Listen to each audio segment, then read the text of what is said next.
morning, everyone. How are you this morning, everyone? We're so excited to be here with you. And I want to thank Brandon Cobb, our educator this morning, who will be teaching us how to scale our real estate investing business to the next level. Now, I want to make sure that you can hear me okay. Can you hear me properly, Brandon? Everything good? Hey, I can hear you. Can you hear me okay? Yes, everything's great. Perfect. Well, Brandon, I'm really excited to have you here today. What I'd like to do is start by just telling our guests a little bit about you, just from the bio. So here we go. Today, we're going to learn from Brandon Cobb how to start and elevate our real estate portfolio to new heights.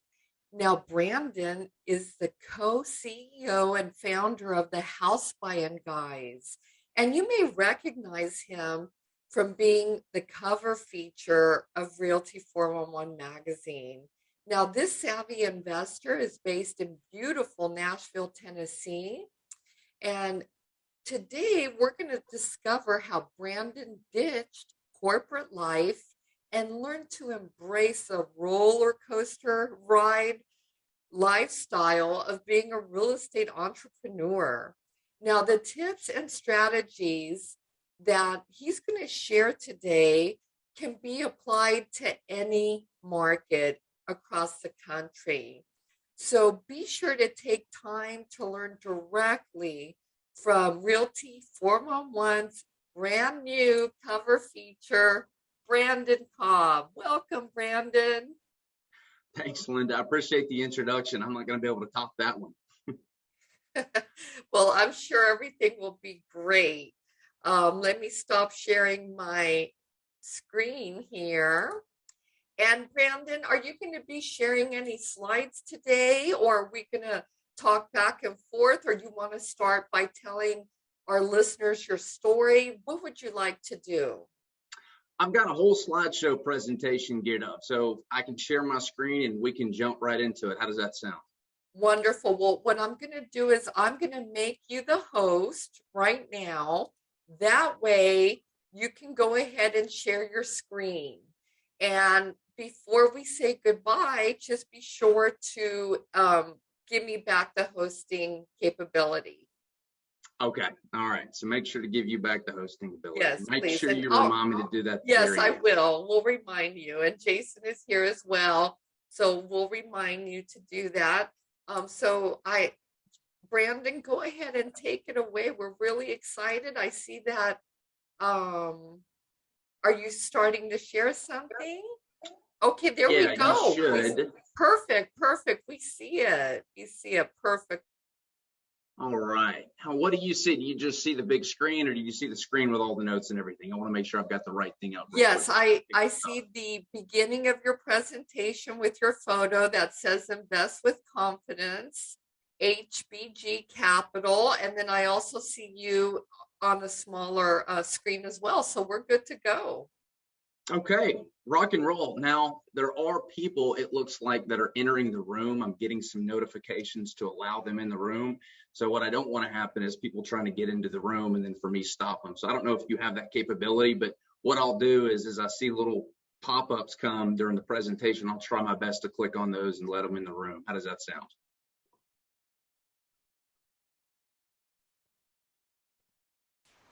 Right, I'll take care of that as people come in the room, so don't worry about that.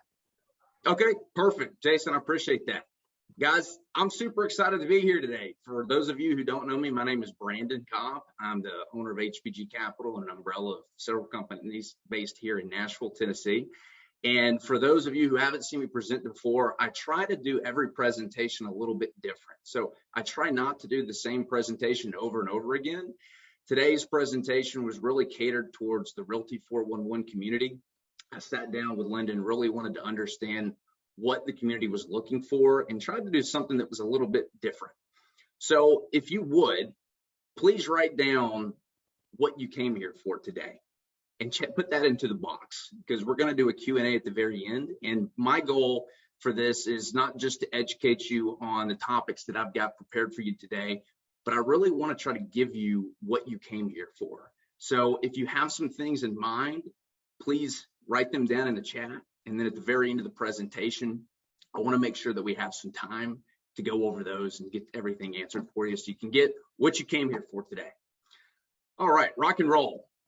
So disclaimer, before I jump into anything, nothing contained in this presentation constitutes tax, legal, insurance. This is not a solicitation to invest in anything. All securities have incurrent risks. Don't ever just invest in something based on the advice of somebody else. Always do your own homework. Always do your own due diligence. Don't sue me if I tell you to do something and then you go do it and it doesn't work it out. All right, now that we've got that out of the way, give me your attention, because what I want to share with you today can have a huge impact on your portfolio if you do it the right way. Shut down all your social media, turn your phone on silent, lock yourself in the bathroom, whatever you got to do to make sure that I've got your undivided attention over the next 30 to 40 minutes, because we're going to have some fun. What I want to talk to you about today is investing in recession-resistant assets. This is really what has allowed our business to scale at the volume that we have, is keeping this in mind, because we all remember what happened back in 2008, 2009, and I think it's still in the back of people's mind. So how do we confidently invest going forward into assets that are going to protect your portfolio, allow your investors to really thrive, and ultimately give you that confidence that what you're doing is not going to get completely wiped out back in 2008, 2009. I don't know about you guys, but I knew a lot of people who had been in the real estate business for many, many, many, many years, and that one event completely bankrupted them. So the point of this presentation today, what I really want to do is give you the tools that you need, where you don't have to go read 100 books. You don't have to drive all over the country, breaking your back, looking and analyzing deals. And I don't want you to have to spend years and years of your life figuring it out. Hopefully what I can give you today are the tools that prevented me from really scaling really, really quickly. I want to make sure you don't have the same frustrations that we had to go through when we're trying to figure all this out. So what can we expect from today? Our goal, my goal, your goal, hopefully, is to cut through a lot of the noise. There's 100 different ways that you can invest in real estate. And my goal today is to give you a really high level understanding of what to look for specifically. I want to give you actionable advice. This isn't a bunch of stuff that's subjective. I really want to make sure that you can actually take what we get today and actually go out and apply it from day one. So hopefully we don't have to avoid you going down the rabbit hole that I've had to spend hundreds, probably thousands of hours, figuring this stuff out. So how do you know if you're in the right place? You're in the right place if you're very serious about capital preservation. You're looking for investments that are going to be able to weather any kind of storm. You're really tired of doing all the legwork yourself, whether you're an entrepreneur that has started your own real estate business and you're kind of looking for the next leg and next step up into whatever it is you're trying to do, or you're a single mom working at home with a bunch of kids trying to break in and trying to figure it out. This is geared towards everybody. And it's geared towards you if you're just tired of trying to decipher all the information out there. As you know, there's 100 different real estate gurus. It seems like everybody offers the perfect road to success.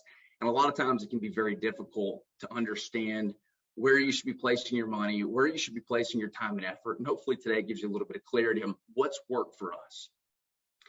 We really want to make sure that in this presentation, whatever you're doing, make sure you're making an impact. That's the biggest thing. I've got a slide, a little down the road here that talks about impact investing, but make sure that you're changing lives every single day. That's what makes this fun. That's what makes this fulfilling. So I'm going to touch on kind of how we're doing that too, and how you can share in that as well. All right. So my promise to you is I want to give you the knowledge today to understand exactly what recession-resistant assets are. And I'll tell my story about how I got involved in this and how we're really growing and scaling and what recession-resistant assets have done for us. But again, I want to make sure that we don't have to read 100 books. It seems that in the real estate industry, when you hear of some new piece of advice, it's like a shiny object. Everybody seems to just jump on it and gravitate towards it. So my goal today is to give you a high level understanding. I want you to be able to pick the right operators.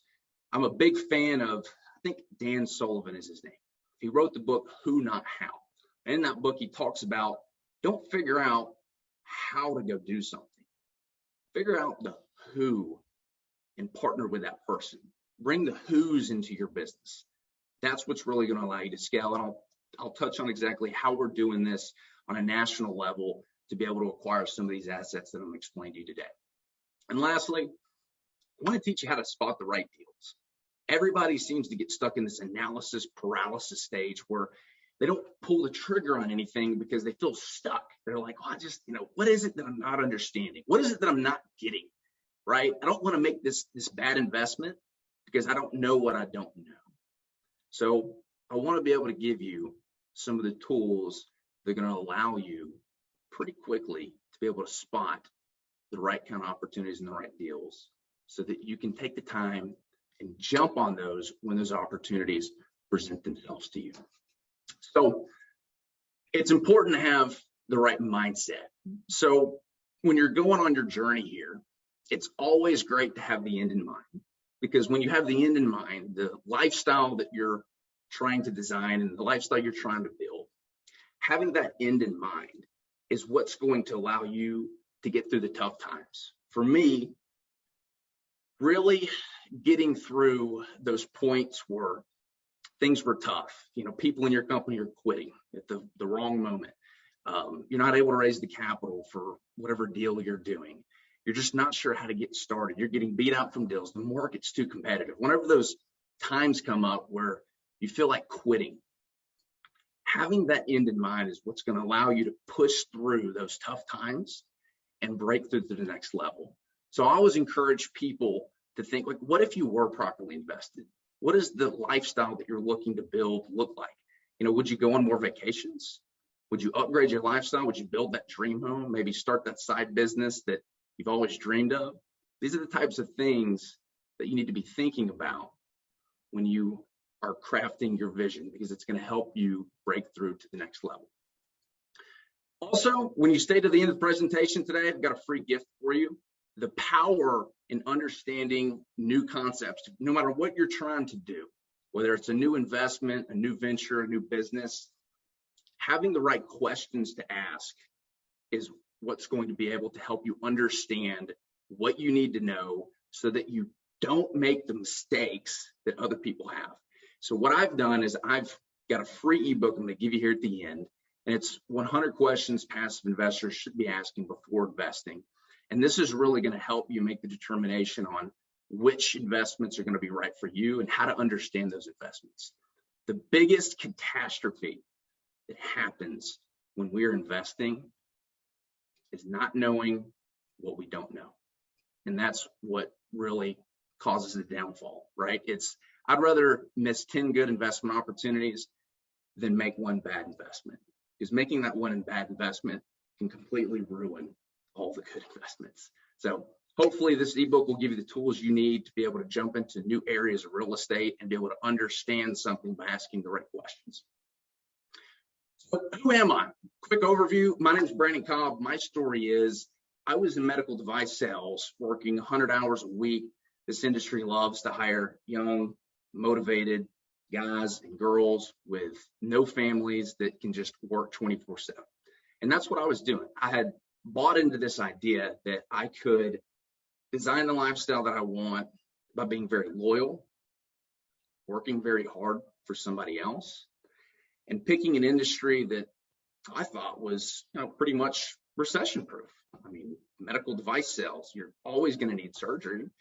People don't really have a choice. If they go tear an ACL, they have to get that done. So with all these things in mind, I thought that I had picked the perfect job, and it was my dream job. I spent years trying to get into this industry. I was trying to go through the back door. I was competing with hundreds of people that had way more experience than me. And by a matter of some steps that were unique that I took, I broke into the industry. I worked really hard. I made a great salary. I got all these rewards. I won Rookie of the Year award. And one Saturday, my boss sits me down at Starbucks. I'd just finished wooing this surgeon in surgery and was about to get his business, and my boss fired me. No real reasons behind it. I was in shock.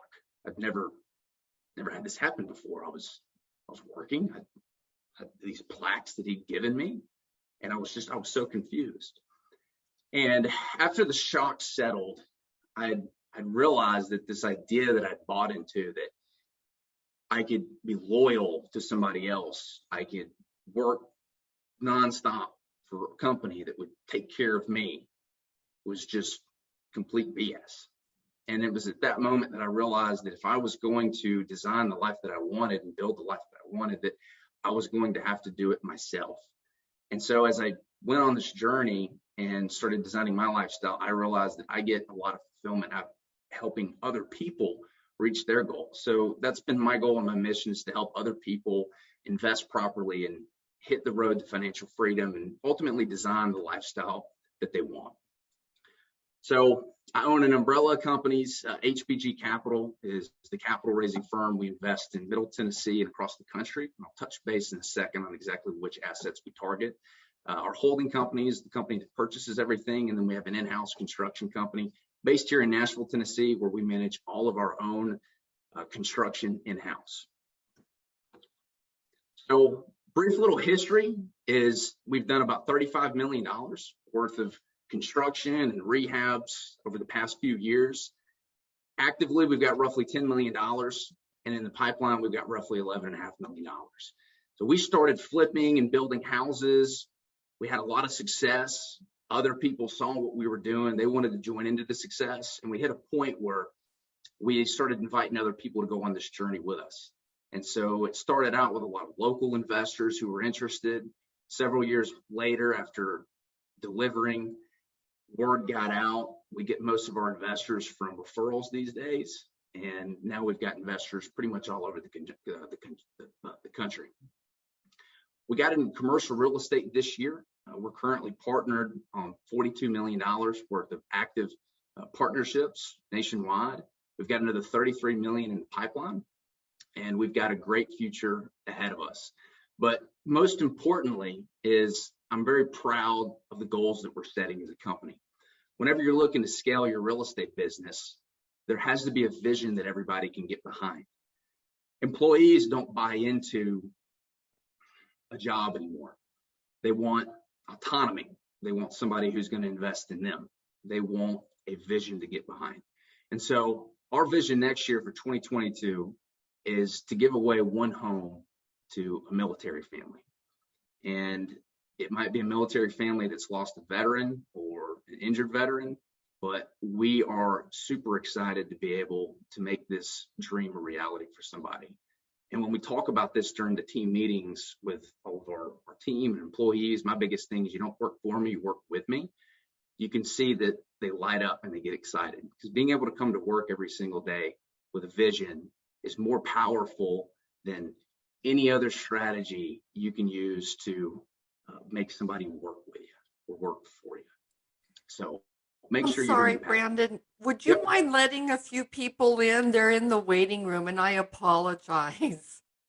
Oh, sure. Thank you. Carl admit, Jason Styles admit, Shu, WPR. All right. Yes, thank you, and I apologize. Thank you. You're good. All right, I think we got everybody in. If somebody else is there, just let me know. Just interrupt me again, and I'll let them in. Awesome. All right. Click on that. There we go. All right, next slide. So why do we invest in recession-resistant assets? This is the whole theme of what I want to talk to you guys about today. Our core focus is really centered around these recession-resistant assets, because when we were creating this firm and our investment thesis, we had 2008 and 2009 in mind. So all types of real estate do well when the economy is booming and you've got loose lending. It's easy to get money. Lenders are just throwing money at you. But the key is really to identify real estate that performs well in all market cycles, because then you're really getting the best of both worlds. Essentially, we want product types where there's an inverse correlation between the overall economy and the demand for the product. So what exactly does this look like? So this isn't the stock market.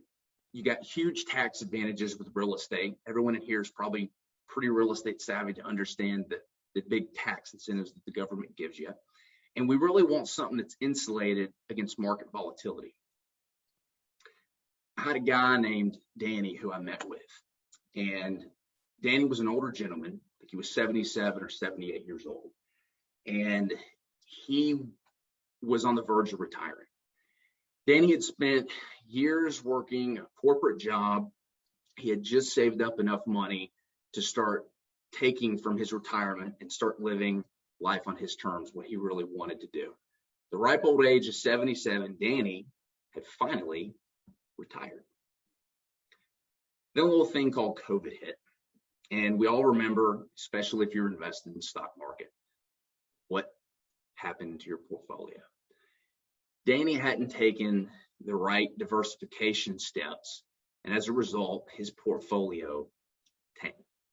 When you're 77 years old and you've spent your entire life saving and investing and watching your portfolio tank at the level that it had a pretty big emotional impact on him at the time. So Danny, watching this happen right here, freaked out and he sold. He locked in the losses that we know, hindsight 2020, would have eventually corrected. But at the time, 50, 60 years worth of investing and saving, he had to make a decision right then and there.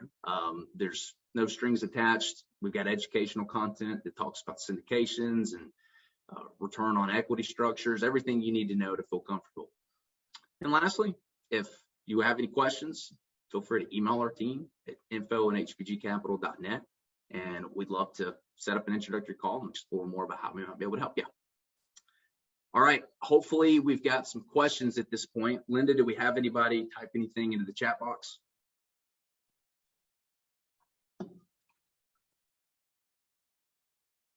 Yes, Linda, hello, Brandon, I'm here.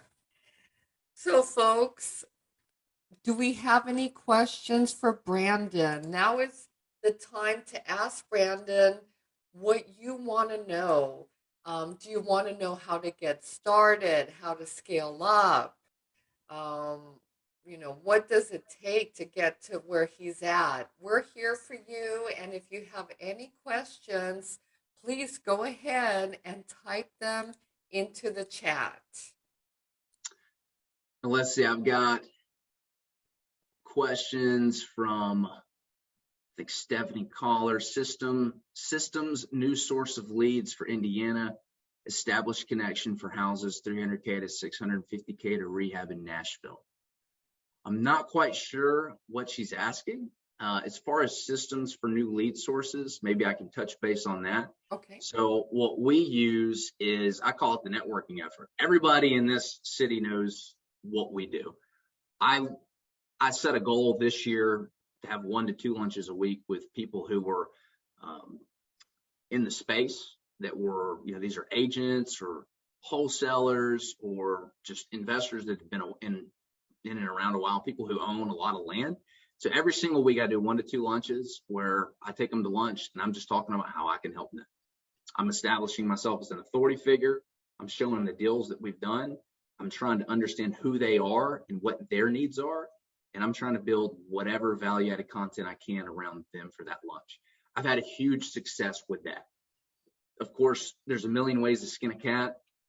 At one point, we were spending $40,000 a month on marketing, on all different types of lead sources, mailers, Facebook ads, niche lists, probate. I mean, you name it. We've bought every single marketing platform known to man, but we've found that the best deals come to us when they're off market and it's somebody who's bringing us the deal. So today we've got an acquisition team, and most of our efforts, most of our deals come from those networking efforts. People pretty much just bring us deals. We don't actually have to pay a lot of marketing anymore to acquire those off-market deals. So networking is by far the biggest lead source for us. Hopefully that answers Stephen Collar's question. Wonderful, wonderful. And Brandon, what are some of your goals for the upcoming year. Oh, and Steven said yes to your answer. He said yes. Thank you so much for sharing that about the systems. But Brandon, we're closing off a year now. Tell us about some of your goals for the upcoming 2022 year and what your foresee HBG Capital to do next year. Yeah, great question. So number one is we want to give away a house to a family in the military that has lost a veteran. That's something that's very important to us, and we've picked out the community. We think we're going to do it in a little town called White Bluff. It's very heavy veteran focused, and so that by far is number one what we want to do. We want to build roughly 50 homes, all affordable housing across Middle Tennessee, everything in house. And we want to be actively involved in $100 million of commercial acquisition. So we'll foresee raising, hopefully in the ballpark of $10 to $15 million next year and deploying investor capital into these specific types of deals that I outlined today. Wonderful. And are you working with any investors from outside of the Nashville market in addition to your local network? Yeah, most of our investors are outside of Nashville. We started local and it all was kind of word of mouth. And then over the years, it's just snowballed into a bunch of referrals. And, now we've got a national presence. We're investing in some of these commercial assets that are national. And we've got a lot of investors who are not local here in Nashville.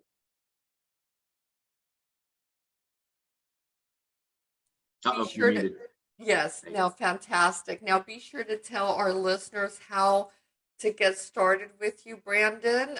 There's your email on the screen, info@hbgcapital.net. And I will go ahead and share that in the chat as well. Yeah, so you can send us an email, head on over to hbgcapital.net, send us a message. We'd love to set up an introductory call with you just to explore more about what you're looking for and how we can help. And that's pretty much all there is to it. Wonderful. Well, great, Brandon. I'm so happy that you're joining us. I'm excited for you to see the issue. We just mailed you copies, so you'll be getting them this week. Let me know how you like them, but I'm just really excited that you're sharing knowledge with our listeners. And before we let you go, does anyone have any questions or any comments or anything they'd like to add or mention? Let's see, William Robin, he asked, what would you suggest for someone just starting out to find off-market deals? So it's going to change.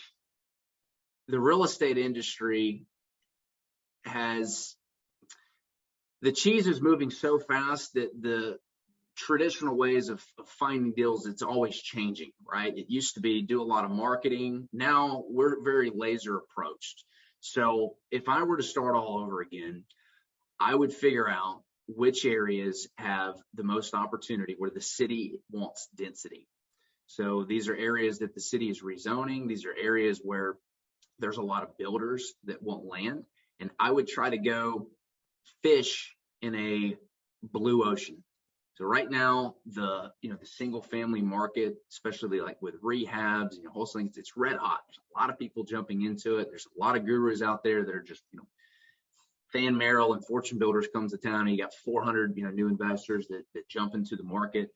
Really what I would focus on is those niche opportunities, specifically land, going after land opportunities that maybe some of the greener investors don't understand or don't have a good footing with, and going after those opportunities, networking with the right builders, and then flipping land to them. So driving neighborhoods, looking at homes that look like crap, that the land value is probably more than the actual home, and then putting that home under contract, assigning it to a builder. That's how I would start. I would knock on their door. So your goal today is to cut through the noise. You have so many people that are marketing and sending mailers and cold calling. It's become very difficult to break through. So, my partner who manages a lot of the construction and who built the construction team, he goes and he checks on properties, and he goes out, and while he's visiting properties, he goes and knocks on neighbors' doors and just says, hey, introduces himself, gives them his card, says, hey, if it gets too loud or anything like that, here's my card, call me. We want to make sure that we don't overstep our welcome to the neighborhood. And then, oh, by the way, we're looking for a couple more opportunities in the neighborhood to do some building. Do you know anybody who is interested in selling their home? And he'll come across opportunities like that. He does this part-time and gets deals. So the moral of the story is figure out a way to break through the noise. Go jump into a blue ocean that there's not a ton of competition, and figure out a way to break through the noise that nobody else is doing. That would be my tips on how I would do it all over again, just starting out. Wonderful. And let's see, any tips on working with partners to scale up? Working with partners. So I'm a big fan of this. Who Not How. I love that book. So whenever I'm looking at, commercial assets nationwide, there's no way my construction company can manage something in Daytona Beach, Florida, right? So I have to go find the right operator who can perform the business plan. So scaling up with partners, what do I look for? So I did a slide on this, during the presentation, but I'm looking for somebody who has like a background. So in all of our commercial acquisitions, my operators that I work with who manage the property and rehab the property and execute the business strategy, they've been doing this for like 20, 30 years. They've been through multiple recessions. They've not only learned how to survive during these economic catastrophes, but they've learned how to thrive.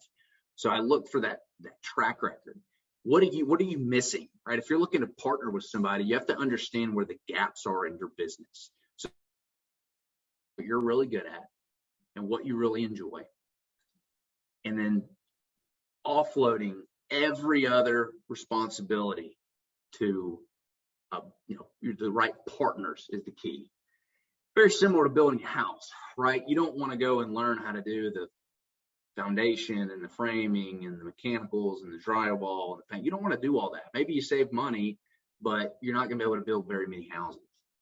And it's going to take you forever to learn all those different trades. So what do? You hire strategic partners that are designed to take care of whatever function they need. And everybody then builds a fantastic product because people stick to what they're good at.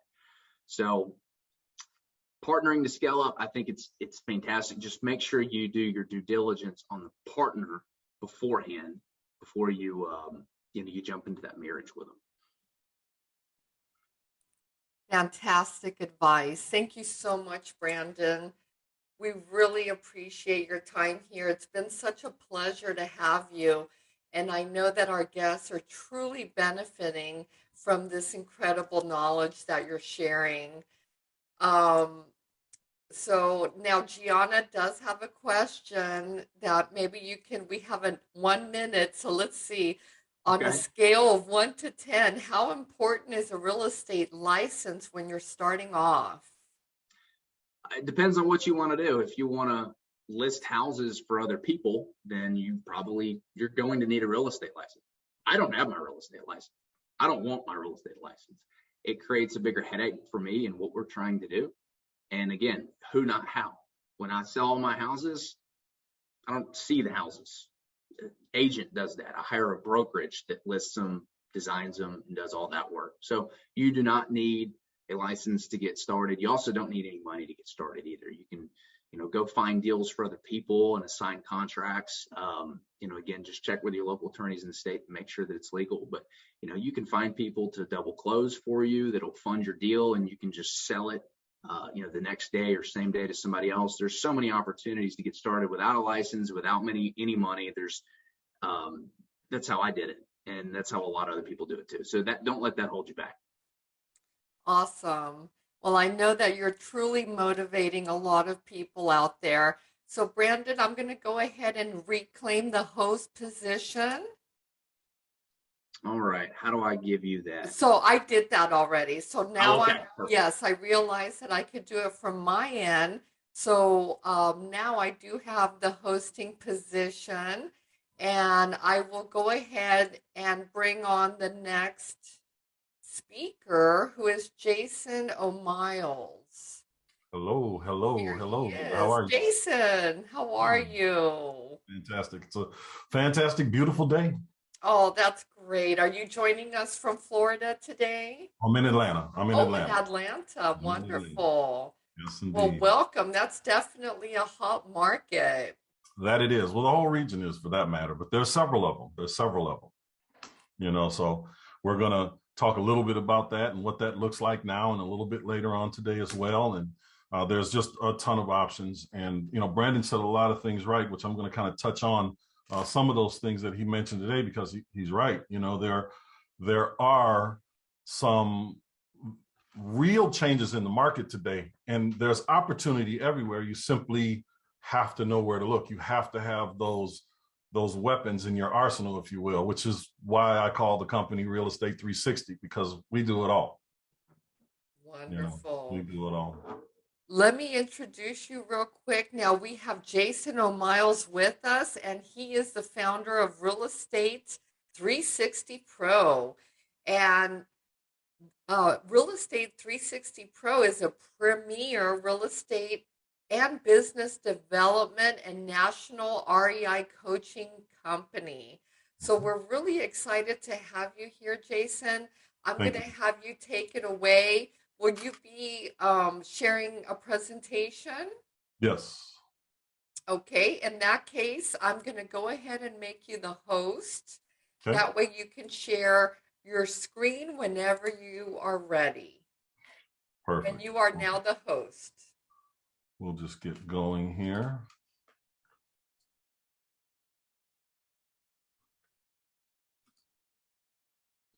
So how's everybody doing today? I hope everybody's doing well and enjoying their beautiful Sunday, because I know I am.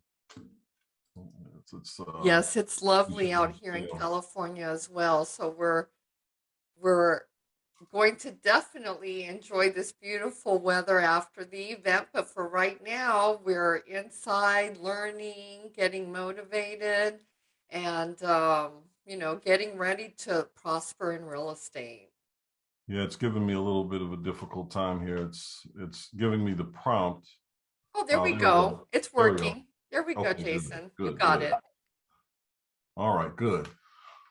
All right, so my name is Jason Myles. Everyone just calls me Myles. I use the O in my middle name because there is a famous musician named Jason Miles Goss.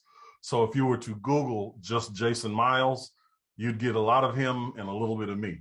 So I use my middle initial, middle name is Oliver, to separate myself from Jason Miles Goss. So I'm not Irish, although a lot of people might think I am when they just hear the name, right? So we get it a lot, right? We get it a lot. Let me just get into this here. It's not moving.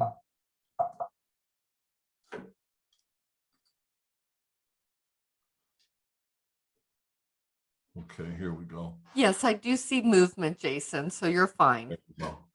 All right, so we're going to talk a little bit today about buying and holding real estate in the shifting economy. There are so many different ways to do real estate. The most important thing is to understand timing. Today, I'm not going to give you, crazy big pitch. Am I going to offer you something? Absolutely. So you do not have to wonder. What I definitely want to do is make sure that I'm giving you some value based on this particular strategy that we're utilizing right now in this shifting economy. Because of the shifting economy, it works all the time. But as Brandon said in his presentation at the end there, there's so many people that are trying to fix and flip and wholesale with the increased values of today.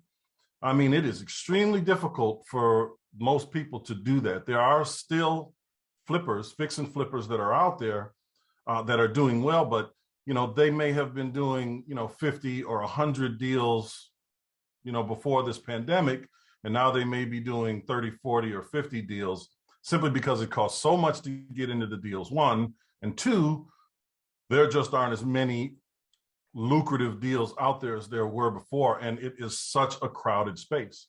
You know, we're looking at the wholesalers. We have a wholesale company. We have a fix and flip company. We have a buy and hold aspect of our company. We do multifamily. You know, we do everything real estate related. But there is a time to do each thing. When I got started in real estate, I was not the guy. You know, I wasn't the guy. It took me 2.5 years, you know, to figure out exactly how to do it. I was going to the library, I was reading, I was implementing all the things, but there are always these little nuances that you have to learn. It's like riding a bike, you know, it's not that you're not strong enough to ride the bike. You just have to train all those little muscles to work together so you can keep your balance on that bike. That's what my first 2.5 years in real estate. I've been doing this now for 20 years.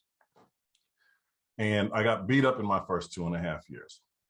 Then I got a coach, I got a mentor, someone who was able to look at what I was doing and kind of help me refine that process. You know, I already had it down. I had 90% of what I needed. It just wasn't working. And he'd given me just the little bit I needed to move forward. In fact, we work with each other still to this day. My very first mentor is now working with me. He's one of our coaches, and he's a business partner of mine through most of our real estate holdings, which I'm very proud of. I got to say that. I'm very happy to be working with him.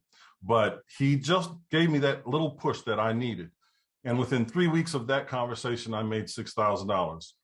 The following month, I made $18,000. And the month after that, my life was completely different.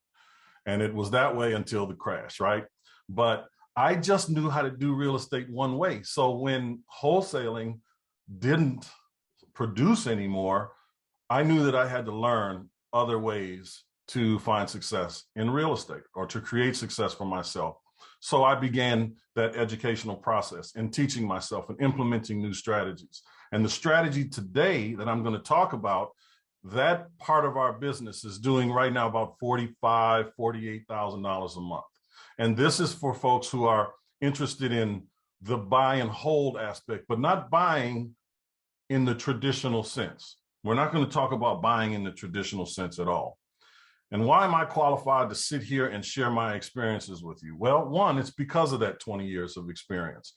It's because I have been weathered by a few cycles, you know, ups and downs. I have had it and lost it and got it back again. I mean, you hear a lot of gurus that will sit here and have conversations with a group of people and say they've never lost, they've never had a bad deal.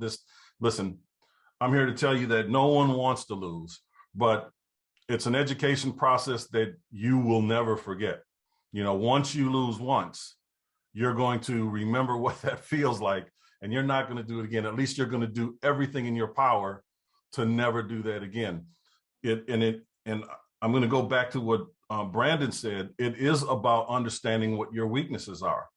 We're at a point in our life, we're at a point in our career where it's not a matter of us trying to get great at our weak spots. We want to accentuate our strengths and pull people in that are better where we're weak. That way we can cohesively move forward together. We'll get there infinitely faster by doing it that way. So that is one of the reasons that I am qualified to sit here and have this conversation with you. And because of the success that I've been able to develop for myself and with my team, I've had opportunities to work with people like Congressman Lewis before he passed. God rest his soul, he literally lives down the street from me. And we've put urban programs together for the youth here in Atlanta, DC, Alabama. We've had an opportunity to do a lot of those great things. We've got some things going on with the admin thing here. We'll just go here. I've worked with people in small groups and large groups all around the country. I've had an opportunity to develop content for people like Damon John and the Flipping Formula with Dave Seymour, did coaching with them, trainings with them and their students. I've had an opportunity to work with small groups. These are small groups that I work with around the country, investment groups that want to figure out how they can pool their funds and do better together. I've been able to put a podcast out there. It's called Real Estate 360. You can find it on most most platforms, if not all platforms, but I enjoy sharing information and asking questions and answering questions that people have about real estate. I believe that this is a business where you can get your start and make a lot of money, but no matter where you make your money, all roads lead back to real estate because you need the write-offs. Okay. For me, it's where I started. I started in real estate and very, very quickly learned that I'm going to have to do some other things. And I started to develop a portfolio. We started to get into multifamily and things of that nature. I am able to donate money to the charities that I enjoy. You know, this business has done so very much for me, which allows me to do so much for others. So I really, really enjoy it. And that's why I'm qualified to sit here and have this conversation with you. And so this program, Real Estate 360, and everything we do, and I want to make it clear that we train and teach everything. And I'm going to kind of touch on that. If you're a person that has some experience, that's fine. We work with a lot of experienced real estate investors, and we work with people that have nothing, you know, that are building it up. Okay. And we'll talk a little bit about some of those folks, but it's for everybody. It's for new investors. It's for seasoned investors, coaches and trainers. We work with coaches and trainers and share our processes with them. And then they share it with their people and their teams and their clients. Contractors, of course, you know, we work with contractors all the time, but we have to help them train their eye in what it is that they're seeing. Because a lot of times they're only looking at the job when there's an opportunity sitting right in front of them. And they'll bring those deals to us. But we have one contractor team that you'll hear. It's a father and daughter team that you'll hear from later. And it's also for home-based business people. If you know, we deal with people that don't want to leave the house for a lot of reasons. And I'm not just talking about now because of the pandemic. I'm talking about, you know, introverts, people that just want to do online marketing, that have learned how to virtually wholesale from home in any market USA. It's a matter of identifying what those markets are. We all know that it's very difficult to, you know, wholesale deals in certain parts of California or New York or even Miami for that matter. Does it happen? Absolutely. Doesn't happen that often, and the margins are real small. So it's for everyone. Okay. Now, I'm going to kind of shift over here because this has, let me get here. I can't see my cursor.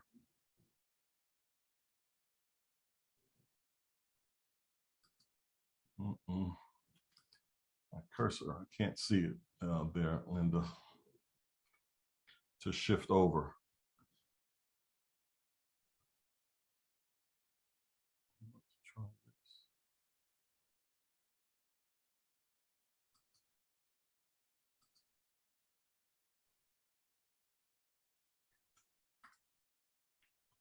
Can you hear me there, Linda? Yes, Jason, we can hear you. Okay, I just lost my, can you still see the screen? No, I do not see the screen, Jason. I just see your video right now. I think you have to share the screen again, Jason. Yeah, We may have had a little tech issue. It's okay. All right, I'm gonna move over here to this. All right. Perfect. Okay, perfect. All right, so to get back to what I was saying, it is about following the trends, but what trend are you really following? You know, that term blue ocean is a real big thing. Blue ocean is the place you want to be when it's time to invest, when it's time to do anything, really. You want to kind of get in there first. But I wanted to give you an example of what it's looked like for the first 16 months of the pandemic. So from February of 2020 to June 21st, you know, this is what it looked like. These are the numbers of increase around the country. Okay. You had anywhere between a 3 and 9% growth in your worst markets. Okay. That's in your worst markets. You know, that's Iowa, it's Oklahoma, it's West Virginia, Idaho. Idaho had over a 40% appreciation rate in 16 months. It's absurd. It's absurd. But the vast majority of the country fall between the 10 and 30% growth margins, which is fantastic, right? The national average is 24%. Now that's nationally. Now, this is data that we pull from United Van Lines. These are reliable sources because they're moving people around, right? So we're looking at that. We also pull economic data from all kind of other places as well, home sales, things of that nature, because I want to know exactly what's going on. In fact, this source here, even though it comes from Fortune, it comes from Realtor.com. And knowing where you can go for any particular strategy is absolutely important. And I'm not going to get into a bunch of that because I know that my partner JK is going to have a real conversation with you about that a little bit later. But I just kind of want to hit the nail on the head a little bit to explain to you how important it is to really start to look outside of your market, depending on where you are. Now that doesn't go to say that you can't create success for yourself in your backyard. Just depends on your backyard. That's all I'm saying. So we want to talk about where you're going to get the greatest returns based on your investment strategy at any given time. Now, this is a strategy, again, that we're implementing. Now, I don't like being a landlord. I can't stand it. Absolutely can't stand it. But I'm going to share with you a process that doesn't force us to be landlords. Even with our multifamily, we are putting management in place. We have a meeting once a week with our managers. That's it. We tell them what to implement, what to change, how to shift, and then we fall back from that. We're not dealing with the day-to-day. And even with this strategy here, you're not dealing with the day-to-day because you're not creating renters. Okay, this is a two-pronged process. So I want to kind of get to it. And here's where I just want to really share, some value with you. What I'm talking to you about here is looking at deals that are, subject to deals, right? I call them sub to. Okay, you'll have to excuse my chicken scratch. There are a lot of different places that you're going to find these kind of deals in the market that we're in. Again, do we want to have as much equity as possible? For sure we do. But with this strategy, it does not matter how much equity is or isn't in the deal because of how you intend to exit this. We already know that the vast majority of people have had a lot of appreciation. They've had great loans that are in place and very, very low interest rates is what I mean by those great loans. Very, very low interest rates. I mean, we're looking at a deal now. Hopefully we'll have it closed out by Tuesday. It's a subject to deal, right? So we're looking at in different places. So let me tell you where we find these subject tos before we get into that. So we find them in pre-foreclosures.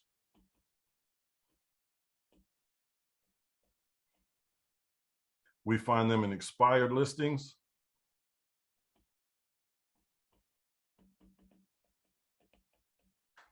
We find them in for sale by owners. Now, I have to give you a caveat here, right? When you're dealing with for sale by owners, a lot of these folks are very unrealistic about what they want to get for these properties that they're selling. So we don't generally just go right after them. We go after them after the property's been for sale for 200 days, 240 days.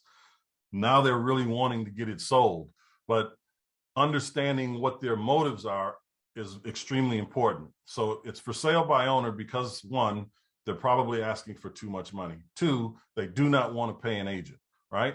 But they've held it for a long period of time, whether they're living in there or not. They've been holding it for longer than they anticipated, right? So there's an opportunity there, but it's about having a conversation with them and uncovering what their true desire is, and then making a deal that makes sense around that. We also deal with tired landlords. They're just sick and tired of renting. And there are a lot of them out there right now because of COVID. We all know about the moratoriums. People weren't getting paid for rents. And then when it came time, the moratoriums expired, people are going to have to be, getting out, vacating those places.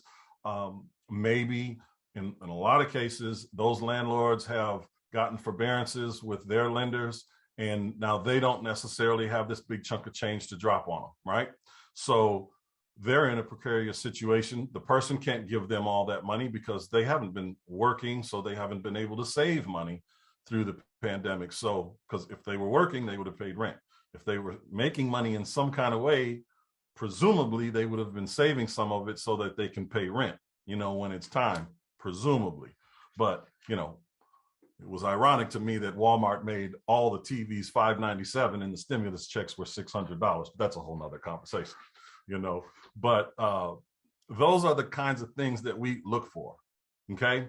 And we teach you how to find those things so you're not out there just throwing things at the wind, hoping that, or at the wall and hoping something sticks. There's a very particular way that we market to each one of these particular processes now, or prospects, excuse me. Now, the tired landlords is it can be a pretty large and extensive list. There's no way to actually pull that demographic out. So you're getting lists. And again, it matters where you get the list of those from. That matters. But in getting past that part, these folks are going to be your non-owner occupants, those kinds of things. They can be anywhere. And we want to make sure that these people really want, and there's a lot of different ways to pull it. Sometimes some of those are going to be in the pre-foreclosure. Some of them are going to be an expired listing. Some of them are going to be in for sale by owner. They're a little bit everywhere. But we have a process that we put together in our marketing efforts so that we can do our best to target that particular demographic. The other three are pretty easy. That one there is not so easy. You wind up shooting a shotgun when you really just need a sniper rifle, but you only get the option of a shotgun. So you get the spread out pattern. Okay. So those are who we look for. And now what we look for are going to be opportunities that are out there. Let me talk to you. I want to talk to you about this deal that we're putting together now, right? So here we have this house. Okay. Here we have this house. Now, the subject to deal, we're going to talk to this person. And if you don't know what subject to is, let me explain that first and foremost. Subject to is subject to the existing mortgage. And again, if I'm preaching to the choir, please forgive me. I don't know the level of investor that I'm speaking to, but I want to be clear so that nothing is lost in translation as I move forward. Fair enough? Okay, cool. So subject to the existing mortgage, it means that this person is needing to sell this house for one reason or another, right? But maybe they can't get it sold fast enough. Maybe they're going through foreclosure. They don't have enough time to file any of the paperwork to slow down the process because they're inside of 30 or 45 days. And, maybe they owe a little too much. And in this case, they do. They don't, it's not over what they owe, but it's right there. They're going to have to write a check for a couple $1,000s that they don't have. They owe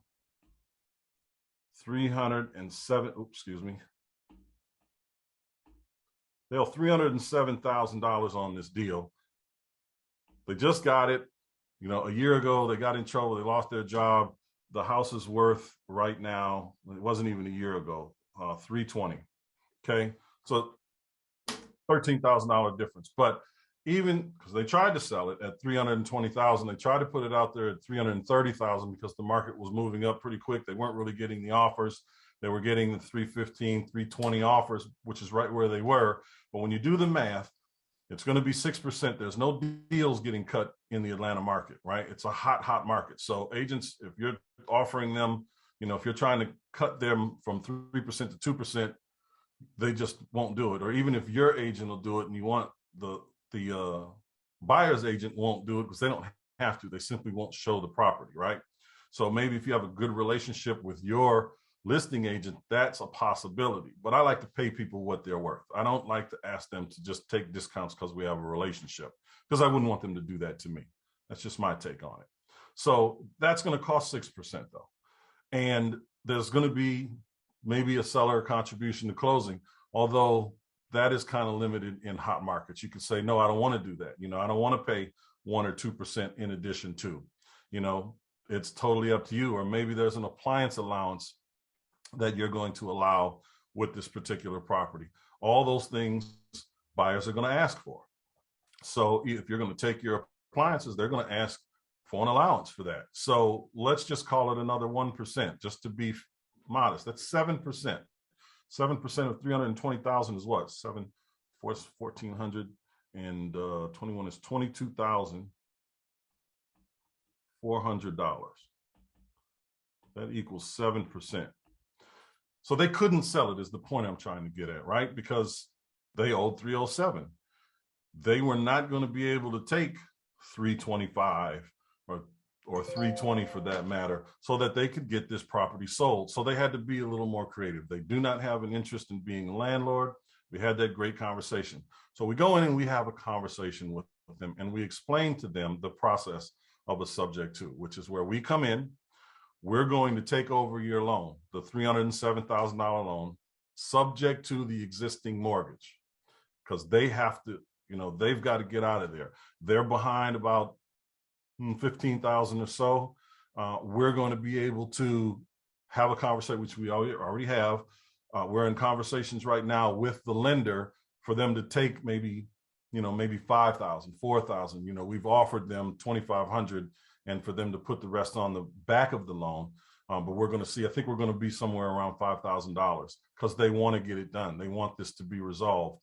So we'll give them that 5,000. These folks will be relieved and they'll go on about their business. Now, in this case, we're just taking it over at 307,000. We're just taking it over at payoff. They're not going to get anything, but their credit is going to be saved. They're more interested in that. Again, when you're talking to these people, they're interested in just a few things. They're interested in what's in it for me, what's in it for me, time, and credit. These are the three things that they want to be worked out, that they want an understanding for. It just depends on the person. Some people that we talk to, they've been in these properties for 15, 20 years. This has been their home. They have raised their families here. They worked really hard in the beginning, got their credit fixed, saved up money, kept on to a job for long enough so that they could qualify for this loan. And then they raised their family in this house. So there's, this attachment to it. And they don't want to just go. They don't want to leave at all. But and I know that there are a lot of investors that are going to try to make the quick cash offer, right? Yeah, we're going to make you the quick cash offer so you can get out of here as fast as possible. The pain will be over as soon as possible. That's not what all of them want. And so you learn this from having conversations with them, right? You want to have conversations with these people so that you understand that you want them to understand that you're there to help them out, right? I'm going to show you another thing here real quick. This is what I teach my people, okay? There's 8 options when we're going to talk to people. And when we're speaking to people as we're in a non-judicial state, we're speaking with them when they're 30 days away from foreclosure, okay? These 30 days, we start talking to them about how we can help them. First, we start with the personal loan. We know that most of them, maybe 1% of them are going to get someone that can help, qualify for a loan. But 99.9% of the time, they're not going to go there. We talk to them then about having an agent. Most of them have been down that road before. If they don't have their head stuck in the sand, most of them have been down this road before.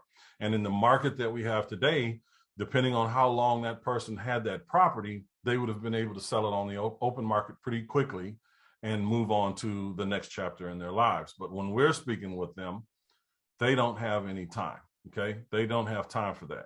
Loan modification, as I said, depending on the kind of loan that they have, they're going to need 30 to 45 days to get that documentation together and submit it to the bank. If they're inside of 30 days, doesn't matter what kind of loan they have at this point, they just don't have enough time for it. And then we talk to them about another option, which is renting the property out and then moving out. Okay, but this is leading into what we want to speak to them about. But they don't want to do that either, because even if they got enough money to cover that particular debt, they don't have any money to move anywhere else, which means that they're going to have to go live with friends and family, which is just not what they want to do. And understandably so. So then we talk about cash offers. Now, by the time we've gotten here, we already know what their payoff is. We've already told them to, get the payoff letter from the bank so that we can start looking at some of these other things. We already know what their situation is. And we tell them, look, if we make you a cash offer, we're in this for a big equity play. You simply don't have it. So we have to be creative in our financing options. Would you be interested to have hear a little bit more about what those creative options are? And they say, sure. And then I don't go right into subject to and creative financing or even seller financing. I don't even really talk about seller financing because they're in bankruptcy. That's for a different kind of a situation. But I go into a partnership conversation. I say, well, if you had more equity in the property, we could partner. We would put up the money, renovate it, and then we would list it, and then we would split the profit. But because you only have $20,000 in equity, there's really not a lot of room for us to do that. We just can't do it. So more often than not, this one is just not going to happen, right? So then there's bankruptcy, which if they were going to do that, they would have already done it, but they reserve the right to file bankruptcy up until the morning or the night before of the foreclosure. So we go right into the creative financing method, and we say, hey, listen, we can save your credit. We can even give you, a little time to get your stuff together, to get yourself together, so you can move and get into another place. All we have to do is agree on the terms. And then we start talking about terms, because now we're talking, and you're going to talk to, again, a few different kind of people. You're going to talk to the people that are, hey, what's in it for me? And they're going to have this stance, and they're going to be, tough and like they're holding all the cards. And in some weird way they are, because you want to do a deal with them, and they're the gatekeeper to that deal, right? But if they don't do a deal with you, they're going to lose out altogether. And there are those people as well. That's the fourth audience, the fourth person who sticks their head in the sand and just doesn't want to deal with it. And you always know who these people are if you ever walk up to their houses. They're shut in. The curtains are closed, the grass is tall. They've just given up. They don't even want to go outside anymore. They just stuck their head in the sand. They want to forget about it. They don't even like that. It's hard. It's a tough place to be in, and you have to be, you have to deal with them with a great deal of humility, because this is a hardship that, people just, it's tough. Even though to us as real estate investors, we see it every day, this might be the first time in this person's life they've been there. This may be the first time as an adult that they were there, and they told themselves they would never be in that situation because they grew up in poverty, or, these are real stories that we hear all the time. But for them, it doesn't happen every day. For us, it happens every day. So again, it's in these conversations when we're talking to them, we're going to know, are they the what's in it for me? Do they need time? Are they concerned with their credit? Because, hey, listen, if you get the foreclosure, couple years, if you don't file bankruptcy, couple years, you'll be back on the horse. 2-3 years. Even if you file bankruptcy, you can buy another house 2-3 years if you get yourself together, but it's going to stay on your credit for 10 years. The foreclosure will be there for 7, the bankruptcy will be there for 10.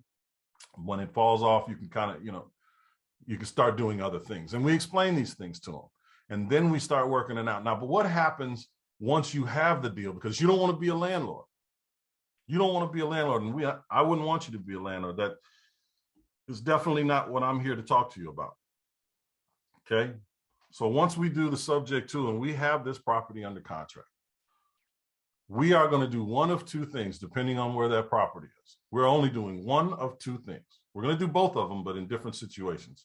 One is we're creating homeowners by seller financing or lease optioning it to someone else. We'll just call it a lease option to another homeowner, right?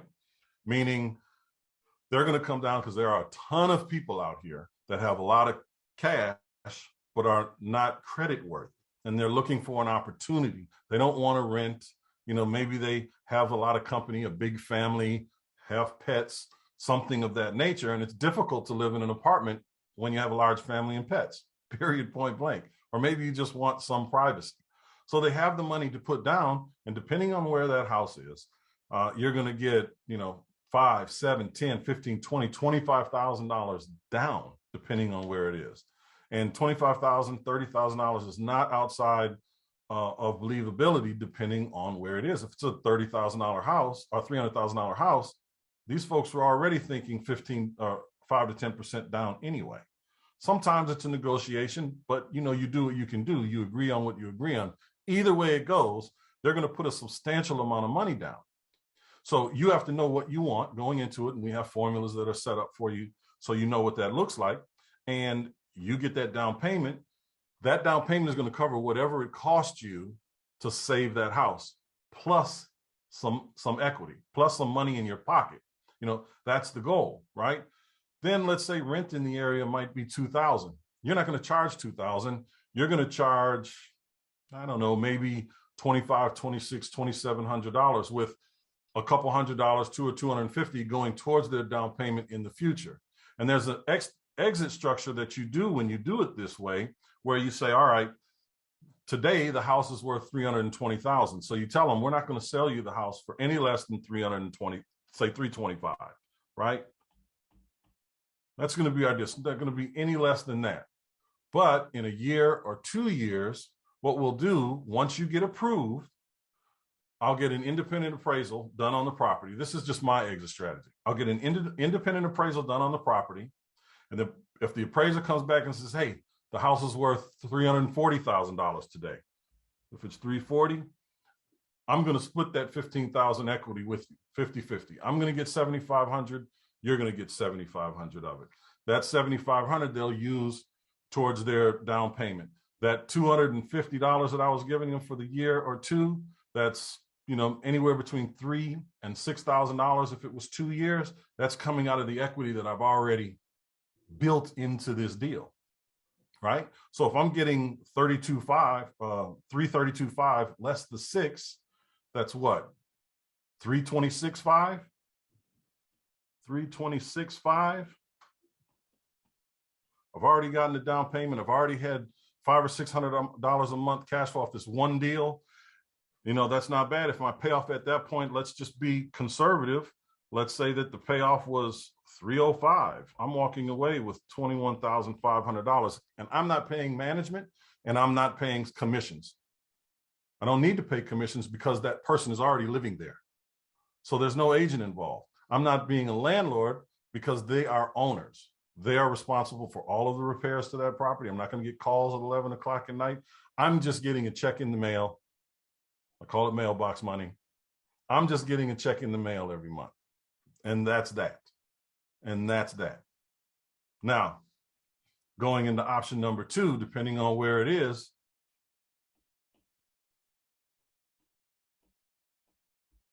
Airbnb. Airbnb. We have a whole process as it relates to how we put that together. Because again, we're not interested in being landlords. I'm not interested in the day-to-day. When someone is out of there at 1 o'clock in the afternoon, we've got someone else booked to go in there, being there by 5. There's a process that we have, and we have people that deal with it, and we teach that process where you're dealing with your company. It's all scheduled, whoever your cleaning service company is. They know what you like and what you don't like and what it should be. You've got your towel counts and, your knives and forks and spoons. You've got your glass, what's supposed to be there. So if something broke or came up missing, you just let the Airbnb know and they'll charge the person for it. You get paid for it. You're not losing. And we put these great processes in place so that you can do what you wanted to do when you started this business, which is enjoy life. You did not start a business to create a job for yourself. You simply didn't do that. You simply did not do that. So you want to get there. And again, for most people, they want to get this passive six-figure income. Okay. So we started at $100,000.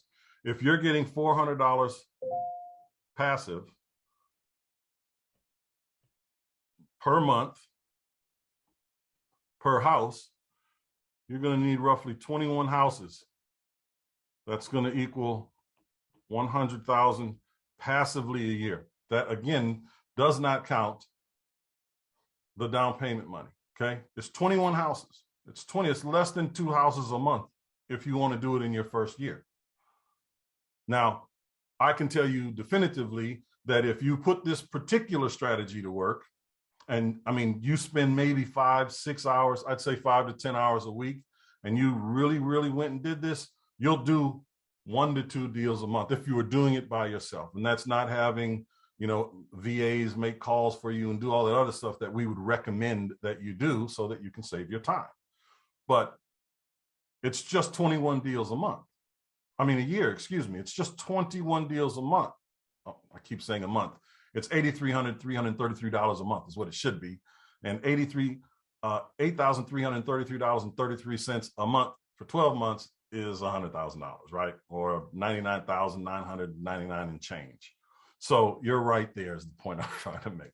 You're right there. And that's where it is for a lot of people when they want to get started. A lot of people are saying, hey, I want to get to that $100,000 passive. Okay, well, here's where you start. But once you've achieved it, you're just going to keep going and going and going and going. And by the way, I just want to make this point before I go on, that even if you just did it with the subject to aspect of it, right? If you said there, okay, I'm going to make 400 or 500, that's my goal. We show you how to structure that. So percentage of money is being saved, but you're still actually making, the $400 to $500. You structure it in a certain kind of way. If it doesn't fit, then you just don't do it. You move on to the next.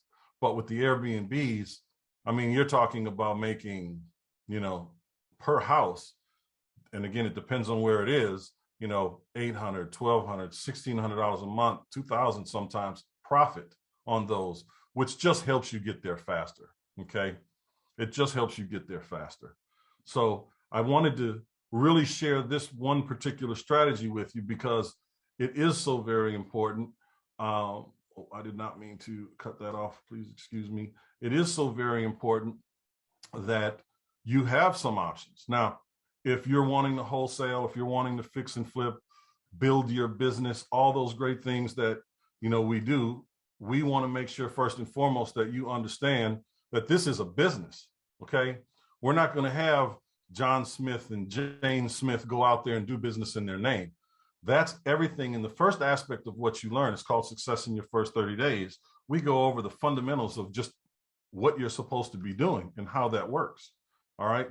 Now, this is a saying that I like to have. The only way to get hit by the money train is to stand on the tracks. Get in the game is what it means. Get in the game. Take action. Get in the way of the train and take action. That's what it is. Now, I hope that you're seeing some value here. So who thinks that the Ultimate Real Estate Hacks, which is what we call this, is an awesome program so far? And believe me, you haven't heard the half of it. That is simply just one strategy. Just one strategy that is working right now above and beyond all the other strategies in the single home market. It's just fantastic. Absolutely fantastic. I'm telling you, because we're doing it. And then it's just an amazing thing. Now, some people are not going to, you're going to need money to do this. And we always talk about partnerships and you got to put money up to get money back and so on and so forth. So people always want to know, well, how am I going to do it? We work with a lot of people that don't have anything, that are starting out with absolutely nothing. Okay. We had someone that came into the program in the middle of October. She got into what we call our partnership program. She just had enough money to get involved with that. And she didn't have enough money to go and do a deal. So we taught her about the process, and she was very excited and anxious to get started. So she got started literally the next day. Literally the next day. She was sending emails. How do I do this? What do I need to do here and there? So we showed her what to do. Find a deal that makes sense. Let me look at it because we want to vet the deals for them, make sure it's a deal. They find the deal, and now we helped her find the money for that deal. So she partnered up. She found someone who's going to put all the money up, a private investor. She's going to do all the work and they're going to split the profits 50-50. Doesn't get any better than that. But the money is everywhere. And I'm going to tell you what I tell everyone else, because this is important because of something else that we offer in this program, which I'll share with you in a second. The money's everywhere. Get involved with local real estate clubs. Start your own club. And then you simply ask people the question. Let me go back here. After you have a conversation with them and you've introduced yourself, which I teach you the right way to do that as well, who do you know that would be interested in this opportunity? You never ask anyone for money. You ask them who they know.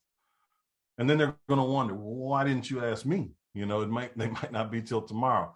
But here's someone I wanted you to hear from. His name is Greg Smith. Greg Smith. I live in Pennsylvania, and I recently got into wholesaling. One of the reasons I did it is because I need an income for the family, and I knew it was a way of attaining that, doing the wholesaling. And I was new to it, And I reached out and I found a mentor, Myles. He went above and beyond talking to me and encouraging me and letting me know every trick that is out there. And he got me on my way, got me started out with lead generation sheets and direct mail, then sent me contracts so I could do my deal, send me lease option purchase contracts. If I needed some questions answered, I could call him anytime and he would get back to me. And that's something I truly appreciate. And I can say that he went above anything that I think most mentors would do, was the way he handled my situation. And doing lead sheets, the contracts, the everything, he was there to help me do that, and I really appreciate it. And this is Myra. I mentioned a contractor that we work with. This is Myra Osorio and her father. They're a father and daughter contractor team that was working on houses, but simply couldn't recognize opportunities for themselves.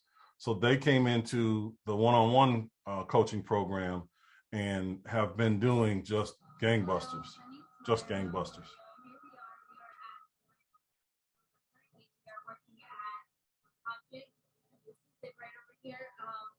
So I've been working with Jason Myles for almost 2 years. My father and I, who work together, we are really glad with working with Jason. It's been so working with him, projects have been pretty good. We really enjoy working with Jason and all his people.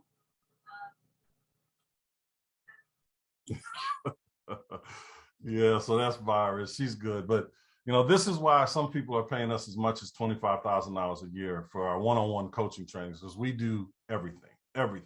And 25,000, these are for people that are building huge businesses or attempting to put these processes in place, and they need a lot of attention. So this is one gentleman out of California, Mr. Ichiro. We've worked with, he wanted to learn how to wholesale. So we worked with him, show him how to do that outside of California so that he could be effective in that market. This is Brian and his wife, Susan. They're out of Las Vegas. They're a buy and hold couple, so I've had an opportunity to put strategies together with them. They're doing extremely well for themselves out there. They kind of just stay out there. This is one of my agents. He's in the back there behind me. His name is Sammy Hadid. He's a real estate agent, but he wanted to know how to work with investors. So he came along into the program so he could learn what it is investors are looking for to get in and what they're looking for to get out. Of course, we all know that investors want to get as much as possible going out the door, right? So this is Monica and her partner. I can't remember her partner's names. I dealt with Monica. They're in Connecticut. And they started wholesaling in Connecticut, and then they wound up wholesaling in Philadelphia. And now they do fix and flips and buy and holds in Philadelphia. This is Kim. He's in New York, Queens, actually. He invested with us. He's one of our passive investors. So he's invested in some of the single family and multifamily things that we put together. And this is one of my mentors here and his business partner. And I work with them. His name is Gonzo. And I work with him on all kind of deals. He invests some of his money with us passively for our hard money things. And we do a lot of educational stuff together as well. We've written content for a lot of people. But for me, again, as I mentioned, it feels fantastic to be able to work with the people that help me get good, that help me be better. And, because it doesn't always happen that way. I'm sure some of you have had mentors and coaches and trainers that, they've just come and gone. That has not been my experience. And that's why I try to do the same thing. I do everything in my power to do that. So what you're going to get, success in your first 30 days, which I kind of talked a little bit about before. It's all the building blocks, everything you need to get started. It has a 4-week action plan that just lays out everything you need to do in the first 4 weeks. And even if you're a savvy investor, you've done this before, it's this particular program is worth looking at and spending some time with so you can fill in some of the blanks, some things that you may have overlooked, because we see that quite a bit. The complete success system, we call this our masterclass, because it's in here where we talk about all of the processes. We talk about a process that I've created called CARVE. It's the conservative after repair value estimate. When you're looking at a deal, you'll know that you have multiple options, and the information that you gather from that will tell you how you can make your offer. So you're not going to just be looking at it through one set of eyes. You're going to be looking at it through 4 or 5 sets of eyes in a very simple way. You know, there's sheets and forms, all the stuff that we use. There's the wholesale, exit strategies, contracts, buy and hold, all the things that we just spoke about here, wholesaling, virtual wholesaling, how to do your valuation, understanding what it's going to cost to renovate that property, whether you're doing it or not. Having the information so that you can effectively price it means everything.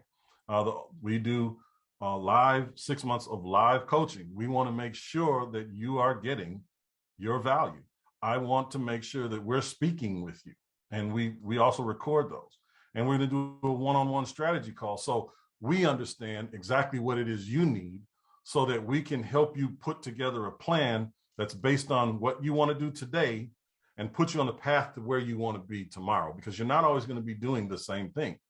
Your career and your career goals will change, sometimes faster than others, definitely faster when you have help. So your goal setting, things like that, once you hit those goals, what are we going to do then? Something you might want to do, you think you want to do now, you might not like it when you start to have other opportunities. So that happens, and we're there to see you through.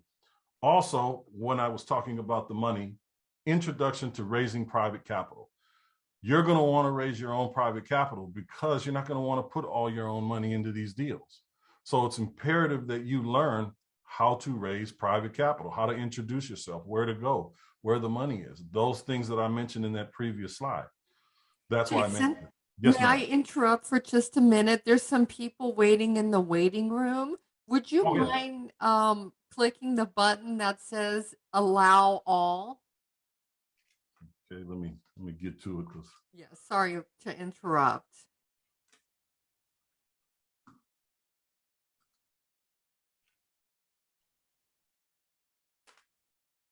admit all. There we go.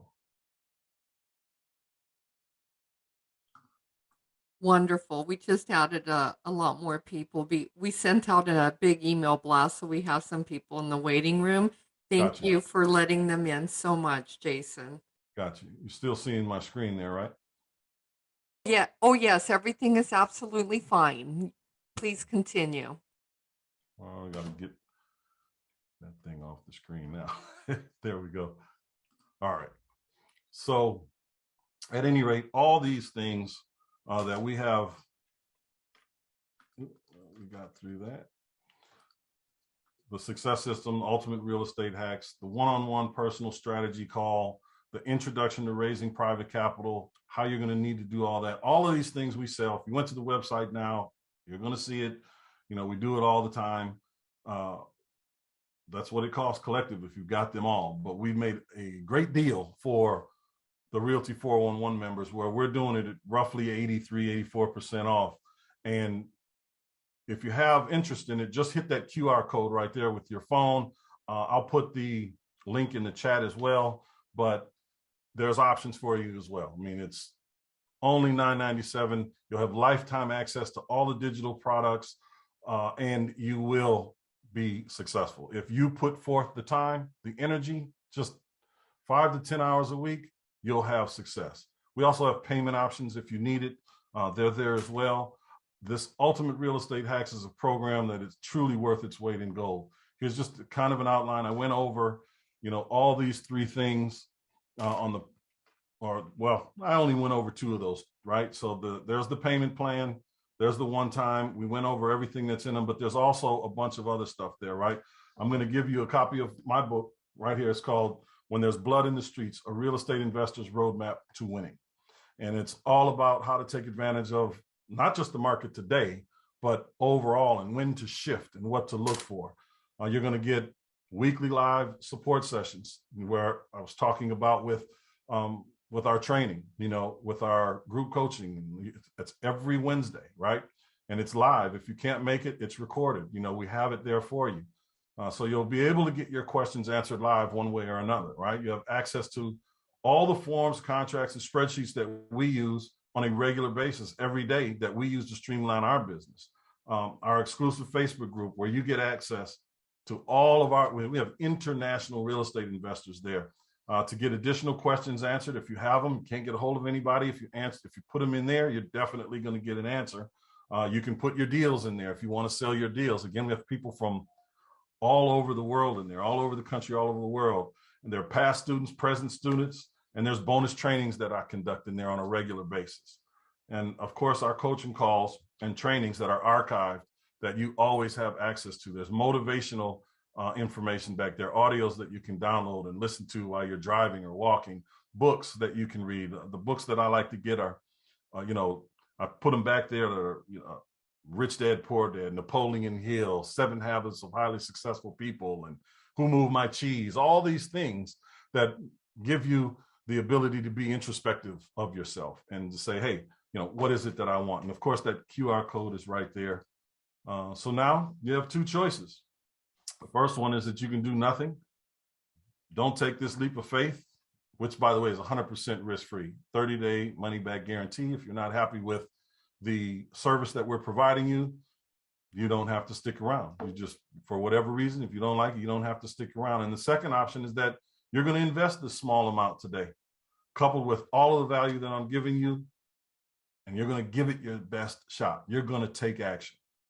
If you come on board with us, you have to take action. If you don't take action, it won't be because we're not trying. We're going to be calling you. We're going to be texting you. We're going to be emailing you. If you don't make the calls, our scheduled appointments or even the group calls, we're going to touch base with you and say, hey, what, you good? Are you missing anything? What's your schedule like? Because we know life happens.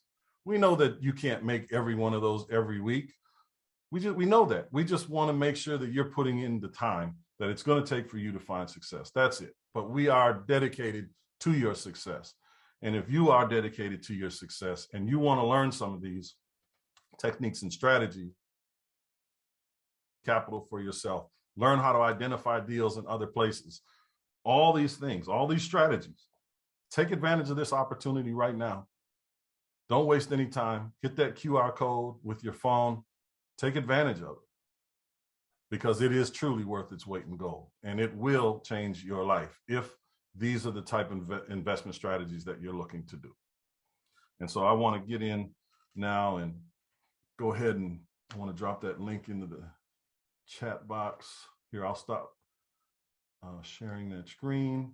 Fantastic information, Jason. Thank you. Thank you very much. And there, that link is definitely pasted. Do we have anyone that has any questions? Who moved my cheese? Does anyone have any questions right now? Would you like to? So Jay Tenenbaum was talking. He said that Who Moved My Cheese is one of my favorite books. He said he refers to it often. It is truly a great book. On a scale of 1 to 10, that was on the last one, the license. Yeah. So if you have any questions, please feel free to ask.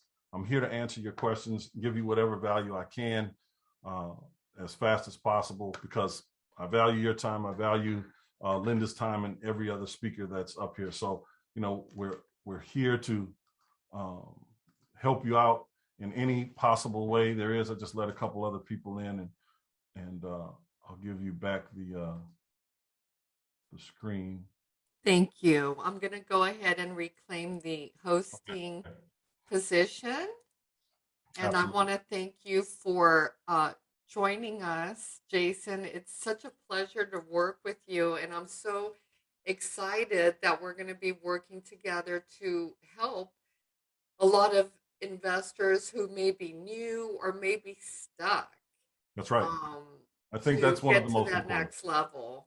Absolutely. I think that's one of the most important things. There are so many people that just get stuck and don't move or don't know what step to make. It's not even so much that they're stuck. They just don't know. Do they go forward, backward, right, left? So they just stay put. They stay still. And we want to rev up. We want to ramp up your activity so you can find that success. So thank you for the opportunity, Linda. I really appreciate it. Thank you. Oh, absolutely. And next, we're going to be learning from Jay Tenenbaum. We're really excited to have him. And let me just briefly read a little bit of information about Jay. Now, Jay Tenenbaum is with Scottsdale REI, and he is the founder and president of capital development of Scottsdale REI LLC, which is a private equity real estate investing firm specializing in acquiring assets nationwide. Now, Jay is a certified keynote speaker, and he speaks nationally on note investing and other real estate related topics. Now, today, Jay is going to be discussing how to buy out of state investments and how to specifically buy rentals or real estate property without having to see the property or touch the property or physically go to the location to see the property. So we're going to be learning insights from investors that buy a lot of properties at one time, known as a real estate tape. And when you buy so many assets at once, you don't have you don't have the time to physically go and see each one. So Jay is a master at this, and he's going to be teaching us some great tips today. Welcome, Jay. Thank you, Linda. Pleasure to be here. But I can't do this by myself. So we've got my business partner, SETI Bank Gershberg, with us today. Awesome. So we're going to both teach you guys what we know, what we think we know, and a few things in between. Good morning, SETI. What's going on?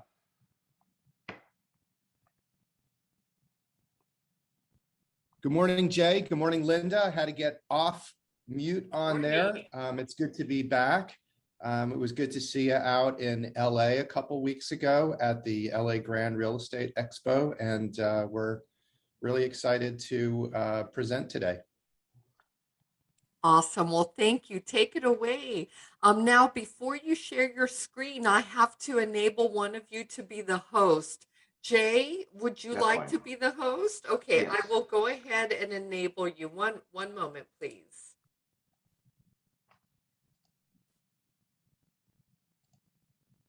One moment, please. Once the first slide comes up, we'll take it away.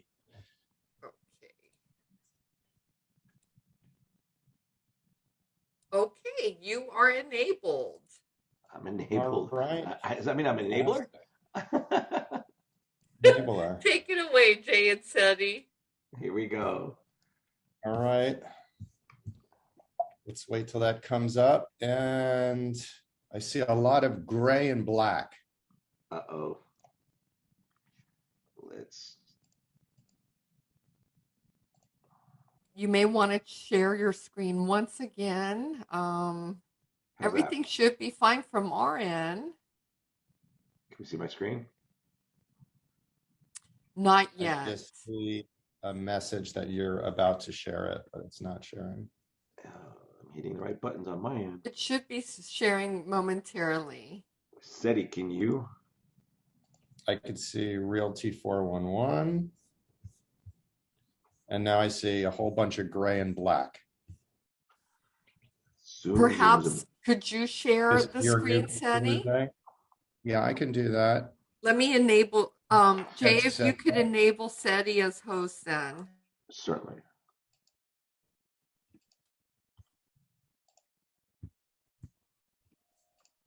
Go ahead. All right. Let me screen share. Okay, I'm disabled on screen sharing.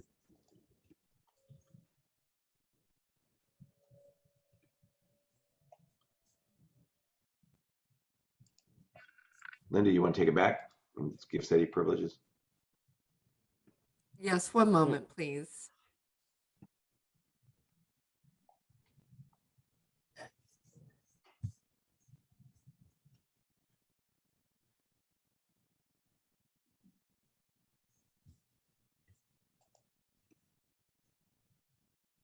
For some reason, it's not allowing me to. You have to give the hosting privilege back to me, Jay. Or maybe Jason can come in and help. Jason, are you Yeah. available to assist? Yeah, I'm there. You're either gonna have to, as a host, you should be able to share it, or you'll have to enable multiple participants to share their screen, and that should be able to allow you to share There your we go. screen as the host. Try it now. All right. I'll do that. There we go. There we go. You guys see the screen? All right. Yep, I Yes, see we the got screen it. now. Yes, thank you. Got it. And then how do we do full screen here? I don't do Hit this slide. that Hit often. slideshow. Yeah, you There's gotta that. hit the to begin the slideshow on the PowerPoint. So you hit the slideshow and start from the beginning. And then you want to play from the start, and that will give you your full screen. Now, yep, now I see it's full screen. I don't want to see this. Do you guys see this box to the right? I've got something on my screen which doesn't look quite right. Now it's fine. Now it's okay. Okay. It's fine. Now you're in the presentation, so you should be able to just scroll down and be all set. Okay, everyone. Perfect. Here we go. Sorry for the delays and really appreciate your patience. As Linda mentioned during her introduction, we specialize at Scottsdale Real Estate Investments in out-of-state investing. I founded the firm in 2017. Jay came on as a full partner in early 18. And since then, we've invested in over 200 assets collectively. And we'll talk a little bit more about that.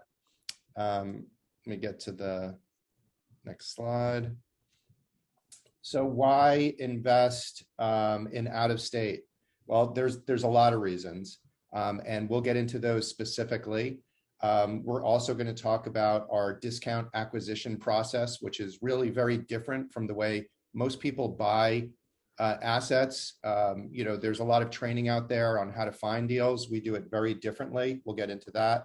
We'll talk a little bit about our background and why we're qualified, some information about the company, our software platform, something about our mastermind. Jay and I teach a mastermind. We have a podcast, and we're going to review some deals. We actually have a deal in here that was done by one of our students, and then we have a number that will review, some that are in process and some that are new. And then we'll give you a little information about our track record and then open it up for questions and answers. So why out of state? Okay. Well, one thing we have found in the Midwest, in the South, in particular, you can find lower priced assets. And that's always an advantage because for the same amount of money, you can multiply the number of investments you have, and that builds in diversification. And as you know, when you're investing, all investing involves risk. And when you can spread that risk across a number of assets, it becomes very advantageous. There is a variety of discounted assets readily available in the market. It's hard to access, though. Where do you get it? Where do you find it? Well, we have a system. We've developed relationships with hedge funds and institutions for many years. Jay started investing in defaulted mortgages back in 2013. He's done over 450 right now. As I mentioned before, as collectively, we've done over 200. And there's just an availability of them, and we have access. We can bring them to the community. Also, we still find that there are opportunities for rental. We like cash flow strategies, seller financed rental properties are, fall into that category. We still find those. And then, of course, multiple exit strategies.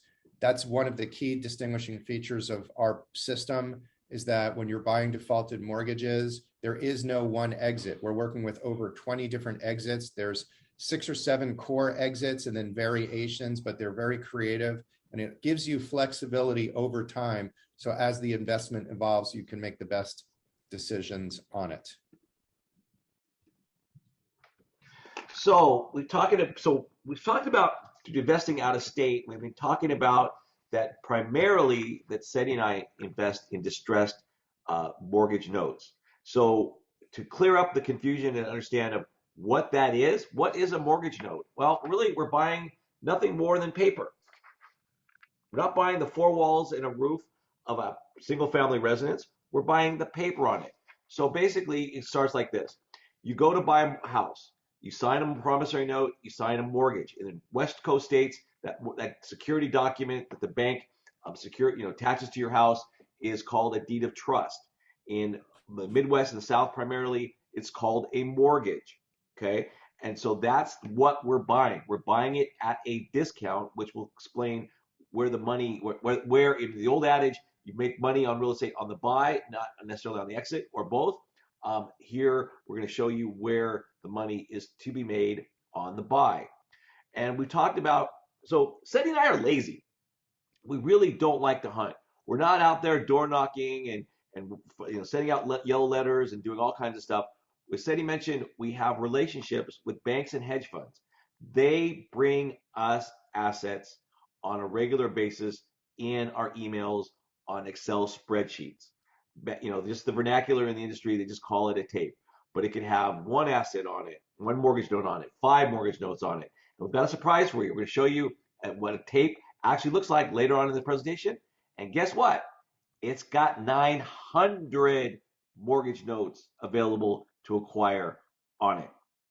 We've also this year found a little niche, and that is we've been investing in reverse mortgages, similar to regular defaulted mortgages, but in this case, the loan is originated with a borrower that's at least 62 years old or older.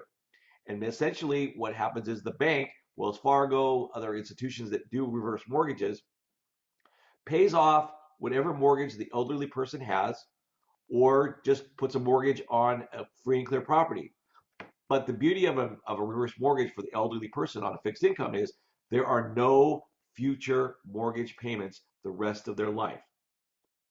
So basically, it could be paying off a mortgage, so you eliminate the mortgage payments, or taking a free and clear property and giving an elderly person some income, some money while they live out the rest of their years. Now, what happens is the mortgage does not go into default until the borrower dies. Well, once the borrower dies, the heirs either don't care, don't know, don't want, or a variety of that, to cure the mortgage, to pay off the mortgage and keep mommy's house. So that's when the property goes into default. Now, when a mortgage goes into default, with a mortgage, you, the owner, the borrower, has title and possession of the property. As a lender, as a private investor, we are the bank. We step in the shoes. What happens is, on whether it's reverse mortgage or a traditional mortgage, Wells Fargo, Chase, whatever, originated the mortgage. It was sold to hedge fund A. Hedge fund A packaged it up as a commodity, sold to hedge fund B. Hedge fund B sells it to investors like ourselves. So now we have the opportunity to work through it. We either keep the borrower in their home and do a loan modification, or we have no choice, especially in a reverse mortgage, to foreclose, right? And so in order to get title and possession back to satisfy what's owed on the defaulted mortgage, we have to go through foreclosure. Again, as I mentioned, in the West Coast, it's a very efficient, expedient process. In California, it takes 121 days. But in the Midwest and the South, the process takes a little longer because you have to file a traditional lawsuit, serve the borrower, get your judgment for foreclosure, and then send it to the sheriff for ultimate auction. We receive the bigger discounts in consideration for the additional time that we will spend foreclosing not in what's called a judicial foreclosure market. What is the auction? Well, again, in a deed of trust on the court, most of you people have been to auctions. On the courthouse steps, the trustee says, I'm auctioning off this property, and the opening bid starts at X, and everybody goes crazy after that. With a judicial foreclosure, the auction is usually held by the sheriff at the courthouse steps, or outside the sheriff's office, or something like that. That is the marketplace of which once we take the property to auction, we will get paid off potentially. All right. All right, so we have a process that we go through, and it's really a function of investing in defaulted mortgages, because as Jay's been talking about, The process of foreclosure is a legal process, right? And throughout the legal process, there are various milestones. And at those milestones, there are decision-making opportunities that can help determine which direction the investment is going. You can buy a note that is performing. So in other words, you're buying a loan where the borrower is paying regularly, and that will pay a coupon or a yield, very much like a bond, right? So you're the bank, or a bank will write a mortgage for someone and they're going to collect interest, right? Well, you can do that with seller financing or buying a performing note. And then sometimes notes are partially performing or not performing, which means people they don't pay consistently, which means that the payment stream is at risk, or they don't pay at all, which happens a lot. In fact, there are over 500,000 foreclosures every year in the United States because people cannot or don't pay their mortgages. So the first step is that the bank who holds that mortgage would sell it to a hedge fund because they don't want it anymore because someone's not paying. Or sometimes when it is paying, they'll sell it also because they want a different income stream. So when that happens, we get what's called a tape, and the tape comes in and we need to analyze the opportunity. So myself, my analytical team, I've got 2 guys working for me. We're crunching numbers. We have a big throughput. We push through many, many, many deals. Then once we identify one that has merit, we're going to acquire it with cash. You typically cannot borrow against purchasing a note. We do have some sellers that do that, but using leverage is something that only happens in certain circumstances. So typically we'll buy a note with cash. And then with that note, if it's a non-performing note, we can loan mod it, or we can continue with the foreclosure. If we decide to do a loan modification, it just means that we're working with the borrower to get the note reperforming.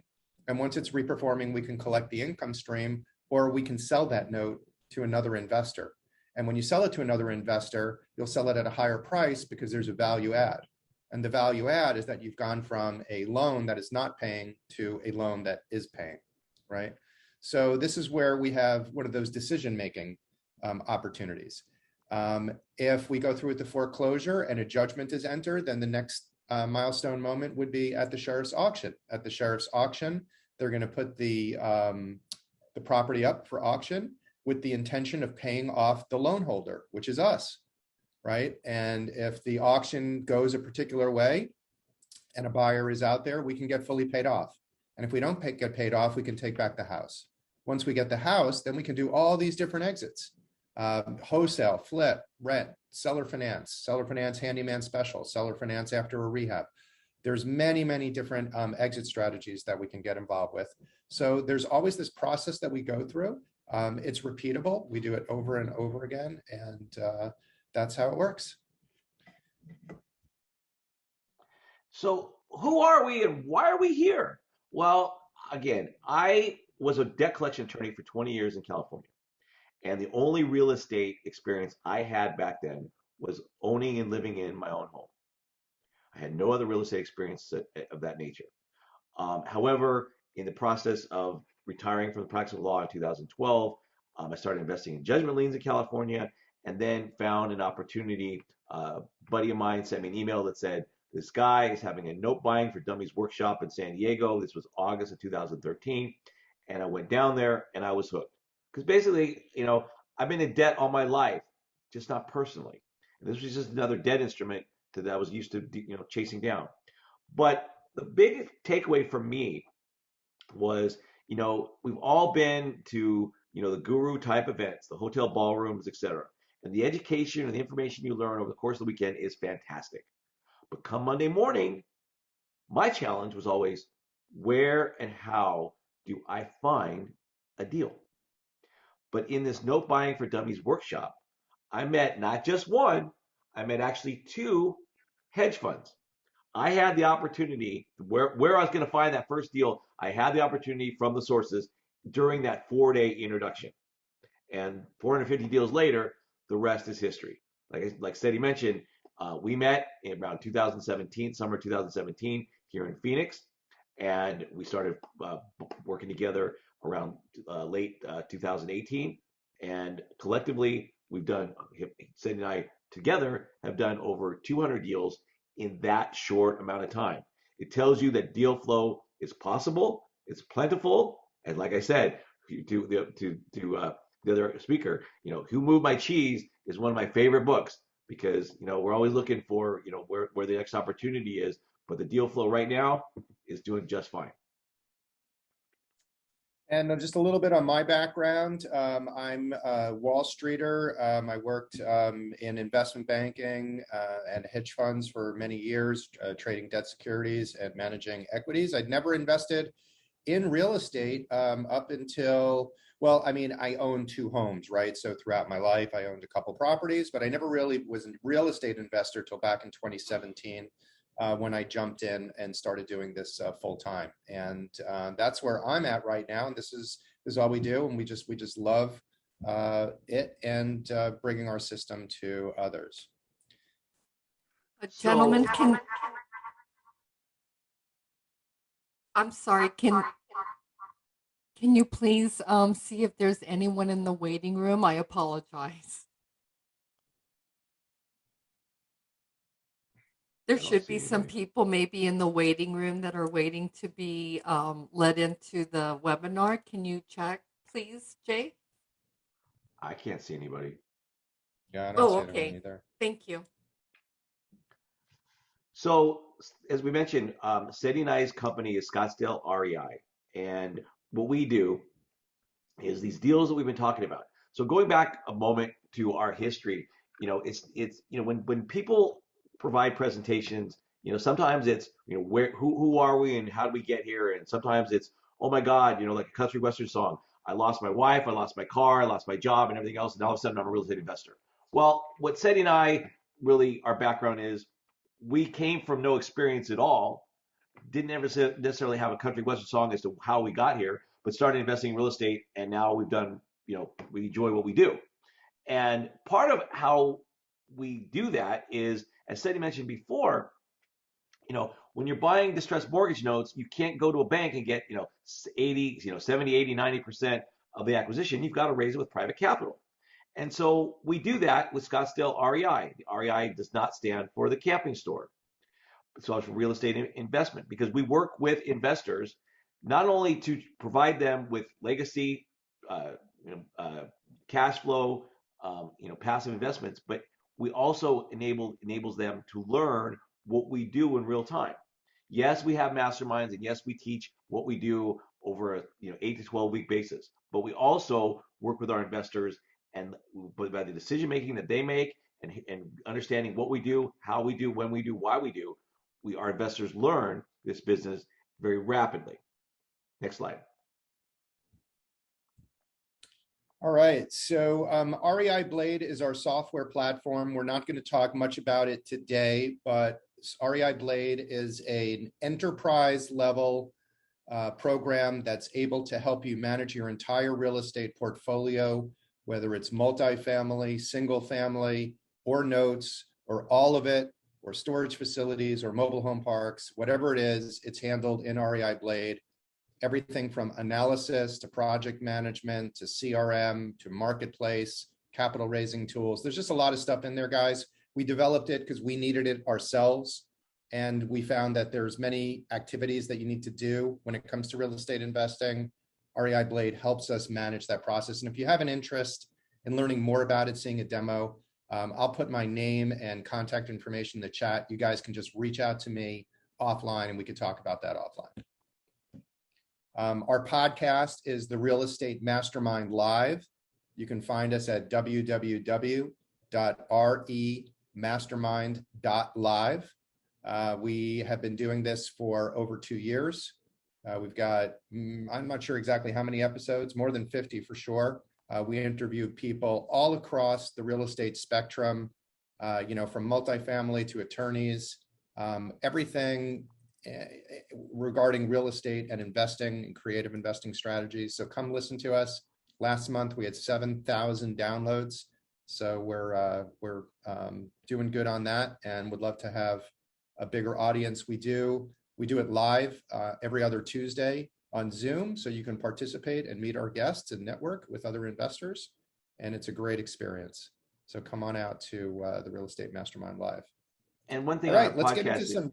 and one thing about our podcast, real quick, is it's not about setting eye. It's not about gibberish on like who we are and what we do, and we're the greatest things since sliced bread. We are interviewing other experts in real estate. We've had many guests on in areas that we know nothing about, and we've gotten just a terrific education as well as that of our listeners. So that's what our mantra is on our podcast.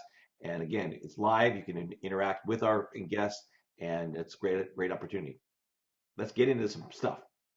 Yeah, let's get into some stuff now. You guys heard us talk a lot. So why don't we look at some deals? This first one is in Robbins, Illinois, and was a deal that some of our students took down last year. Hugh, Roland, and Gabriel. Jay, you want to go over some of the details on this? Certainly. So in our out-of-state mastermind, we bring deal flow to our students. And this was a note that they picked up from a tape that we brought in May of last year. In Robbins, Illinois, as you can see the statistics on it, they bought it for $21,891. As Seth mentioned in the process slide, we buy in the Midwest and the South for at very inexpensive, attractive prices. And UPB, that stands for unpaid principal balance. When you buy a house, let's say you take out a mortgage for $100,000, and for every month you make the payment, your principal and interest payment, a portion of that payment goes to principal, a portion of the payment goes to interest, just like a car loan. And so at some point in time, when you default, well, if let's say you paid for 5 years, and then after 5 years, you stop paying. Let's say the principal balance has been reduced to $95,000. Well, that is the principal balance. That doesn't change. Now, the fact that you're now in default and you're ultimately going to potentially go into foreclosure, now you're looking at what's added to that unpaid principal balance is your late fees, your accrued interest, an item called corporate advances, anything the lender will have to spend out of pocket to protect the property during the foreclosure, which would be attorney's fees, it could be property taxes, it could be servicing, it could be insurance, stuff like that, right? And so ultimately, when you go to foreclosure, you get a payoff figure, okay, which is going to be higher than the unpaid principal balance. Now, the ARV in this slide is what the after repair value is. Now, this particular asset, an elderly woman lived there, and our students were contacted by the grandson, who first offered, hey, I've got some money. They bought it for $21,000. They were owed, like I said, they were owed at least $47,000. I think they were owed more like 50 or $60,000 with the payoff. And you know what? How about I pay the thing off? Well, they would have made triple their money in 5 minutes. Well, the grandson never followed through. So what we teach our students is this: set a backstop. So when the guy ghosted them, they turned around and started foreclosure. And guess what happened? Next slide. Guess what happened? Now that grandmama is in foreclosure, the grandson steps up and says, wait a second, I want to work this out. So they're keeping grandmama in the house, and the grandson is now going to pay the loan. They worked out a loan modification with the grandson. And so they got a $3,000 down payment, and they're getting $438.16 per month going forward. And I believe they just kept they waived their arrearages other than the $3,000. They kept the principal balance at $47,791, and they're generating a very healthy return. $438 a month, which is roughly $5,200 a year against a $21,000 investment. It's only 25% return. That doesn't even count the $3,000 they already got back, right? This is an example of what can be done when you're buying lower value assets in the Midwest and the South. This is just something that our students have done. I've done personally a ton of loan mods. As a debt collection background, I can speak to borrowers, very efficiently and very easily. And my approach, typically involves a country western song, but I'll get to that another time. Next slide. So this one here is one of our assets, the Scottsdale asset. We bought it February of this year. It's in Ashley Falls, Massachusetts. Said he's from the Northeast. New York and in the Newark area, New Jersey area, and loves the Northeast. And we started to play in the Northeast. And so this one is in Sheffield, Ashley Falls, Massachusetts. Statistics are, remember, we're buying the note on the house. The house still is a house. This one's 1.5 acres, built 1900, 5-bedroom, 2-bath, 1676 square feet. Okay. And again, what I talked about before, our total payoff is $361,000. Our UPB is about 350. Now we've got an ARV value of anywhere from 390 to 410. Guess what? We only bought it for $160,000. And our foreclosure auction is Wednesday. Guess what? The son of our borrower, this is a reverse mortgage. The borrower is deceased. The son of the borrower has been communicating with me from time to time over the last six months or so, really desiring to keep the property in his family and move back. This was childhood home, and he would love to come back and live there. Well, okay, we bought it for $160,000. He's had it appraised himself, and the as-is value is still 2.25. So we know at auction we could get 2.25, 250. Remember, we go to auction on Wednesday, and we can set it from zero, which we lose money, anywhere from $0 to $360,000. And if some third-party bidder wants to pay $361,000 for this property, right, for the note, for the property at auction, we get paid off, and then some. But with this guy, because we are, reasonable people, we're having conversations with the son, and he's told us that between a loan he can get and some extra cash, he can come up to at least $200,000 to buy the house. Well, our number is closer to 250. And he says, well, I don't have 250. So guess what? We talked about seller finance a few minutes ago because we're creative. So we're entertaining the opportunity of getting his loan and his cash for $200,000, which would totally return our investment and give us a profit, and then carry the paper back, $50,000 over agreed about time frame, agreed about monthly payment, right? What's our return on investment going to be on the $50,000? Infinite. We'll have no cash in the deal at that point in time. That's just an option that we have.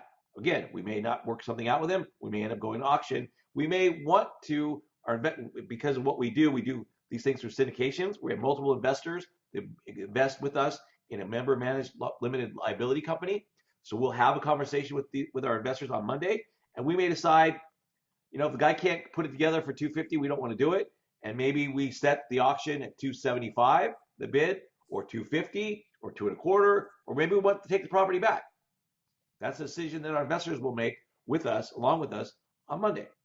Next slide. All right, I told you before that deal flow. So this particular tape spreadsheet came to us last week through a relationship that we have. There are 900 different assets, notes on this tape in about 40, I didn't count, about 35 to 40 different states. We placed a bid on this tape. So basically you got to take a 900, and it's overwhelming to us because we don't see a tape of this size very often, right? It might be 90 notes, it may be 50, it may be 5, right? And so basically what we go through as part of the process that Sadie mentioned earlier was we will immediately filter out this tape. And this tape has a variety of different columns. And so we may filter it by state. We may filter it by places like New York and New Jersey, which the foreclosure takes too long. We don't want to play there. We may filter it down to 5 or 10 states that we really know well and love to play in. Pennsylvania, Pittsburgh in particular, where else? Massachusetts, Connecticut. Said he's in love with Connecticut right now.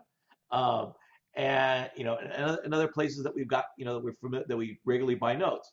And ultimately, we placed a bid already last week on over 500 of the 900. Why did we place a bid on 900? Well, we could have, because we really placed the bid as a process.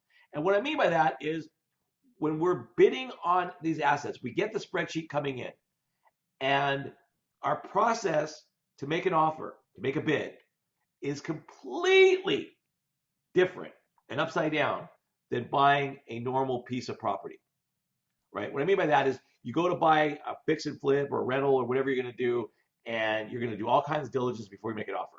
Here, we say diligence. What's diligence? We do that later. So through a process, through a formula, we make our bids. And it's like a funnel. We're going to make 500 some bids. We're going to get some accepted. We're going to do our diligence. And some of those may not pass diligence.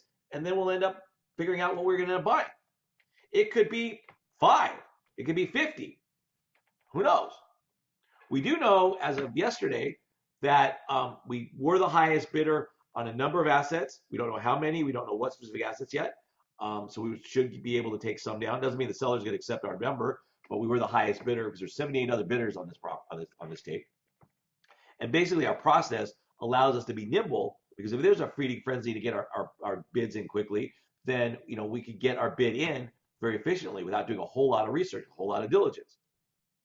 So from there, we filter it from state. We may filter it by, if we want to do, if your investor ID is loan modifications, you may not want vacant properties, because all you're going to end up doing is foreclosing. Then again, maybe your strategy is nothing more than acquiring notes as an acquisition strategy instead of hunting, and you may want nothing but vacant properties to foreclose, so you have the opportunity to fix and flip. Whatever your investor ID, doesn't matter. With 900 assets, there's plenty to go around. Anything else you want to add about this tape, Seti? Yeah, I do want to add a couple different things. There's some questions about definitions. So apologies, guys. We deal with this every day and, talk in terms of acronyms. And let me explain what a couple of these things are. You've heard some terms. UPB, that's the first one. That's called unpaid principal balance. So when you take out a mortgage, when someone takes out a mortgage and you make a payment, part of that payment is principal and part of it is interest. Every time you make a principal payment, you reduce the amount of principal on your loan. So after you make one payment, there's a reduction, 2 payments, there's a reduction, 3 payments, there's a reduction, on and on and on and on. At some point, if somebody stops paying on their mortgage, the unpaid principal balance is the last balance. And that is what is owed for principal on the property. Now, that does not take into account interest or penalties, right? That is what would be called arrearages. Well, guess what? You're also owed the arrearages. So even though someone stops paying on their loan, yes, they owe all the principal on that loan, but they also owe all of the interest that they haven't paid, the missed payments and penalties. And that gets added to a number that's called the total legal balance or the total payoff. And there's actually one more number in there too. So as you're doing a foreclosure, there's a legal process. You have to hire an attorney. That costs money. You want to insure your asset. That costs money. Taxes and these other things need to get paid. That's costing you money. These are called corporate advances, which means you're advancing these payments on behalf of this borrower who is not paying. And you get that reimbursed. So when you go to auction, and that becomes part of your total balance. So those are the major definitions involved with investing in notes. So you'll see those pretty much on every tape or dealing with every deal. So hopefully that helps. Jay, any other definitions that you want to bring out? We talked about this before. A tape is just generally the Excel spreadsheet in a form similar to what this slide says. Now, every seller puts a tape together, a spreadsheet together, different. Some of them are very thorough, and there's a variety of columns in here that we need, and some of them are lazy and it's not as thorough. It all depends. They come in all different ways, shapes, and forms. But when we refer to a tape, it's just the vernacular of the Excel spreadsheet. We receive from our hedge fund relationships. So there's a variety of assets also that appear on these tapes, right? So you can have lower value assets like we looked at earlier today, right? This asset, there was an original purchase price of $21,891. And then we go all the way to the other end of the spectrum. Here is a note that we just purchased. Jay will tell you about it, in a place called New Canaan, Connecticut. If any of you guys know New Canaan, Jay mentioned earlier that I'm in love with Connecticut. I am. New Canaan is a suburb of Manhattan. It's one of the areas where a lot of hedge funds or financial people live in multi-million-dollar mansions. And this note, we paid over $1.1 million for it, 5,000 square feet, two buildings. So you have notes in that entire range. We've purchased notes for as little as, believe it or not, guys, $1. Yes, we purchased for $1.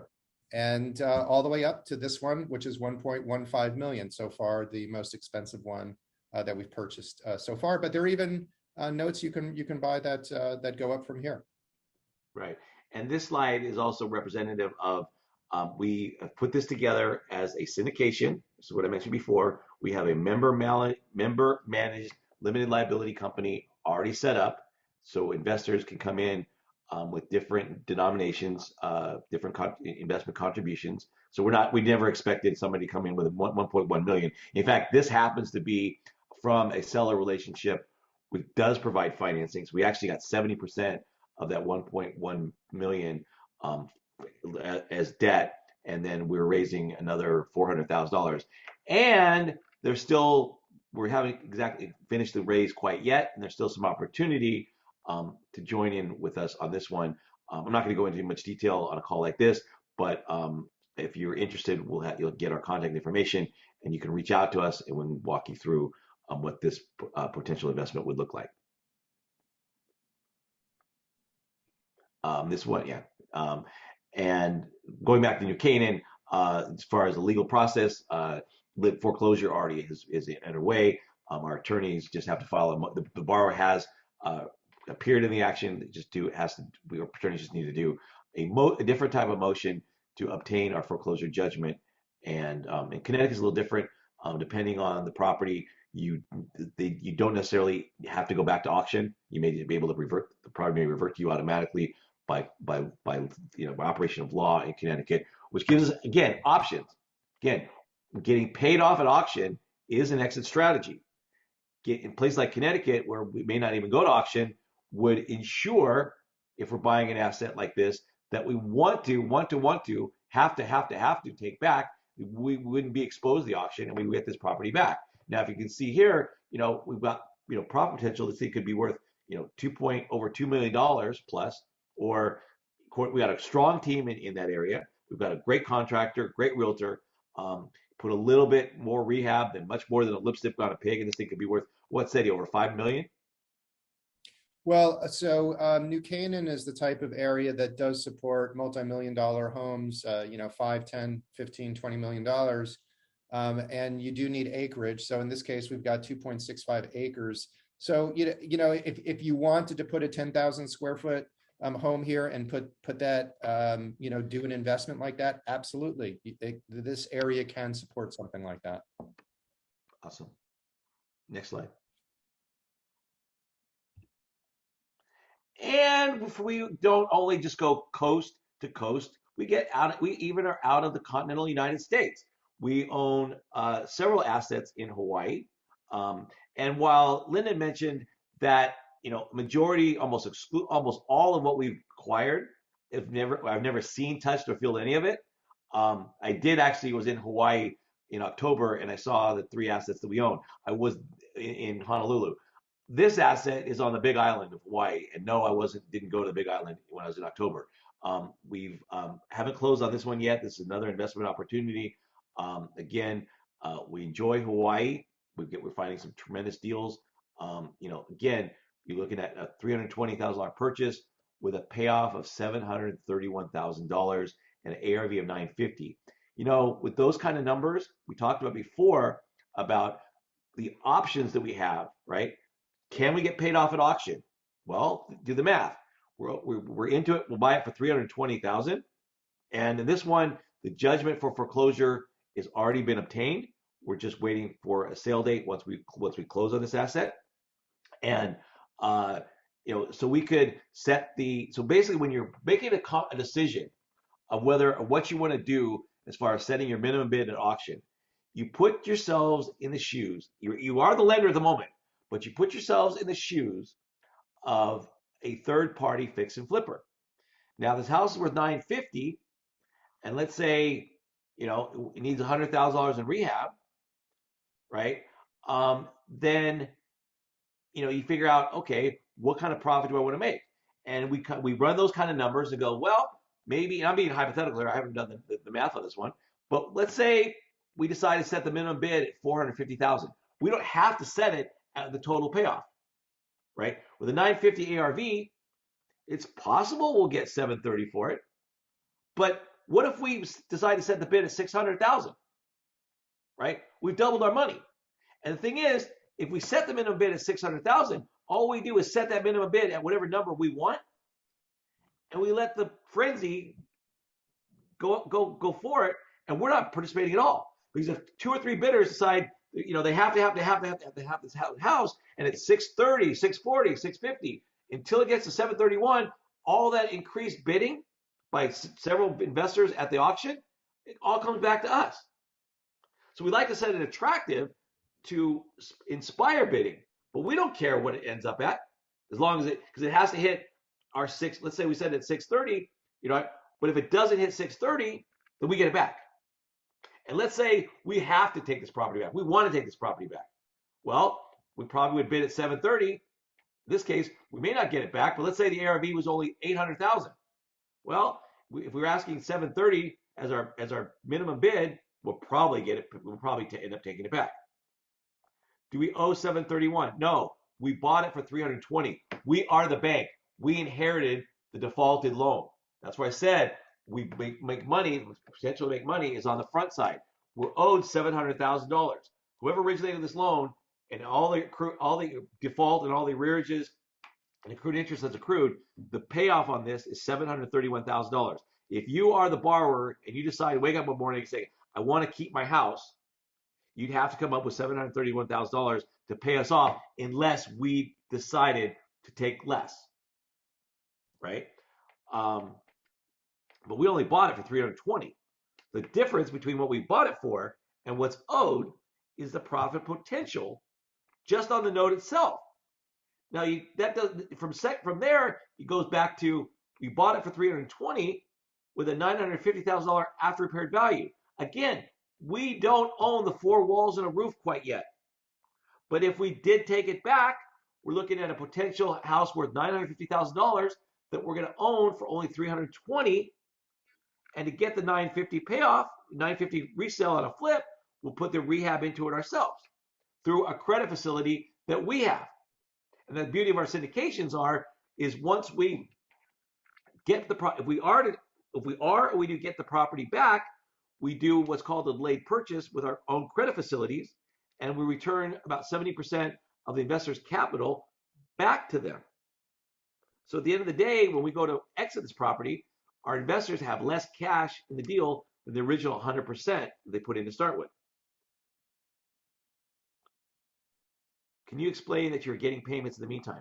You are not getting payments on a defaulted mortgage while you're going through foreclosure. You're getting payments if I'm going to keep the borrower in their home and do a loan modification. Now, there are some situations where if the foreclosure can take forever, we could apply for a receiver and get rent paid by the occupant during the course of foreclosure.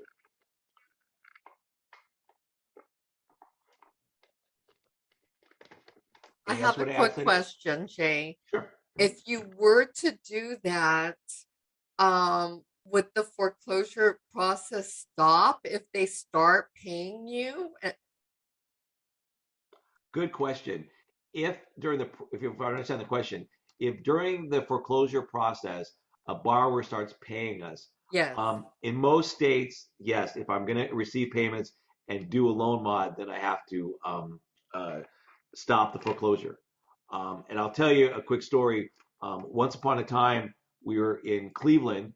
I had a property in Cleveland, and the borrower, started paying. We started foreclosure. And remember, as I said before, when our students, Roland, Hugh, and Gabriel, when they got ghosted by the grandson, started foreclosure. Because I always say, set your backstop, right? And also action creates reaction. And what I mean by that is, yes, when I started foreclosure with this guy in Cleveland, he started to pay. And he made a couple payments. I agreed to just, I didn't get a formal loan mod with him. He was always kind of sporadically before foreclosure, sporadically making his principal interest payment anyway. And then from there, he made a couple payments, we dismissed the foreclosure, and then he stopped. So what do? We refiled the foreclosure. He came around again, wanted to make payment. We said this time, sorry, Charlie, sorry, whatever his name was, we can't do it, right? I'm not going to go down this road with you. I said, what I will do, because remember, I'm not a hard guy to deal with. I said, here's what we're going to do. The one and only time I've done this, and I don't necessarily advocate doing this, but again, it's a win, try to create a win-win when possible. And what we did was, we said, look, we're going to finish the foreclosure, but we're going to rent the property back to you once we take it back. That way, we have title and ownership, and he'd been there for 21 years, and we weren't necessarily inclined to kick him out. But that way, we protected ourselves, but instead of the stop-start business. And then once we took it back, we went in there and said, look, you're the owner, right? Now we're the owner. And rather than get harangued as a slumlord, we decided we will make like a very extensive checklist. We'll make these repairs. I mean, he had let the property go in disarray, right? We'll make these repairs for you. These repairs we're not going to make for you. He signed off on it, and he's been paying rent ever since.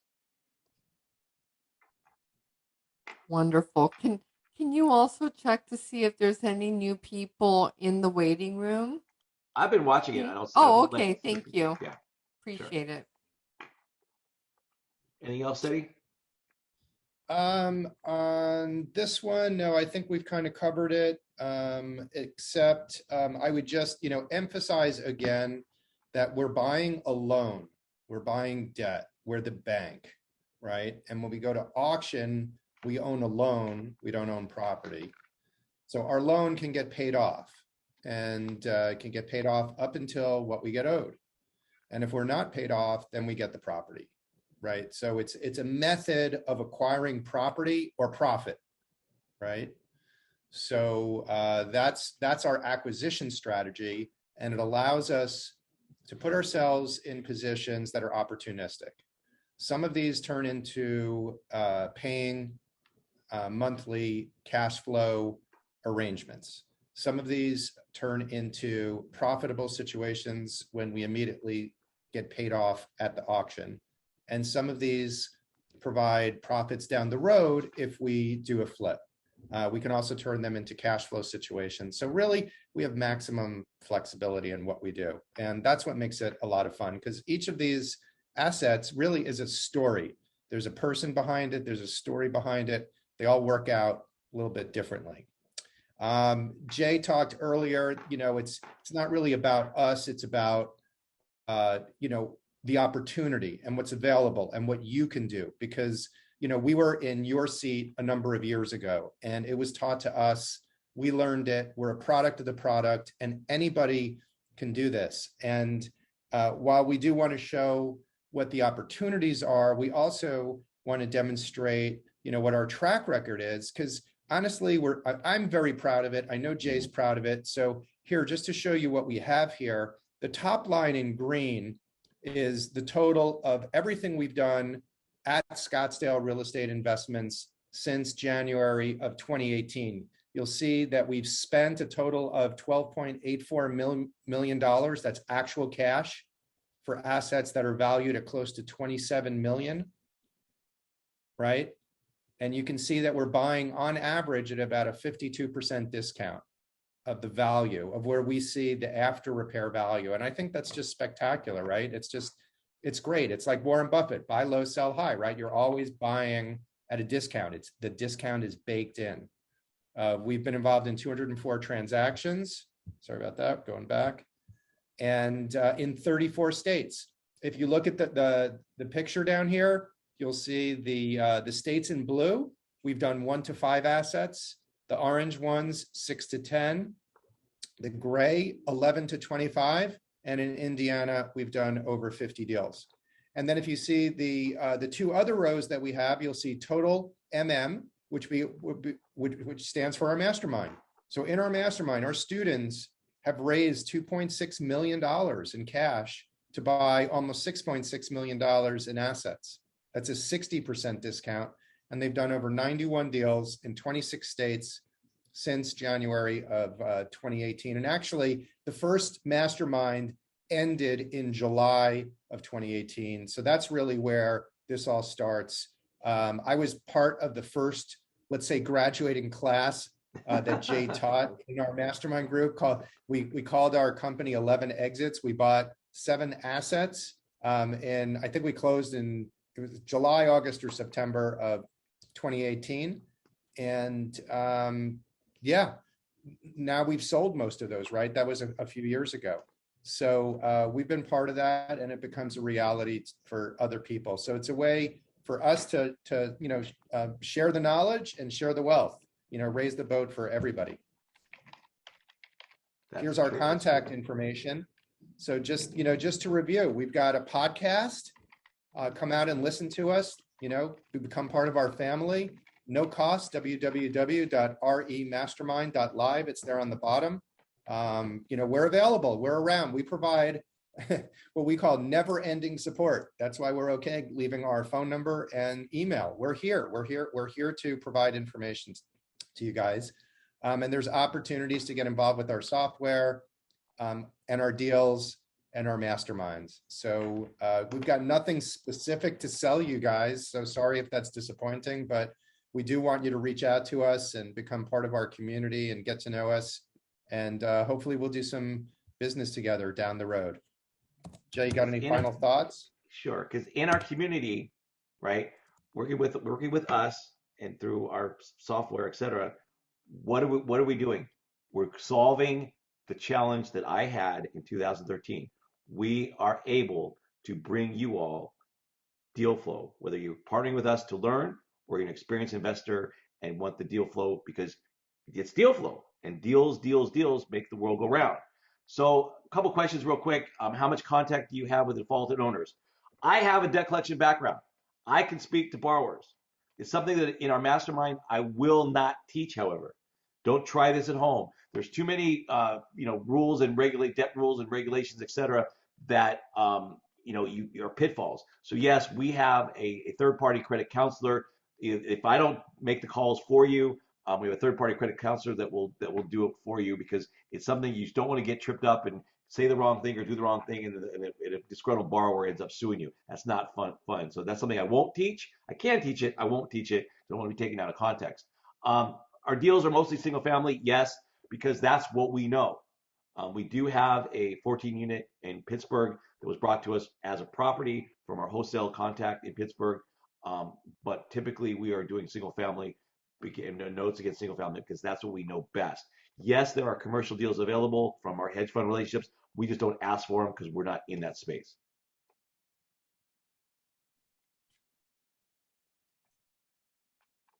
Fantastic information. Yeah, I think that pretty much concludes our presentation, unless people have questions. Again, we've provided our contact information in case you want to ask outside, but if you want to, send us a chat, we're happy to respond. Fantastic. Well, thank you so much for sharing your knowledge and your expertise. And it was truly a pleasure to connect with you in person in Los Angeles a few weeks ago. And I can't wait for another large event like that. That was amazing. It was so nice to be out in front of people. We got the opportunity to speak for an hour, and I got to tell you, Zoom is Zoom, but I'm much better live, and I certainly enjoy the interaction with people. So thank you, Linda, for allowing us the opportunity at LA Grand Expo, and the opportunity today as well. We sincerely appreciate it. Oh, it's our pleasure. And now I'm going to reclaim the host position. We do have people in the waiting room, so let me go ahead and bring them on as well. And Paul, if you want to go ahead and go live, I'm also going to be bringing in Jason.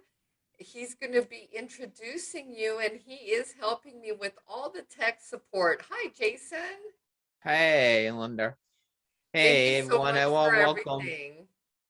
I want to welcome our next speaker, Maverick Millionaire Paul Finck. He's a personal development authority with over 30 years experience. He's done over $20 million in real estate transactions.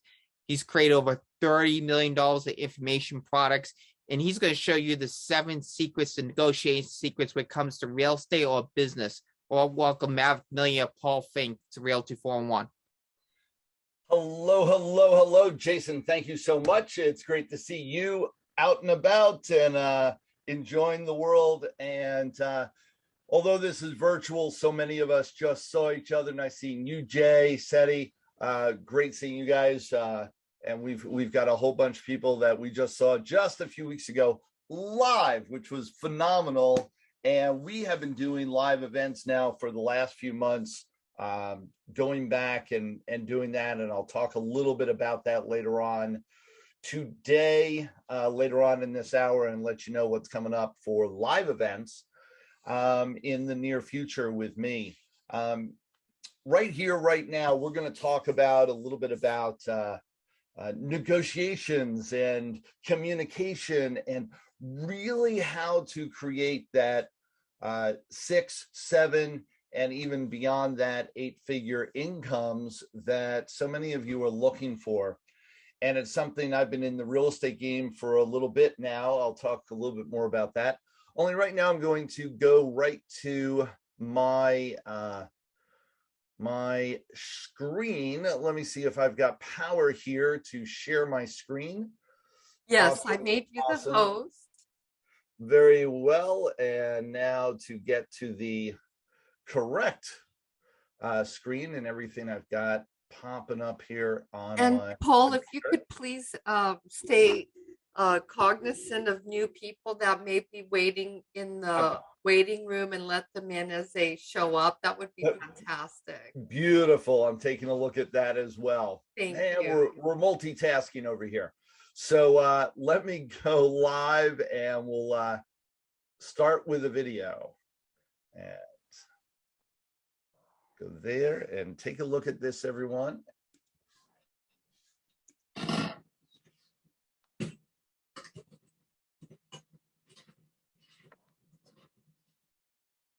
The Maverick universe is about hope. The Maverick universe is about change. It's about understanding that you have the power within you to create anything that you want, to manifest anything that you want. You want to talk about how to juggle, how to balance, how to create it all. That's what I've done, and done it with a gusto, done it with a passion, and done it with a thrill that most people look at it and go, how? How did you make all this happen? You want to come with excuses? You want to say that you can't for one reason or another? I challenge you to have more excuses why you can't than I do.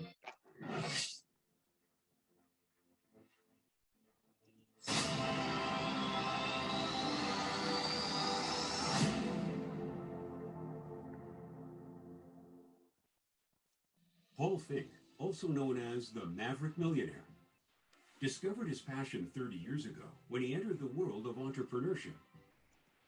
He's a renowned life coach and speaker who uses his own life experience to help his clients reach their full potential. I want and desire and work every single day to be the greatest husband I can be, the greatest father I can be, and the greatest business person I can be.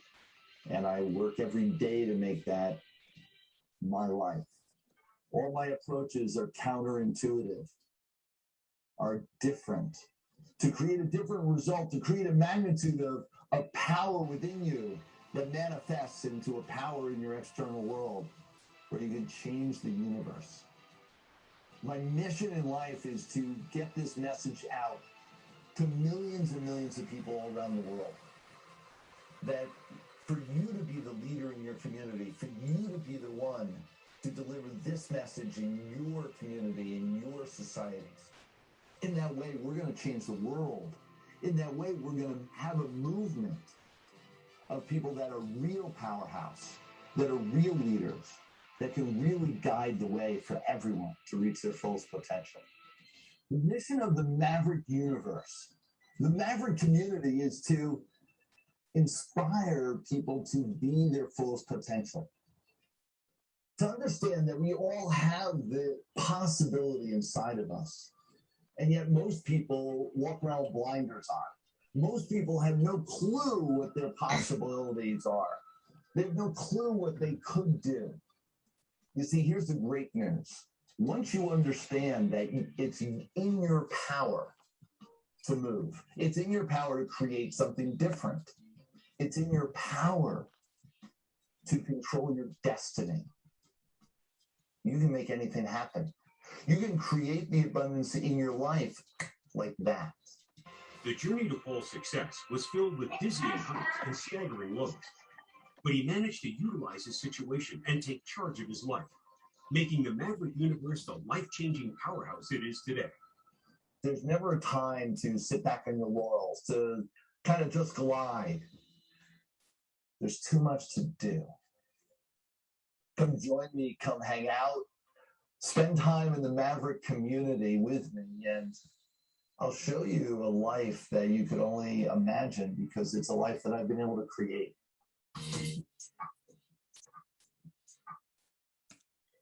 Welcome, everyone. We're going to be talking about, well, communication and negotiations, and I'm going to cover what I call the 5 keys to close more deals guaranteed. And I don't say that term lightly. This is what you need to create the magnitude of results that you're looking for. And that's really what we're all here for, is to create a magnitude of results. Whatever you want in your world, whatever you want in your life, it's about creating it for yourself, for your family, for your community, for our society.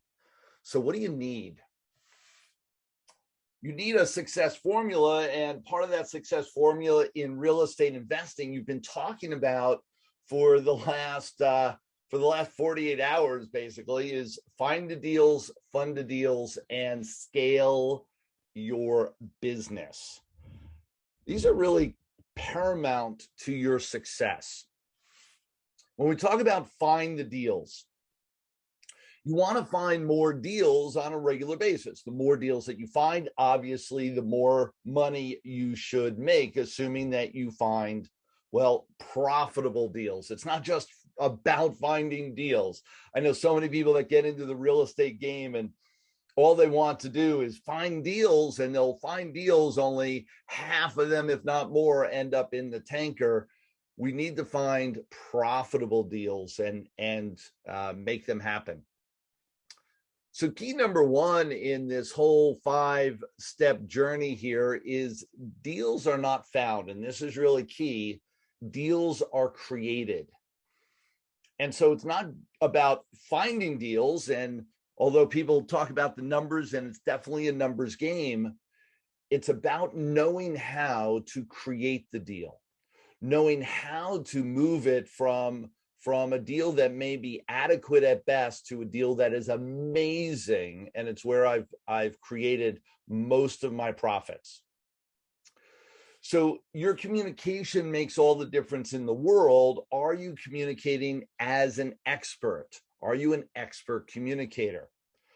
Communication is persuasion and influence. It's sales and marketing. It's motivation. It's self-talk. It's relationships and your engagement with that. It's management of your team, connectivity, and team building overall. All of this is what communication is about, and it's also what your negotiations is about. Maybe it's time to learn all this. Maybe it's time to spend a little bit of time sharpening your axe, if you will, and getting in the game by learning the skill sets that it takes to move the numbers. Effective negotiations directly impacts your bottom line, your results. And I'm going to talk about multiple different aspects of negotiations. I'm going to share with you some of the key components that I've used in negotiations. I've created a white paper, if you will, a book on negotiation strategies. I call it the Maverick 50. And these are 50 different negotiation techniques that I've utilized over the years. I've been in real estate investing now for 20 years, and I've used these negotiation strategies in my real estate deals to make not just hundreds and thousands and even tens of thousands, but hundreds of thousands of dollars on every deal have been created through some of these techniques, some of these strategies. So I want you to pay attention really closely to what we're talking about here. So I'm going to give you a few key components. I obviously don't have time to go over all 50, but I want to share with you some fun ones and some ones that I've utilized over and over again that have worked really well, exceptionally well, in making me hundreds of thousands, if not millions of dollars. Maverick 50, technique number 50 in my list of 50, in no particular order. The 3-option offer. Now, for those of you in commercial real estate, and I've done both commercial real estate as well as residential, I've done almost every type of strategy there is: wholesale, short sales, subject tos, buy and holds, rental properties, apartment buildings, strip malls. I've done a whole lot of different real estate and different techniques over the years. This works particularly well with commercial property, although I've used it in residential properties as well. This is designed to move prospects to the middle offer, although you're going to design it so that all 3 offers are something that you would accept. And here's the psychology around it. I've got a background in clinical psychology, social psychology. I've studied neuro-linguistic programming and gotten certified in that. I've studied hypnotherapy and gotten certified in that. And all of these techniques come at it from a psychological point of view and understanding the principles of negotiation. That when you offer up, most of us offer up a price. Here's my offer. Here's my price on a piece of property. And when you offer up one possibility, people have an option of saying yes or no to those possibilities. And when given a choice, without weighing the extreme of which is the better choice for them, given a choice of yes or no, people statistically will say no. So out of a 50-50 yes or no, which you would normally assume would be 50-50, there are 2 options, so you could choose one of both, one of each of those. Statistically, people will say no more than yes, because yes means that they've got to change something. They've got to do something. And that means extra effort. And so they're inclined to say no versus yes. So you're already, when you place an offer, working behind the 8 ball statistically, because people are inclined to say no to whatever offer you give them. So as we increase to 3 offers, the stats get better and better that they're going to pick one of your 3, regardless of whether they're good or not. Because one of the key components that happens with a 3-option offer is that it looks and feels as if you are flexible, because you have 3 different options available to them that are slightly different with each option. And so from the other side of the fence, other side of the table, if you will, in negotiations, it appears as if you're flexible, which means they will say yes with adjustments at the very least. So they'll say yes to one of the offers, giving you adjustments on that, because they believe you're flexible, so they're going to work with you. This is your best statistical option to get them into negotiations with you. That's why it works. This was one of the first properties that I actually practiced all these negotiation techniques on. It was one of my first properties ever in real estate investing. And this was the listing. It was listed at $769,000. Now, For those of you that live around the country, I'm in the Northeast and many of you are in California. However, for those of you that live in all the other parts of the country, this price tag may scare you a little.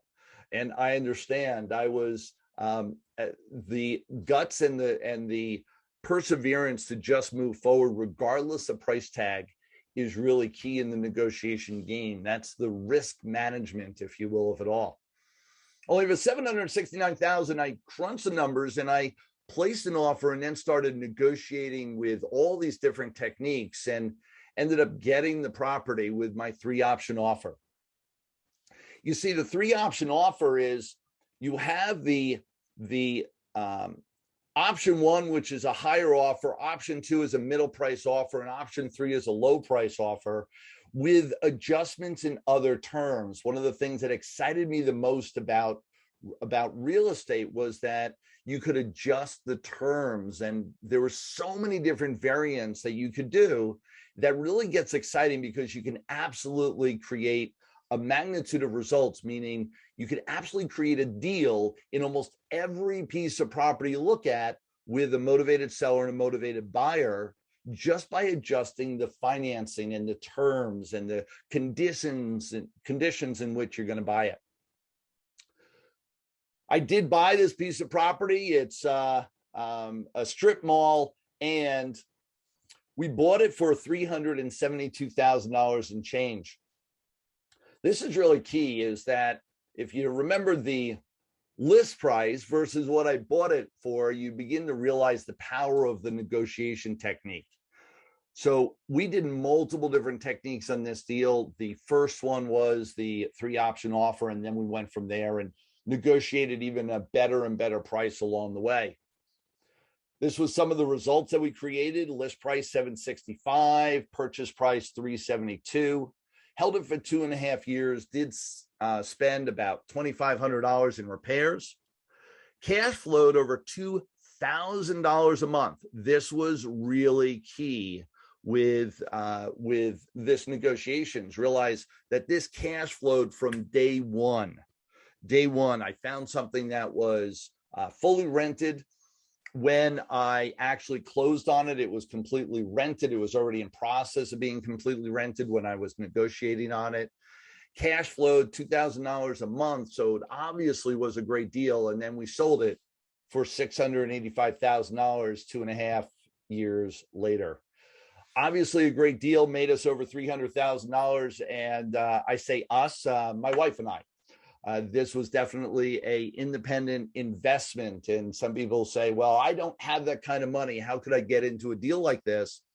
And one of the things that I will tell you is that I didn't have this kind of money either when I placed the offer on this deal. And one of the things that I learned to negotiate is not just on the purchase side of the equation, but also on the finance side of the equation. And multiple techniques will work with getting financing and negotiating with banks, negotiating with private equity partners, negotiation with financiers. There's definitely, or private investors. There's definitely all these techniques can work for that as well, and in different capacities. Here's another one out of the Maverick 50, technique number 3. I love this one, and I've used it on almost every one of my deals, one capacity or another. Some deals, and the deal I'm going to tell you about in a minute, we had a nice extreme profit from this particular technique. Others, we have minor profits, but almost every single time, actually in my recollection, every single time I've used this technique, I've created extra profits from it.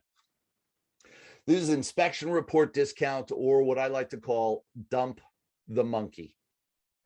You see, when you're looking at a piece of real estate, 99% of the time, the realtor talks all about the great things about the piece of real estate. Now, I'm not calling all realtors liars, or maybe they misspeak. However, I will say that they don't, and it's part of the strategy. They don't necessarily go around the house and show you every particular nuance of what's wrong with the property as they're going through it with you for the first time. Would that be fair? They're not pointing out any chip paints. They're not pointing out the nicks in the wall. They're not pointing out any challenges with the heating. They're not pointing out how one faucet may be leaking just slightly. They don't point out any of these components. Well, the key is that if they don't point it out, you are placing an offer based on what they are pointing out, on what they presented the property as. So now you're under contract. You placed an offer, they accepted, and you're under contract. Now you go for an inspection. When you go for an inspection, and one of the things that I did is I got an inspection report that was detailed out. I hired the right people and paid them a little bit extra to make sure it was a detailed report. What did the detailed report have in it? It would have in it every nuance of what was wrong with the property and how much it would cost me to fix it. So if there was chip paint, I would have to paint the room. How much would it cost me to paint the room to fix that chip paint? How much would it cost me to replace the windowsills that were, well, not up to total speed? How much would it cost me to bring a property up to code, in other words, in a lot of different aspects? All these pieces are part of the inspection report that, as you can imagine, with all this being itemized out, the bottom line would be pretty hefty as far as how much it would cost to renovate this property. Well, is that my challenge, or is that the challenge of the person that's selling it? That would be their challenge. Oh, these are the things they haven't done up to this point in taking care of the property. Here's the list of things, well, that could be taken care of. I dump the monkey is I take that report and I hand it to the opposing side, whether it's to the listing realtor or whether it's to the owner. I hand the report over to them. I don't say anything. I don't demand any extra money. I don't demand anything. I just hand them this lengthy report of all the things that are wrong with the property and see what their reaction is. That's what we call dump the monkey. Now, will they be oh so calm when they get a list of all the things that are wrong with their property, that maybe a price tag of $10,000, $20,000, $30,000, maybe more to create the create the adjustment in the property? They'll be outraged. They're emotionally high, and you move people to emotional high level, they will be intelligently low. All of a sudden you have the upper hand in negotiations without a doubt, because you're talking reasonably and they are over the top with emotions. Here's one property that I did this with. It was a large property. This was a 4-family in a area that was renting really well. $875,000 was the purchase price that we had already contracted on it. I negotiated with this one technique over $137,000 discount because of all the different things that I listed out. And it was multiple different ideas. I used a few other techniques to get this discount. It wasn't just this one. However, this was one of the major ones that worked these numbers so well. So I got the property on the contract, did the inspection, handed the inspection report over to the owner, and they were outraged. However, they wanted to sell the property. They were in a need base. I had already figured out why they wanted the property and knew I was the guy to buy this from them. And so they were in a tough position, and they had to negotiate with me, or else they were going to be in a challenging situation to find another buyer.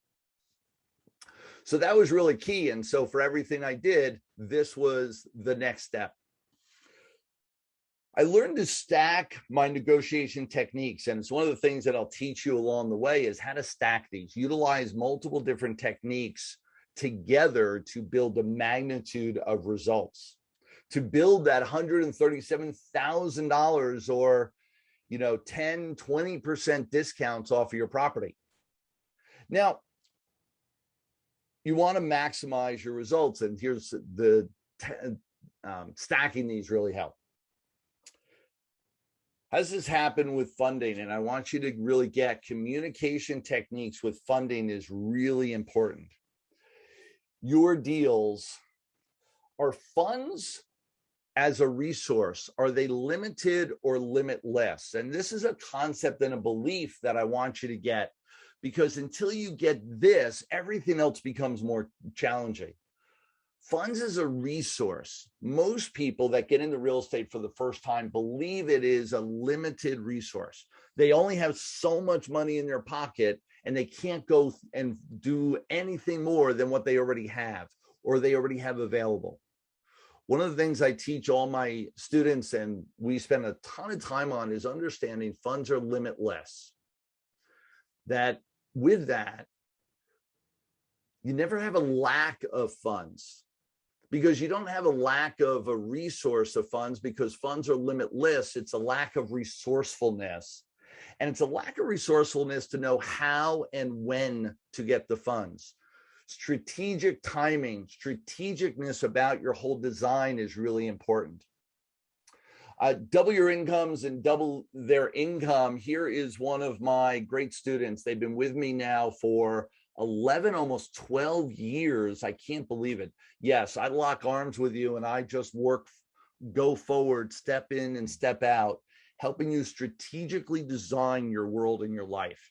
That's what I love to do. That's how our whole Maverick universe is created, is working together and step-by-step designing a future. This couple, they've been with me, like I said, for 11, almost 12 years now. So they've passed that 10-year mark. We've built up 7 figures. They started off from scratch, just doing a couple deals, and that's all they had done, some rehab flips.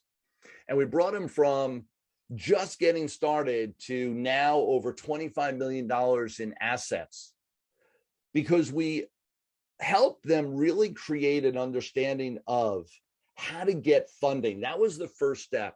The first year we went from 10 rehab flips up to 20, I think it was 24, 25 rehab flips. The second year we went from 25 rehab flips up to 47, 43 in that range rehab flips. It's been a few years. Understand, when you develop at that pace, when you're moving at that speed to create your rehab flips, you have got to learn how to get the money, learn how to attract funding and negotiate funding at a high level. And so I taught them how to get private equity funds, how to get private investors, how to negotiate better with their banks, so that they were able to have access to $2, $3, $4, $5 million at any one time with all these different sources. And they've had that consistently over the last 10 years. That's huge in creating the magnitude of results that they've created. Weir thinks that having more funds available to them at any one time would be a real great asset for their future investing. So money management, cash flow versus wealth building, is another concept of funding that's important. Both are necessary. However, what I find is that some people focus in on one and some people focus in on the other. A few people focus in on both. They'll focus in on getting cash flow today. And so they'll create a rehab flip, they'll do wholesaling, they'll create cash flow. However, wealth building is another key strategy, so that you're not always in this grind. One of the things I did with Barbara and Ken Tomeko is that we focused in on cash flow first, which was really key, while we started building wealth. So we started doing rehab flips and then holding one every 10 rehab flips or one every 5 we held as a rental property, thus building up wealth building over time. Then we took that extra equity that we had created and purchased a storage unit facility, then purchased another storage unit facility. Then we held those for a couple of years and did a cash out refi to the point of $1.2 million cash out, and went and invested that with a few of the other regular partners that we've developed into an assisted living facility, which now it's a $10 million assisted living facility build out that is building up their wealth long-term as well as cash flow short-term. All these strategies over 10 years, developing a magnitude of a portfolio and a strategic way of building up your life and your reality, if you will. So strategic planning is a must. That would be key number 3. And I want you to get, unless you're planning strategically with your future, planning out the next 5 years strategically, you're going to end up in a lot of ups, downs, and sideways that'll cause you angst. Definitely get with people that are in the know, get with people that understand the magnitude of where you're going and what you're attempting to do so that they can guide you with this strategic plan. It's so difficult to see the back of your head when you're in the midst of this. It's so hard to see what you're doing because you're in the middle of it. Having advisors from the outside, having advisors that have been through the test of time is really key for your future. Scalability is the next big key for your real estate investment success, if you will. Creating a scalable model, time, money, freedom, is really important. So key number 4 is understanding value of your time and money relationships. It's such a rare thing to really take a note of. Here's what I mean by that. Your time. What is your time worth? Are you paying attention to your time?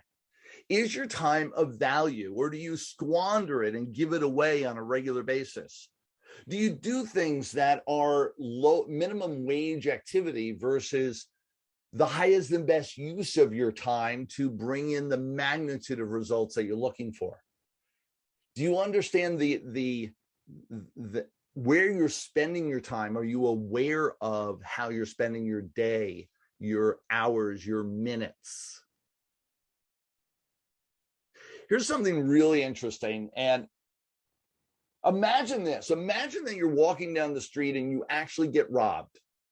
And I know your purse gets stolen, your wallet gets stolen, and they run down the block with your money. They run down the block with your credit cards. They steal what you have, maybe some assets that you have in your purse or your wallet, in addition to money. And they take all that away. Would you be mad? Would you be upset? Maybe even pissed off? Those people just stole your money and they're running away with it. Would you chase them down? Would you look to make sure that that person got arrested and prosecuted and thrown in jail? Would you be that mad that you'd want to make sure they got their just? See, the thing is, we get really upset when people take our money. It's an obvious. However, when people take our time during our day, we pay no attention to it. What I want to encourage you is to pay attention. Pay more attention to your time being stolen than your money, and you'll have more money in your wallet. Your money relationship. Do you value money, or do you believe money is the root of all evil? Do you understand your relationship with money? Do you squander it and spend it once you have it? Do you invest it for your future? Do you have strategic plans around what to do and how to manage your money ongoing? These are all topics of conversations that we cover in my ongoing relationship with all the people in the Maverick community and the Maverick universe. So what is your relationship with time? Do you value time? Do you use it to the highest and best use? And do you understand that money is infinite, that you can attract those funds and money at any time? Understanding that relationship, that money is an energy flow, is also really important to your future success, especially in real estate investing. 5 years from now, you're guaranteed, and I talk about guarantees a lot. We get so few of them in our world, may as well give you a few that you can count on. In 5 years from now, you are guaranteed to be, 5 years older. But no matter what you do right now, no matter what you do today. However, in 5 years from now, you could be happier, much wealthier, smarter, and healthier, and living your dream exactly as a result of what you do here today. With everybody that's spoken here, with everything that's happening, you could create a whole new world for yourself, a whole new reality. Do what most people won't do. for the next 5 years. I started this pathway 20 years ago. On this pathway 20 years ago, I remember when I hit 5 years. I remember what it meant. I remember how I recognized and realized my life will never be the same again, and I am set. I never have to worry, never have to feel like I am wanting ever, ever, ever again. Give me 5 years and you'll get to do what most people will never get to do for the rest of their life. I've been an entrepreneur for 35 years. I've owned several distribution companies, real estate investment for the last 20 years, over $20 million in real estate, speaker for the last 15. I've run over 250 boot camps, trained sales teams all around the world, co-authored books with over 400 authors, bestseller of 15 of those with other authors, and sold over $30 million in informational products. I've got a passionate relationship with my wife. I've got 6 children, 3 sets of twins. This is how I looked when my twins were born. Too many bills, too little time, stuck, stopped, overwhelmed. If you relate to this at all, come hang out, because I went from this to being the Maverick Millionaire in a very short period of time. And it was all because of bringing on the right people at the right time, bringing on information into my world, getting clear with some of these Maverick keys that really are the underlying belief systems that everything else is built on, and sharpening my axe with communication. I've got a couple gifts for you, and this isn't about selling you anything. Here's a couple gifts for everyone here. The first one is getyourmaverickTime.com, which is a 5-day webinar series of information, both in video format as well as in written, of how to get real with your time. Until you get clear with how to manage your time and how to get the most out of the time that you want to spend in your future, most of their time is going to be spent squandered, and you're going to end up with less than you ever could, than you really could, and you really could create in your world. So getting clear with this is important. So either go to getyourmaverickTime.com, which I put in the chat, or go ahead and text more time to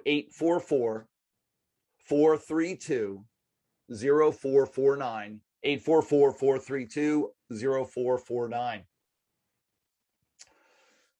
Let me move on. And for those of you that are paying attention, you know I didn't get to number 5. So let's go back into what we're talking about. Scalability. One of the key components, one of the 3 pillars of creating a magnitude in your world is understanding how to build your team. Build your team. And when I mention team, people have different ideas that come to their head about imagining what that is and what that's all about. However, with building your team, you want to build connections. So you want to network. There's tons of people here, reaching out to all the people that are here and networking with them effectively. You want to build relationships with them over time. And so many of my team members I've known for 5, 10, even 15 years, some of the key people that I work with every day. So this is really important. So the Maverick connection, the Maverick building of relationships, and then you've got to look for your next and their next team members. All Mavericks do this, only I want you to put a conscious effort towards it. And what I mean by that is that Mavericks and people that are leaders, people that are building great businesses, are actually looking for team members, and they cultivate relationships every single day. Every single day. This is really key. You're at the mall, you're at the supermarket, you're at a restaurant, you're looking for the people that are, well, exceptional. You're looking for the people that would be perfect to be additions to your team. Now, whether that's maybe someone who's a great connector, maybe someone who is great at joint ventures, maybe someone who is simply just a great organizer, and you would love to have someone that organized in your arena. Now, it may not be someone that you're going to hire or even work with today. Only many of the people that are on my team, I started building relationships with them years before they ever entered into my team, before they ever became part of my immediate inner circle community. I cultivated the relationship with them. And in doing so, have a roster of people that are my support team, my support services, the people that end up being even my clients years later. I just grabbed hold of they engaged with me recently, someone that I've been talking to ongoing, and as a friend and as a relationship, we've been talking for over 13 years, and they just now, over this last year, became a client of mine through cultivating of relationships. Really key. So when we talk about negotiations, communication, understanding how to engage, this is one of the keys. You've got to learn how to scale. And part of that means building your team and looking for new team members every day. So let me ask you this question. What skill sets do you need to add to your team? Meaning, are you looking for an accountant? Are you looking for someone who is good in sales? Are you looking for someone who's outgoing, who's a connector, if you will? Are you looking for someone who has a lot of events going on that you want to go and hang out with them at their events because they've got a whole network of people? All these things are what to pay attention to as you start building your team. What are you actually looking for to add to your team? Who are your top strategic partners? Who is it that you could actually do marketing with, or what I call strategic marketing or joint venturing? What does this look like for someone in real estate investing? Most people who are managing maybe property managers, really good connection because they know a lot of people that are moving property, especially larger properties, if you're in the market for that, and they're moving properties and know those people, to joint venture with them to say, hey, you know anybody in that realm, pass those leads over to me because I'm in the market to buy what they're selling. So you want to build your team, create strategic partners, be thinking who they are. Early on, I would team up with mortgage brokers. I would team up with realtors. I would team up with contractors. I'd even create strategic partners with people that were always in the front lines, like even your dry cleaner. Your dry cleaner usually knows what's going on with people as they come in and out. They chit chat, they talk about, they know who's making changes in their world. These are the people that you will get information from as to what's going on in your community, and it might help. Who can help introduce you to these new team members? Who are the networkers in your community? Start making a list of these people and reaching out to them. You want to scale your business? This is some questions to ask yourself, which will create activity on the backside that you can really take some clear action on and create momentum. And here's the challenge with all that I've suggested.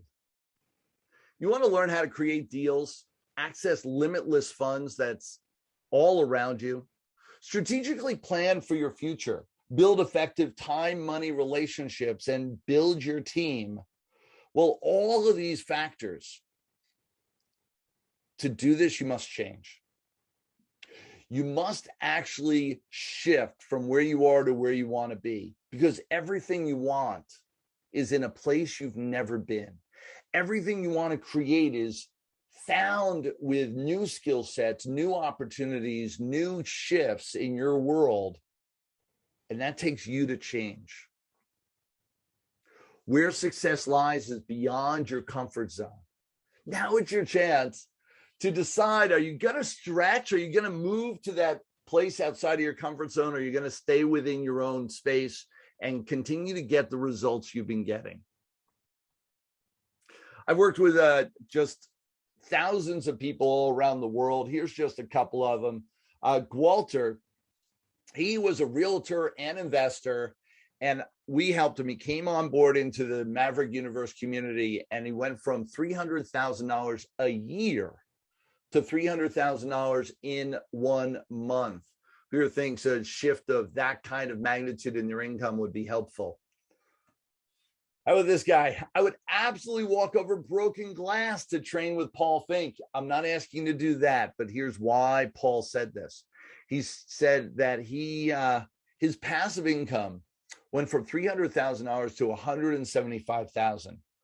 Paul had wanted a great life. He wanted a relaxing life, and he wanted to create a passive income with what he was doing. And we did some shifts in how he was managing and operating and attracting deals so that he could create passive income to a magnitude of what he was, even doing the same activity he was doing before. You see, this isn't about working harder. It's not about creating that magnitude of sweat equity into your property. It's a magnitude of working smarter that makes the difference. So imagine actually getting all these results, all the results that you're really looking for. I've built up a great life. I've built up a great magnitude of abundance with my wife, my 6 children. I've been able to raise them to be prominent, contributing members of society. They're now 20, 21, and 25, gone through the test of time. We've been able to travel the world. We've been able to, at whim, do what we want to do. And so now it's your chance. Been able to speak real estate, wealth expos. This was a few years back, share the stage with Tony Robbins and Pitbull and Sylvester Stallone, and was able to share just recently, this just happened a couple of weeks ago, was able to share the stage with some of my personal development idols like Dennis Waitley and Bob Proctor and Brian Tracy. And I've been a study of sales and personal development for 35 years. So really fascinated with all this. Les Brown in the mix. Became an international bestseller 15 different times over the years. I'm sure we've got all the books on here yet. Definitely a few. By the way, I built a publishing house along the way. Anybody that wants to be a publisher or an author of any sort, please reach out to me for that. Absolutely, there's a place for everybody here. And we do a lot of different things. Been able to be a speaker, hanging out with some of the greats of the greats, speaking to thousands of people all around the world. I got educated by some of the best, and then went on and shared the stage with them. Rubbed shoulders with them and became their, not only their friends, their associates. Many of these people became my clients. I ran a speaker support company for 10 years, founded and ran it, trained salespeople to run events all around the country and around the world, and then went in there and ran the events and restructured their programs, their agendas, so that everything would be marketable and sellable in the process. Like I said, create a great life. Here's my wife and I jumping for joy as we were in, this is the Indian Ocean. We were in South Africa at the time. This was in Ireland, Disney World in Florida. We're in Sicily here with my whole family, and we also did a mastermind out in Sicily. We ran that while we were there. Who thinks it's a great idea to mix business and pleasure so that you can have best of both worlds all at the same time? Biggest challenge, sure, it's easy for me to do, but what about you? Most people look at me and go, oh, yeah, easy for you to say. All the money that I spent in real estate early on to get me started, all the money I spent on my education, I borrowed every dime of it. I learned how to negotiate with people to bring on other people's money to create my future. I'll teach you how to do the same. It's not about money that you have. It's not about the skill sets that you start off with. It's about the desire of where you want to go. You want to change. You want to do something different in your world. Come hang out. Spend a little time. Create more sales, more customers, more profits, more opportunities by connecting up with the right people and connecting up with them today. Chris Phillips did that. We changed his life. He quit his job. He created $150,000 in real estate. profits and built up a whole new business all within the first 6 months to a year of working with us in the Maverick universe. Results $270,000 in his first year. It all started with a decision to change his world, a decision to step forward and to step up. Paul Brown, Walter, I talked about. Tomatoes, I talked about. When you don't have time, I already gave you that gift. The first offer I'm giving you is getyourmaverick.com. And I mentioned up there that there are 2 offers. The second offer is you want to speak with me, you want to have a consult with me. When you go to getyourmaverick.com, not only are you going to get the training, so you really understand how to utilize your time to the highest and best use. You're also going to get some free time with me. That's right. Offering up a consult. This is just for this group. Offering up a consultation where you get to hang out, spend a little time with me. We'll get on the phone and I will absolutely, this isn't an upsell, side sell. When you're on the phone with me, we'll absolutely consult with you on how to get the most out of your world. And whether it's on negotiating your next deal, whether it's on how to get extra funding, whatever the case may be, reach out, go to getyourmaverick.com. You'll be introduced to my calendar to make an appointment with me. All this is possible. Go and do that now. In addition to that, I also want to let you know, I've got an event coming up right around the corner, December 3rd through the 5th. And with that, you can absolutely get tickets to that by going to www.mavericksuccesslive.com. And I'm putting it in the chat right now, successlive.com. I wanted to offer this up. I'm not selling it officially here. You want it, go grab it. It's $197. It's a low price for 3 full days. This is not a sell-a-thon. It's me there for 3 full days, training and teaching and showing you how to really create yourself to be a 7-figure producer in almost any adventure that you want, with real estate being a focus of all of that. Go to mavericksuccesslive.com. I would also suggest go to getyourmaverick.com and all the rest will be open up to you. You're guaranteed with all this to just create a magnitude. Pay attention now. And I'm paying attention to my time, and I want to be sure that you get all this.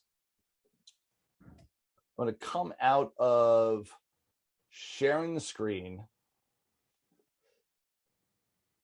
to help all you guys out. I saw a few things in the chat that I want to address. Are your deals mostly single family residents, or do you also have access to commercial deals as well? I have, and I'm not sure if that was right before. Oh, that was right before me. I do deals in both sides of the fence, commercial and real estate. And I'm just looking at the chat. Life changer, absolutely. How do you buy the previous property at such a discount? There were multiple in the Maverick 50. I tell you what, everybody who gets in now, who goes and goes to getyourmaverickTime.com, does that now, and over the next hour, I will share with you free of charge our Maverick 50. This is my white paper that is usually only for my top level students. I will send you my Maverick 50 free of charge. It's a white paper that goes through the details on all the different 50 negotiation strategies and how did I get that great discount? I got it because I was paying attention to all the different components of that Maverick 50 and utilizing them in stacking and dovetailing all the different techniques. You want to get really clear on how to utilize all those techniques in abundance. That's where the Maverick Success Live event comes in. The next one's going to be in Vegas, December 3rd through the 5th. Really excited about that. We have got a great group of people coming.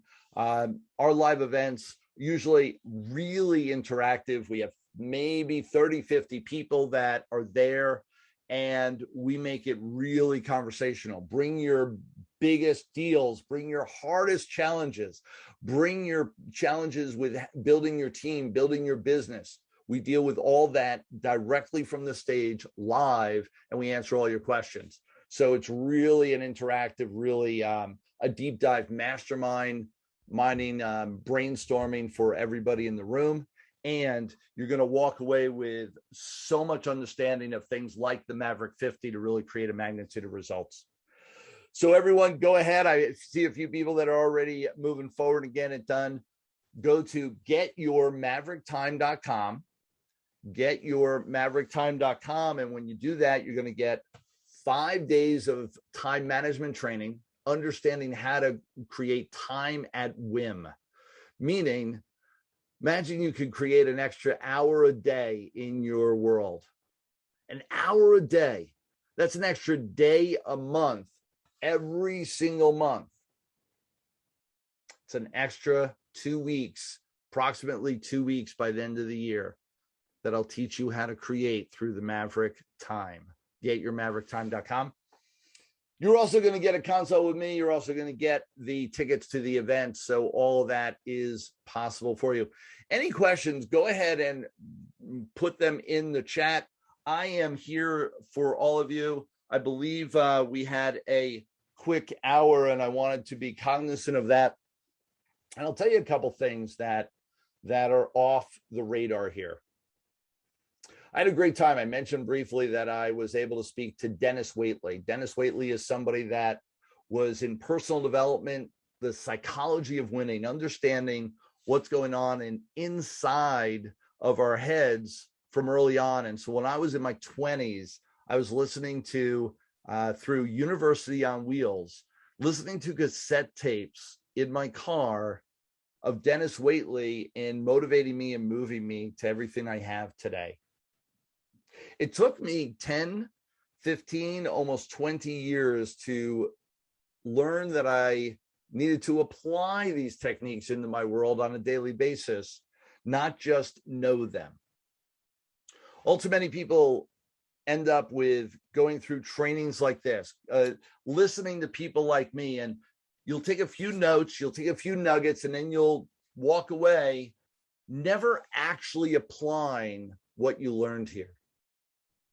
What I want to encourage you to take every nugget that you've learned today and yesterday, to take every nugget of your notes and say, how can I, this is really key, how can I apply what I've learned here today into my life immediately? And then I want you to realize that there's a magnitude of people here, including myself, that are giving a ton of free information as well as value added through charging and through different exchange of value, where we're offering up the world to you. How do I know that? Because I've gone through the test of time. I was a student like all of you back 50 years, 30 years ago, 20 years ago. And I've gone through the test of time. I'm now 57 is what I was about to say before. And what I've learned is early on in my career, I didn't take advantage. I didn't ask for help. I didn't ask the people that were right in front of me for the support. What I know now is that if only I had asked, I could have been where I am now so many years ago. I wasted so many years. Now it's your turn. Don't waste another day. Take advantage of everything here. Take advantage of what's available to you, because we are, and I know the people here, I've known Linda for years, and we are the people that have gone through the test of time. We've done this over and over again and created a magnitude of results. Pay attention. Thank you so much. How do we download the 50? As soon as you register over the next, we'll do all this tomorrow, since that was an extra offer. Anybody that had the Maverick 50 or placed went to getyourmaverick.com, you don't have to be able to speak well to be a speaker. Just thought I'd tell you. Anyone who went to getyourmaverick.com will be notified with the Maverick 50 white paper over the next 24 hours, and we'll get that to you so you can download it as a PDF right away. Okay? Thank you so much. It's been a pleasure. Jason, do you have the reins? I believe Yes, you do. I believe Linda made me the host again, so I do have the reins. Very good. Thank you so much, Mac Millionaire, Paul Finck, for his presentation. So reach out to Paul. You definitely want to book a time. Definitely want to attend Paul's events. I've known Paul for years, so Paul's a great guy. Indeed. So definitely attend Paul's events and everything. Welcome back, Linda. Hey, Linda. Hi, Linda. Thank you so much, Paul. You did an amazing job as always. And I just wanted to get on the call real quick to encourage everybody to, sign up to be in his universe, in the Maverick universe, because it's amazing. You'll get a lot of great information, strategies, tips, and most importantly, motivation, because let's face it, we all need it in our business, in our life, whether you're the CEO of your home family life with your husband and, multiple children, or you're the CEO of a multi-million-dollar company. Everyone needs motivation at one point or another to get to that next level and to make their dreams a reality. I appreciate that so much. And yes, motivation. However, and I want to adjust something. People think of people that motivate and they go, oh man, yeah, he's a motivational speaker. No, I'm a trainer and a speaker that'll change your life. And I happen to do everything in my power with passion. And with that comes inspiration that motivates everybody to also live passionately. And so, yes, I'll motivate you. Yes, I'll help you transform. And it comes with a ton of background knowledge, training and tools that you'll be able to take away and put into your world that creates that magnitude of results. And so you want passion, you want the shift, come find me, and you'll find so much more. This is only the tip of the iceberg. Thank you, guys. It's an absolute pleasure. Thank you again, Mac Millionaire, Paul Finck. And thanks again. You want to reach out to Paul and book a time and attend his upcoming event in Las Vegas. Here. Talk to you soon, guys. Well, I want to welcome our next speaker, Jason Kennedy from Real Estate 360. He's going to show you how to when to shift your strategy and qualify markets when the market changes. And Jason's going to go over how you can do that and be more effective real estate investor. So welcome Jason Kennedy here to Realty411. Thank you. Can you guys see me? Because I can't see myself. Yeah, let me 1 minute here, Jason. Let me go. It should be on.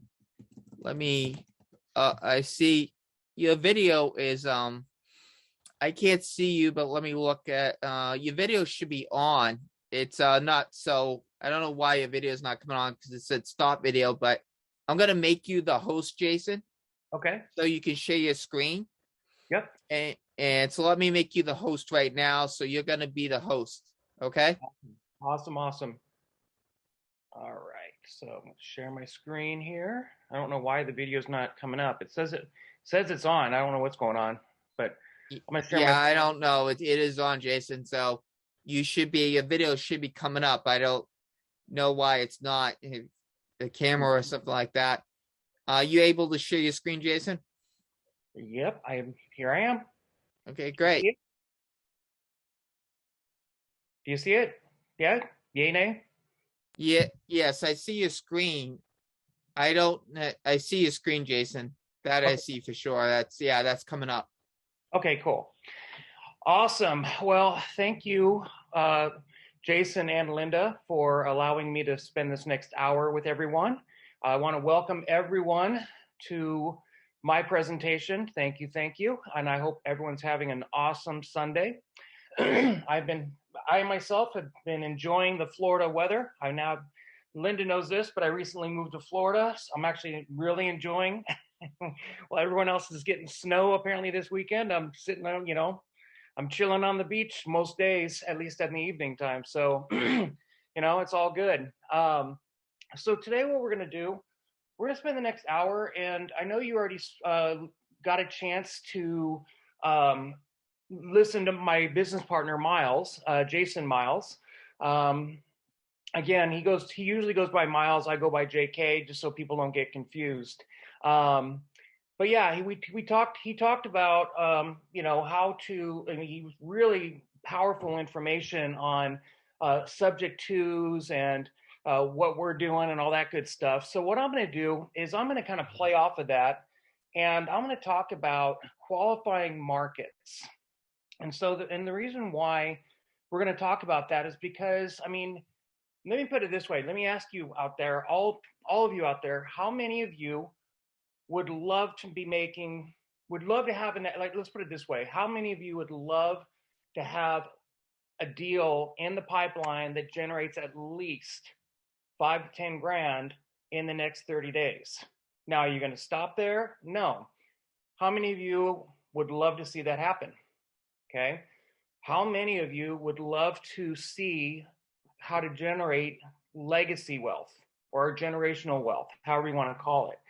We're going to talk about that, and one of the big ways is by what I refer to as qualifying areas. So have you wondered, how many of you have wondered, again, if all you did was an extra 5 or 10 grand per month consistently, how many of you have wondered, or how many of you thought about how that might impact your life, your financial life? Again, we're not just going to stop there. The reason why I start there with a lot of folks is because over the years, and in a few moments, I'll share a little bit more about my background. The reason why I bring that up, I talk about starting at 5 to 10 grand. I know there's people, I've been listening. I've pretty much been on the Expo this whole weekend, yesterday and today. And there are some people doing some amazing things, just absolutely crushing it. What I like to do is I like to chunk it down. And I've been mentoring for a long time. And of course, I want everyone on here to make just absolutely phenomenal money. Of course I do. What I have noticed is that with most people, with a lot of people, it's difficult for them to think oh my gosh, what if I was making, 200, 300, 500, $1 million a year when I haven't even done my first deal yet, right? So I like to look at it that way. And when I work with my students, what I do is I say, okay, you know what? We can talk about your goals, but let's focus on the next 12 months to start with. Okay. What would you like to see 12 months from today? Okay. So that's, so we're going to focus on that. And what I'm going to share is a proven system. You saw a big part of it this morning with Myles. I'm going to share with you another piece of that system of how do you do this, not only in your backyard, you can do this anywhere. In a few moments, I'm going to talk about that.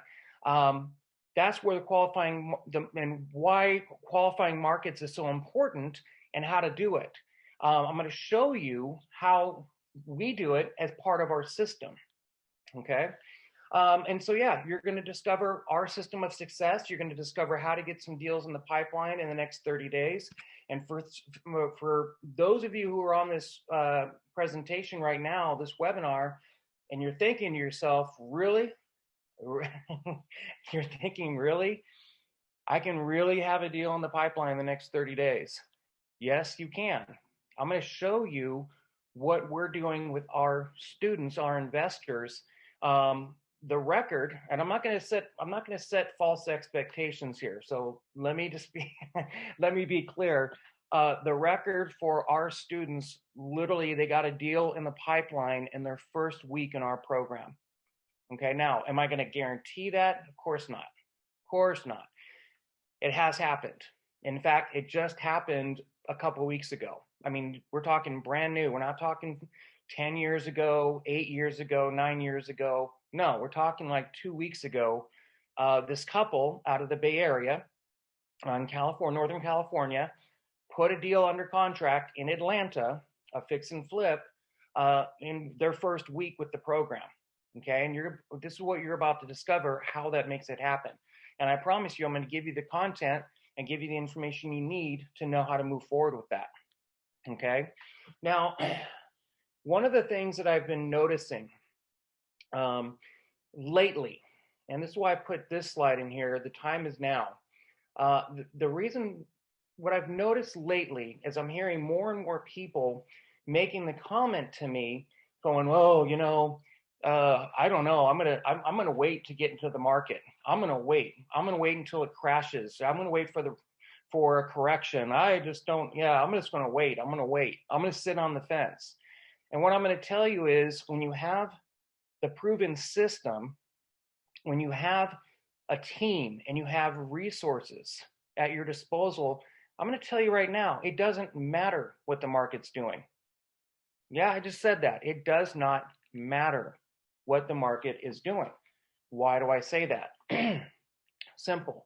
Because when you know what you're doing, you have the knowledge, you have the team, you have the resources, what you're going to also learn is, when this is a critical skill for investors, okay, for professional investors, is to know, I call it, know how to shift when the market shifts.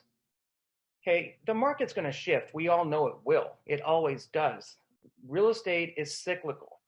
Okay, and yes, we are due. I'll be the first one to tell you that we are due for a correction. We're due for a shift in the market.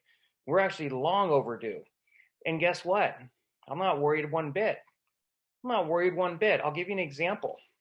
What I mean. I actually was living in Las Vegas in 2008. Okay. And for those of you who were in the, who are in the game, or you just remember, you saw what was going on, it was all over the media, blah, blah, blah, the market crashed. I know the media tried to kind of play it down a little bit and called it a correction. Let's face it, the market crashed. Okay. There's just no two ways about it. And I was living in Vegas. And the reason why I make that comment, or the reason why I point that out, is because, my gosh, Vegas was probably one of the hardest hit markets as far as foreclosures and short sales and everything like that in 2008 until about 2011-ish. It just took a huge hit, and everyone pushed the panic button. Everyone, except for who? Except for seasoned investors, and except for people like us who saw the opportunity. I saw brand new condos, brand new, in nice areas that you would live in all day long, go from 300,000, 325, in some neighborhoods 350, all the way down to like $30,000, $35,000. I can tell you the street, one of the streets, it was one of the condos, where the condo buildings was on a street called Pirates Cove. Okay. It was crazy. And again, everyone was hitting the panic button. What were we doing? We were buying up real estate as quickly as we can get our hands on. Houses crashed 60, 70%. Condos crashed like crazy. So while everyone was running out, we were running in. Okay. And we were raising money as fast as we can get our hands on. I know there was someone earlier who talked about, I think it was Paul actually, that talked about raising funds, raising capital. And I know there was somebody yesterday that spoke to that, about raising private money for the deals. Well, we had very little choice back then. We had very little choice but to raise private capital. And the reason, again, for those of you who remember, nobody was lending. Nobody, hard money lenders, nobody. Banks, hard money lenders, nobody. Okay, so we had to do it with private money, and we did it. So my point is this: in that time frame, when everyone else was, oh my gosh, panic, we were like, giddy up, man. Let's get in and let's go do some shopping. So my point is it's always a good time. And I know realtors love to say this, by the way. I know realtors love to say, oh, so no matter what's going on in the market, they'll always tell you it's a great time. Well, the reality is, once you have the knowledge and the team and the system, yes, it's always a good time. You just will have to learn how to shift when the market shifts, and it will. Okay, so who am I? Real quick. So I came from, it's funny, Jay and Seti were talking about, people's lives being a country music song. All right. Well, I hate to admit it. I'm one of them. I'm one of them. Okay. From the time that I can remember. Okay. My mom, who I love to death. I adore my mother. She raised both my brother and I by herself, worked 2, 3, 4 jobs sometimes. It was crazy. She was always working, but she did that to make sure we always were taken care of. We weren't wealthy by any means, but we were taken care of. And so, with that being said, she came from a background of, you know what, you go to college, you get that degree, that coveted degree, you find yourself a good job, you work that job for 30, 40 years or whatever, and hopefully you have enough money to retire at the end of that. Right. How many of you does that sound familiar right now? Does that sound familiar to anyone on here, right? Because that's what we were, and I don't fault her. I don't blame her for teaching us that. That's what she was taught. That's what most people are taught, right?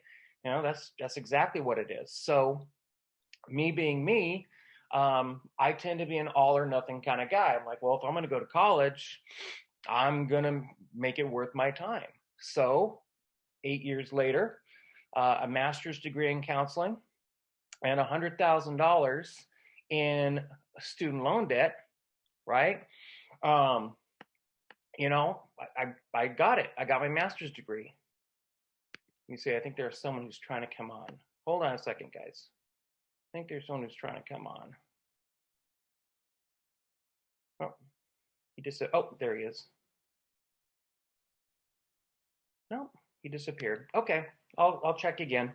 So anyway, yeah, $100,000 to have my shiny new career as a high school counselor. Okay, and at the time when I was offered the job, the gig, I even asked them the question. I said, hey, is there funding available? How long, is this a solid position? Am I going to have to worry about funding for this job down the road or anything like that? They said, no. We've got plenty of grant money to cover this job for at least the next 5 years. And we're already, raising more, going after more money to make sure this job stays secure. Well, fast forward 9 months later, can anyone guess what happened? Right? So 9 months later, I get the pink slip. Now, I don't know how many of you know how this works, but with school districts, with public school systems anyway, they'll give you some advanced warning that, hey, your last day is June 30th, and that usually comes around March or April. And they'll let you know, hey, man, after June 30th, you're done. You're done. So I knew that was coming up.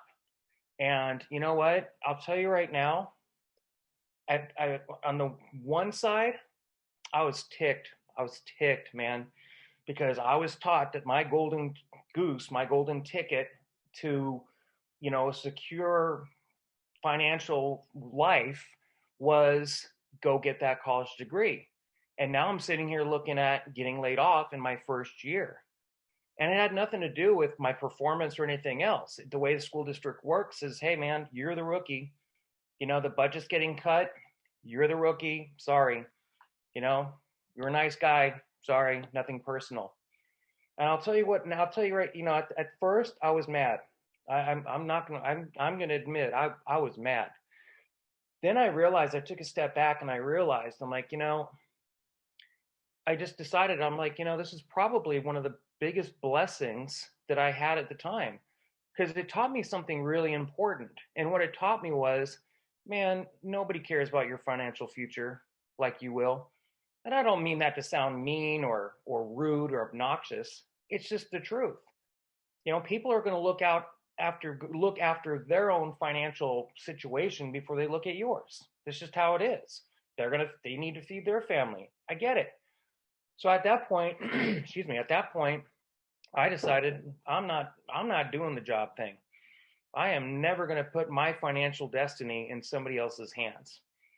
And long story short, at the time I was living in Sacramento, California. I was looking at I was trying to figure out, what am I going to do next? Like, what's my next step? And I was right in the middle of the boom, right in the middle of it. It was 2003. And if any of you know what was going on in California in 2003, it was exploding, absolutely exploding. So I got into real estate. I started going to investor clubs, listening to CDs, reading books, and found my way to a free 90-minute seminar that I ended up investing $5K for a training program. And then that also got me a 3-day boot camp in Vegas. Went to that, and I ended up investing in their top program. I figured, what do I have to lose? I can either go back to making $30,000 a year as a high school counselor, gross income, okay, which is what I was making. And when I say gross, I mean gross, right? I can either go back to doing that, or I can try something different. And I decided to go for it. Take a leap of faith, go for it, okay? So yeah, that's, so I went from that to my first deal. I will tell you, I invested 32 grand in their top training at the time. Okay, that was their top training. And that was in addition to the 5 grand that I invested already to get there. And was it scary? Heck yeah, it was scary. Oh my gosh, I didn't sleep for a week. However, fast forward 3 months later, I'm turning my first fix and flip for 34 grand. So in one deal, I pretty much covered what I invested minus a few $1,000. Okay, and I was off to the races. Okay, so what it comes down to is real estate can provide freedom, again, as long as you follow the right system and as long as you just go do it. I know we all hear that term, take action. I'm telling you, I've been doing this for a while. In addition to, obviously, I've been in real estate since 2003. I owned a property management company. I've been a realtor, primarily an investor, obviously. And I've done all of that. In addition, for the last 12, 13 years, I've been a mentor. I've been a speaker, trainer. I've been in the education industry for probably going on like 13, 14 years now, actually. Okay. And it all started with me taking that step and going, you know what? I'm going to do something different. I'm going to do something different. Okay. And it's provided me with the lifestyle that I have now. And I'm very blessed to have that. I've traveled the world training. I've literally trained students in 6 different countries.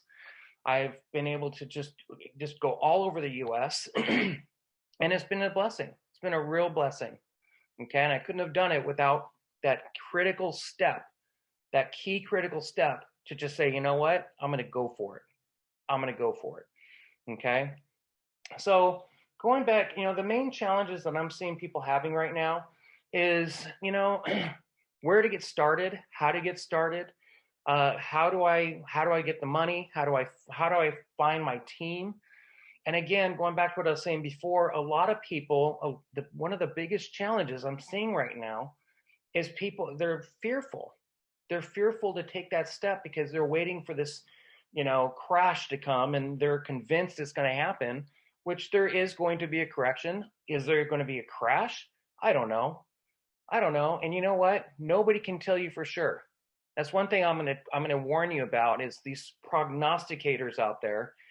I mean, you can make reasonable, for lack of better terms, educational guesses as to what's coming and when. You can do that. I'm going to tell you though, nobody has a crystal ball. Nobody knows for sure When, how, how bad, nobody knows for sure, any of that stuff, no matter what anyone tells you. What I'm saying again is, following the right system, you're going to be fine because you'll learn what the opportunity is at that moment.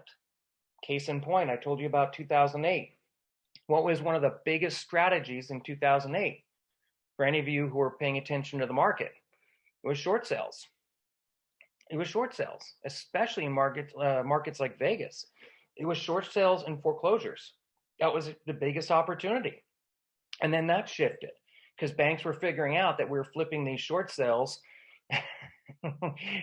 And banks didn't exactly like the fact that they were selling the property short.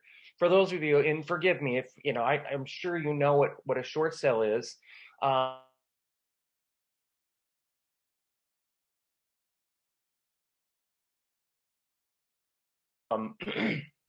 Is basically like, okay, you owe the bank, $300,000. So you have a $300,000 mortgage on it. The property is only worth maybe $150,000.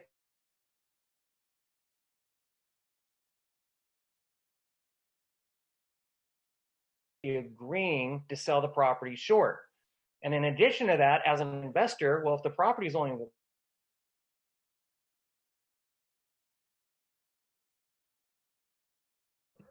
between 60 to 70 cents on, of the ARV, 60 to 70% of the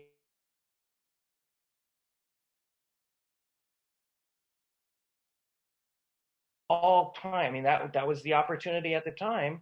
And then the bank figured out what we were doing, that we're making all this money off these short sales.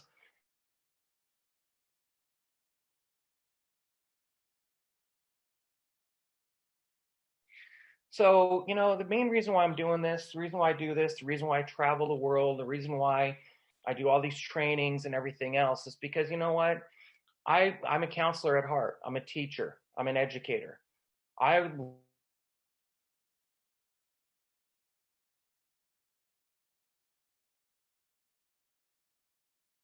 We literally just tackle the same neighborhoods in a marketplace.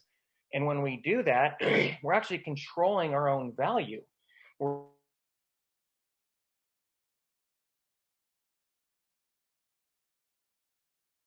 Our own ARV when there's like groups of us doing properties in the same area.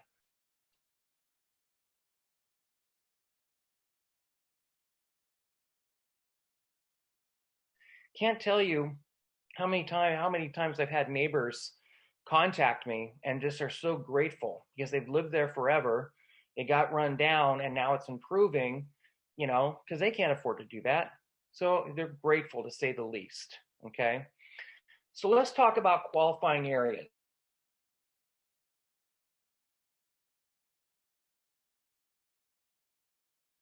Is not the most important part of doing a deal. Okay. I know a lot of people, especially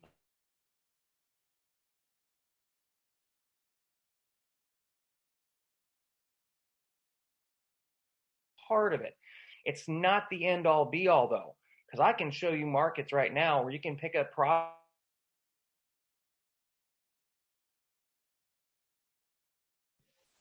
Jason? Does it make it a good deal? I should say. Does that make it a good deal? Well, not necessarily.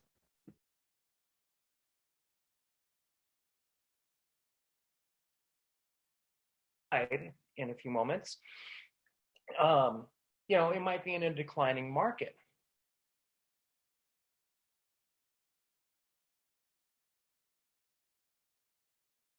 It's that are emerging versus declining. Emerging versus declining. If you're in a place you can do this, write this down. Emerging versus declining. Okay? If you're in your car, don't do that. Don't do it. It's crucial.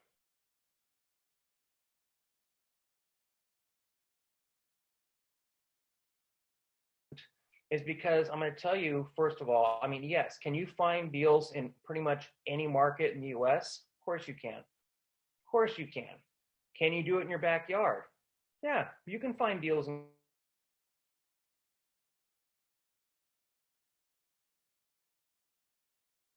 not necessarily every strategy is going to be the right deal for your market. Okay, I'll give you an example. I'm a California native. Okay. Let's see. Oh, sorry. Apparently the audio is cutting out. Thank you for the heads up, Jay. So I'm a California native.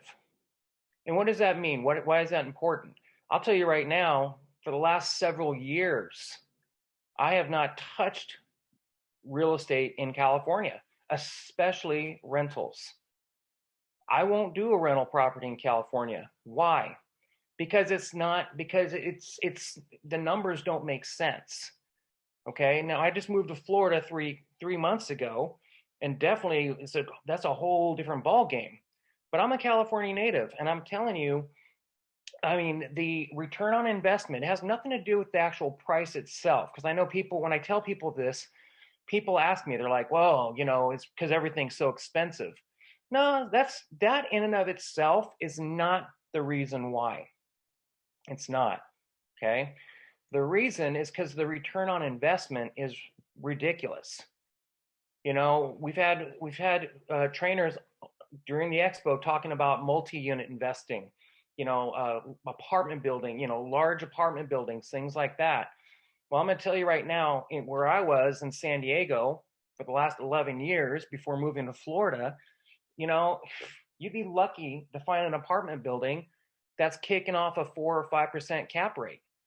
That's horrible. That's a horrible return. That makes no sense. Why would I do that when I can find apartment buildings in other cities around the US, you know, that are kicking off an 8 to 10% cap rate? What makes more sense to you, right? So this is why this is so crucial. Okay. There we go. Okay, so for example, this gentleman, his name's Glenn. He was one of our former students. You're always a student, but he's one of our students. And we did his mentorship in Indianapolis, which is, by the way, one of my favorite markets. Love Indianapolis. Love it, love it. So he's another one that, you know, I'm telling you, it can happen. It can happen quick.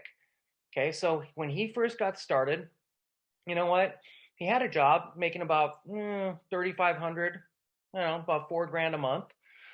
He was not from Indy. Okay, he was from Kansas City, and excuse me. And we did our, you know, we did one-on-one mentorship, and we found a deal in Indianapolis, and literally, in like, it was like a week, he found this deal and made $8,000. Okay, found this deal, made $8,000, which was, you know, more than what, I mean, that was like twice as much he was making per month. Okay, and he did it from Kansas City. That's the crazy part. Okay, now he actually decided he was excited about his first deal, and so he actually flew out to Indianapolis to take a picture of himself with the house. I'm going to tell you right now, once you get the hang of all this, you know, there's really no reason to be going out and looking at houses, even if it's in your backyard. I mean, who cares? A house is a house. It's about the numbers. It's about, okay, what's your strategy? What kind of return are you looking to make? And let's find a property that meets that requirement, that criteria. And then the next part is just putting the team together, you know, making sure you have the team to do the work. I don't bang on nails. Okay. I don't swing hammers. I don't manage tenants. I don't do any of that stuff. Why? Because it's a colossal waste of time. And in this business, I will tell you, time, it definitely equates and translates into money. Because that one house you're working on, or that one house that you're doing the rehab, or that one house that you're managing tenants, spending your time doing that, is time that you could be spending finding your next deal. Okay, it's called the time value of money. Okay, so we talked about emerging versus declining. Okay, so let's talk about, well, we'll get to that in a few moments. So emerging versus declining, and I'm going to tell you this right now. Write this down. Write this down. If it's in a declining market, I don't care what you are. I don't care what price you offer it, whoever the seller is. I mean, I've literally seen properties that they were selling for $500. And that's for the whole house. I was just working on a deal in Ohio where the guy sold it, or was wanting to sell it to me for $27,500. Now, from those of you coming from California, I know what you're thinking. You're going, holy cow. You're thinking to yourself, $27,500 for a house? I can tell you from where I was in San Diego, $27,500 barely pays for a new kitchen, okay, let alone the house. So, but my point is this, that's only a piece of it. That's only a piece of it. So write this down. I call it the funnel approach. Okay? So when I'm looking at a market, I'm looking at it as, we all know what a funnel is, right? It takes like a wide space and it focuses in on, a smaller space, right? So, excuse me. So when I mean a funnel approach, first question I'm going to ask is, okay, am I interested in this city, this market or not? And why or why not? So when I got this lead on this property in Ohio, I've never invested in that part of Ohio. I never invested. It's in Akron. I've never invested in Akron ever. I've invested in Cleveland. I've invested in Cincinnati. Never invested in Akron. So the first question I'm asking myself is, okay, is Akron an emerging versus declining market? Because if it's like I said, if it's declining, I'm done. I'm done with the research. I'm done with it already. Okay, I'm not going to go any further with looking at the, whatever, trying to figure out, negotiating price or any of that stuff. I'm done. If it's declining, forget it. Why? Here's the thing, and I have this, and I'm going to come back to this, prices and everything. Because if it's in a declining market, and I've seen investors make this mistake, they get blinded by price. They get blinded by the price. Right? Because they can't believe they can get something for so cheap. And this happens a lot with markets, like investors from New York, California, those kind of places, because they don't see prices like that. The challenge is, you might be able to pick it up for 20, 30K. I bought plenty of properties for that price, okay, and lower. The challenge is if you're not in an emerging market, you're going to have a heck of a time. You're going to have such a challenge. You're going to have a challenge selling it. You're going to have a challenge renting it. Nobody's going to want to buy it. Nobody's going to want to rent it. And I'll take it one step further. You're also going to have other challenges during the rehab, AKA vandalism and theft. So that house you bought that you think is going to be a $50,000 rehab, by the time it's all said and done, you're probably looking at $60,000, $70,000, $80,000 in rehab. And what you thought was a good deal on paper just went bye-bye, okay? So I'm telling you, this is why it's so it's key critical. It's so crucial. You have to be in an emerging market. And in a moment, we're going to go through how do you figure that out, okay? This is Eric and Janine, two more students of ours. This is a really cool story. It's actually kind of funny. When they came to us, I found out through the introduction that Eric worked for the Philadelphia Eagles. And I hadn't met him in person yet. I just talked to him over the phone. So I'm thinking to myself, oh man, I'm going to get to train, an NFL player, right? That's what I was thinking. I thought he was a player, he was a player on the team. Well, it turned out that what he was he was the head of landscaping, I don't know what you want to, field maintenance or whatever they called it. And he was he did that with the Eagles for 12 years. I mean, imagine how much fun that must be, taking care of the field in the middle of winter in Philadelphia, right? So their goal, Janine at the time, she dug her job. She was happy. She dug her job. Their goal was to get him out of his job within the next 12 months. Okay. And the cool thing is, I get a phone call, whereas right around Thanksgiving, I remember this, it was right around Thanksgiving, and the phone call was from Eric, and he said, Jay, and this was like about, like I said, this was in about 6 months later. He's like, Jay, guess what? I'm like, oh, what's going on, man? He's like, I am job optional. I am job optional, and I quit my job. I'm doing real estate full time now. And you know what? That was a few years back. He's still doing real estate full time, and he decided to add his realtor license to work with investors as well as being an investor himself. But yeah, I mean, in 6 months he was gone after, gosh, like 12, 13, 14 years with the team. So cool story, really cool couple. So what are we looking at when we're looking at qualifying markets? What are we looking at? Like, what are the factors we're looking at? Well, it's right here. Number one is jobs. It should be pretty obvious. Are jobs coming and going? On that same note, I am going to be interested in, like, what are the major industries in that marketplace and how are they doing? Like, how are they doing? Excuse me. Give you an example. One of the reasons why I really dig Indianapolis is, one of their biggest industries there is Eli Lilly. For those of you who don't know, Eli Lilly is a huge pharmaceutical company, and they're headquartered in Indianapolis. Why is that important to know?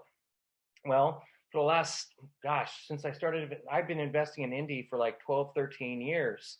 And ever since I started investing there, I know for a fact that Eli Lilly invests its own money in certain neighborhoods to help revitalize them. Okay. Why is that important to know? Because as an investor, if I know if like new streets, new sidewalks, new street lights, new infills coming in, I know that neighborhood is on the rise. It's an emerging market. It's an emerging neighborhood. Okay. I'll give you another example, one that most of you have probably noticed. Vegas. Vegas is exploding. It's been exploding for the last several years. Okay. Why is that the case? Why is that the case? Simple, because what, I don't know, for those of you who may not have noticed, a few years back, Vegas got their first professional sports team. Okay. The Las Vegas Golden Knights. Now, why should you care about that? Why should you care? Okay. Whether you're a sports fan or not, why should you care?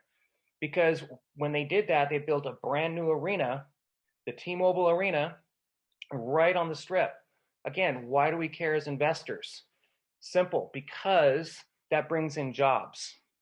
That brings in jobs, not just during the hockey season, but throughout the year, because they have other events going on throughout the year. Okay. What happened last year? Just another example of this. What happened last year? Right? The Raiders moved to Vegas. The Oakland Raiders are now the Las Vegas Raiders. Why do you care? Because if you, again, do some more digging and some research, and what you're going to see is that in order to accommodate the Raiders, Vegas built a brand new $1 billion with a B, built a brand new football stadium for the Raiders. Again, what does that translate into? Jobs. Okay, and it's not just for the NFL season, just like with the hockey season. Okay, the Raiders are only going to play 8 games a year there unless they make the playoffs. So what are they going to do? They're just going to let us sit there? No, they're going to have concerts, they're going to have events, they're going to have other things going on. Okay, so these are the things we're looking for, as far as jobs are concerned, like what industries are coming there, how are they doing financially, that kind of thing, because that's going to give you a real good indicator as far as like our jobs coming or going. Okay. Second thing we're going to look at is population growth. That's an easy one. Are people coming or going? Are they moving in or moving out? Okay, that should be a pretty easy one. I'm going to take it one step further, and I'm going to say, you know what, that also you need to pay attention to when you're looking at certain neighborhoods. You need to be looking at that as you need to be looking at that as well. Okay, are the people moving into the neighborhood? Or are they moving out? Okay, that property that I was referring to in Ohio is in a neighborhood called Highland Park. Well, when I did my research, Highland Park has been going through a regentrification from, it was kind of the hood. Let's just call it like it is, right? It was the hood. It went from that to now it's like a hipster, kind of a funky, eclectic neighborhood. Well, I like to see that because that means it's going to be popular. People are going to want to live there. Okay, so the population trend is that people are going to move into that neighborhood. Third thing is development. What kind of residential and commercial development is going on in the city? Okay, I look at things like, highways, are they being expanded? Or what kind of condos, townhouses, apartment buildings, single family homes, what kind of development is happening? Because that's going to be a real clear indicator of whether or not, and it really ties into the population growth, they wouldn't be building these things if they weren't expecting them to sell. I mean, I know it sounds kind of basic, but it is what it is, right? Number 4, I call it culture. I call it culture. What do I mean by that? Well, what I mean by that is like, what is there to do there? What kind of amenities are there? Going back to Indianapolis, okay? Going back to Indianapolis, they have sports teams. They've got 5 different universities there. They've got, I forgot what they call it, but it's like the Indianapolis Symphony. They have tons of things to do. They have basketball. They have a minor league baseball team. They obviously have the Colts. I mean, they have a ton of things to do there. And that's should be pretty obvious, but that's going to be important because people are going to want to know what is there to do here. Okay. And all of this ties into what I refer to as riding the coattails. Okay. And I'll give you I call it the McDonald's example, the McDonald's factor, right? If you've never noticed this before, you're going to notice it now. Wherever you see a McDonald's, guess what you're going to see within a block, across the street, catty corner, whatever. You're going to see a Hardee's or a Taco Bell or whatever. You're going to see another fast food restaurant. Why? Because McDonald's spends millions of dollars on market research before they'll put a new, I don't know if I want to call it a restaurant, but a new franchise in a certain neighborhood. What's the strategy for all these other restaurants? Simple. Just follow where McDonald's is going. Same thing could be said for Starbucks. Okay, Starbucks is not going to open up in a neighborhood that's declining. It's not going to happen. Okay. In fact, one of my buddies uses that as part of his research. Okay, so what we're doing is we're riding the coattails, which means if we know there's development coming in, if we know that the Raiders are coming in, if we know that, something, more industries coming in, because that's the other part about Vegas you should take a look at. The industry has exploded. They've become more high tech, medical. The medical field has moved in. I mean, people are moving in. There's like a more variety of industries in the marketplace. So what do? We just ride the coattails. We did this, and I'll tell you, this all ties into how do you find this information out? The City Planning and Development Department. Okay, City Planning and Development Department. And most of them at this point, and especially with the major cities, are online. You can get all of this information online. I'll give you an actual funny story. It's actually super cool. We were doing a mentorship in Kansas City, Missouri. And because we were there anyway, there's a group of 4 students, and we were there anyway. We were in the city anyway, doing a mentorship. So we went to the City Planning Development Department. We went there directly to get the information, to ask them, hey, what's happening? What's being planned? What's going on with the development? What about this? What about that? And it was so cool. They took us to the back. They took us to one of the offices in the back. And they're like, the lady was like, hey, just hold on a second. I got something really cool information for you. So she left, came back about a couple minutes later with literally for every one of us, like a war room sized map of future development that was coming to Kansas City, Missouri, commercial, residential, everything. I mean, how cool is that? I mean, that makes it easy now. All you have to do is just, again, that's where Walmart's going in. Great. I'm going to look at that neighborhood. Okay. So that's what we're talking about when we talk about riding the coattails. All right. And then this is from earlier. I don't know from if any of you were on here earlier, Myles mentioned this. These are the states where people are moving out. Okay. What should that tell you? Okay. If people are moving out, is that emerging or declining? I mean, California is so bad they lost a delegate. And I'm not going to get political, but they lost like a delegate seat because so many people are moving out. Okay. And this is from this information is from United Van Lines. And I can tell you from experience that this is the case. Because when I was looking at moving to Florida, okay, I was looking at different moving companies, to, obviously get my stuff out to Florida. You should have seen how expensive it was. It was ridiculous. It was like anywhere from like $3,000 to $8,000 just to get my stuff to Florida. It was a fraction of that because I was just curious. I'm like, oh, I wonder what it would cost to move to California. So I just said, hey, from Florida to California, how much is it? I'm telling you, it was literally pennies on the dollar. The difference was staggering. Okay. So yeah, so these are the states where people are moving in. This might be a good place for you to start looking at properties. If you know they're moving in, what does that likely mean? It means you're probably going to see an increase in prices. You're probably going to see an increase in rents. Okay. And again, this is from United Van Lines. Okay. This is Dave Rice. I love this story. This guy is super cool. He's out of Naples, Florida. We trained him a few years back. And the reason why he came to us is he basically found out he had cancer. And the doctor said, hey, you know what? You might want to get your affairs in order. Doctor gave him like a year. Okay. And so his biggest thing in his head, and this is why he moved forward with us, he wasn't worried about how much it's going to cost to work with us. He was like, dude, I need to make sure my wife is set. I need to make sure my wife is set. So whatever I need to do, let's do it. Now, the cool thing is he made 80 grand on his first deal in Indianapolis. Went on from there, crushing it. And here's the really cool part about this story. Guess what? He beat the cancer. And he and his wife are crushing the real estate business down in Naples. So that's just a really super cool story for me. Okay. So Myles talked about this earlier this morning.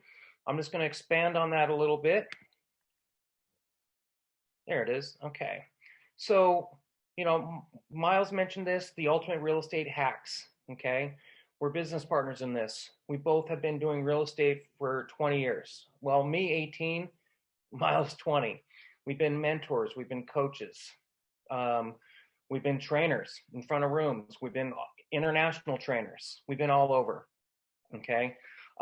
This is what we do. This is what we love to do in addition to the real estate. Okay. So and I know we're wrapping up on time here. I want to be respectful of everyone's time, so I won't take too much time here. I just want to show you once again, what you're getting out of this. Okay. You're going to get success in your first 30 days. What's the focus on that? We're getting you, there's like a kick in the booty to get you jump started. And our focus, again, I can't make guarantees, but our focus is to get you a deal under contract in the pipeline in 30 days. And I really stress that because as a former student myself, as someone who invested in myself and my business, I know how fearful that can be. I know because I had it. And I also know that when you get your first deal done or you get going with your first couple deals, that confidence is going to go shooting right through the roof. Your fear is going to go away and your confidence is going to go shooting through the roof. So success in your first 30 days, yes, we're getting you started. We're showing you the 4-week plan to get your business up and running. We're also focusing on doing everything we can to get you a deal. And I'm telling you, although again, I'm not going to make guarantees, but I will tell you that there is absolutely, as long as you follow what we show you, There is no reason in the world why you can't have a deal under contract in 30 days. Okay. It comes with the complete success. Try to say that 5 times fast. Ultimate, or the complete success system masterclass. What this is designed to do is, like, once you get yourself up and running for the first 30 days, all right, now we expand. We show you all kinds of strategies, the analysis tools that you need, all the contracts, all the documents, everything you need for your business. Okay. 6 months of group coaching. Okay. Once a week for 6 months, you're going to get on. It's either going to be Myles, myself, or our other business partner, Steve, who, again, he's been doing real estate forever. And I like to joke with him about that. I'm like, dude, you were doing real estate when the dinosaurs were walking the earth, So, I mean, between the 3 of us, you've got just a multitude of knowledge. I mean, decades of knowledge. Okay. And sometimes it'll be both of us, sometimes all 3, sometimes 1, whatever. We'll start this whole process by doing a one-on-one personal strategy session. Okay. Because what we need to do is figure out, where are you going to get your start? Like, what are you going to start with? You're going to start with quick cash deals? Or do you need to start with, or want to start with rentals? Can you start with rentals? Where are you right now? Let's look at your blueprint, or look at your snapshot, give you a strategy session so you know exactly what you're doing tomorrow. Okay. And then the intro to raising private capital. I mentioned this a little earlier. Crucial, man. I'm telling you, there's no better way to fund your deals than private money. Okay. There's just no way. Private money being actual cash from an actual individual. I know a lot of hard money lenders out there are trying to call themselves private money. No, they're not. They're brokering other people's money. Private money is truly like an individual. Most of them are pulling money from some kind of an investment, like a self-directed IRA, or maybe stocks or something like that. And they're just looking for a higher return on their money. That's it. And that's easy. Okay. And so we're going to talk about with that intro to RPC, is how are you going to raise that money, whether it's commercial, residential, or otherwise. Okay. And again, so we have two options. If you want to do the 6 payment option, 6 months at $197. If you want to do one-time payment, it's going to save you a few bucks. It's $997. You're also going to get a copy of our book, When There's Blood in the Streets, An Investor's Guide to Winning. Just tons and tons of, there's no reason. Tons of resources designed and focused for you to get deals under your belt and get you off and running. Okay. So like I said, I want to be respectful of time. So I'm going to check to see if there's any questions in the chat before I turn it back over to Linda.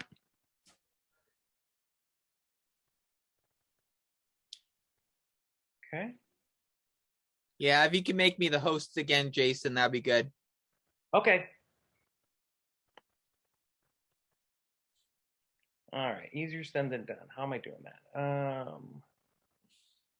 You should be able to dispense Jason Burke. Yeah, you got to make me the host. That's what it is. Realty411 Linda took back control, I believe. Realty411's the host. Yes, hello, Jason. I took back control, and I'm going to make you the host. It was just easy for me to take control. So let me go ahead and give you the make you the host. One moment, please. Okay. Yeah, Jason, and everyone. Excellent presentation, Jason. Well, thank you. If anyone has any questions, we have a couple minutes. Like I said, I want to be respectful of whoever's going on next, so I don't want to go over time. But if there's anyone have a few questions, one other thing I'll leave you with before I go is... And take your time, because you're the last speaker. After this, we're going to be going to a video, so take your time. Okay, that's okay. I'm just going to leave this link up here for a minute while I, again, answer any questions or whatever. By bottom line is our focus is going to be, like I said, we already have, we had a couple from the Bay Area that already, and I told you about their deal. It's a fix and flip in Atlanta. What I didn't tell you is how much money they're going to make on their first deal. They're going to make 50 grand on their first deal, and I'm being conservative. So my question is, how many of you could use an extra 50 grand? It's probably about a 3 or 4 month deal, rehabbing, selling, all that kind of stuff. Ask yourself this question, for those of you who are on the webinar right now, ask yourself this question: how many of those would you like to see happen in the next 12 months? If you just did one of those a quarter for the next 12 months, I'm going to venture a guess. I'm going to ask it this way though: for how many of you on here would that make a significant financial impact on your on your life? Okay, that's a game changer. Now, am I saying you're going to stop there? No, you're not. We're not stopping there. This is, again, I like to break things up into chunks, manageable pieces, and then we just, and I know how it works. For those of you who seriously jump in, take action, and you're crushing it, yeah, you're going to start with maybe, you might start with 4 or 5 deals your first year. Some do more. I did 32 deals my first year, and I've had students that have done over 20 deals in their first year, whether it be wholesaling, fixing and flipping, rentals, whatever.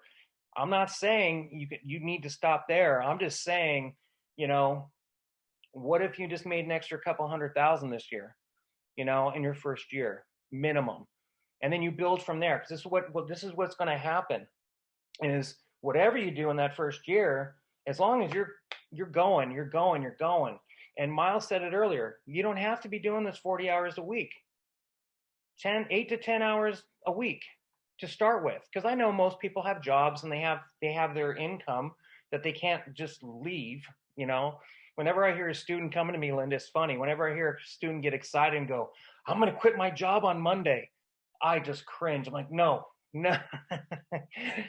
don't. Time out. Don't do that. But what I am saying, and what I have seen with so many of our students, it's like that first year is like the springboard. It's the launch, right? And the next year they double their income. And the next year they double their income again. And it just keeps going until the student says, I'm making 500,000, I'm making 800,000, I'm making whatever it is. Okay, I'm making what I want to make. I'm good. I'm going to put it on autopilot now. So, this is, again, we're here to help. We're here to get you started. For those of you who move forward, I'm telling you, you're going to hear from us tomorrow.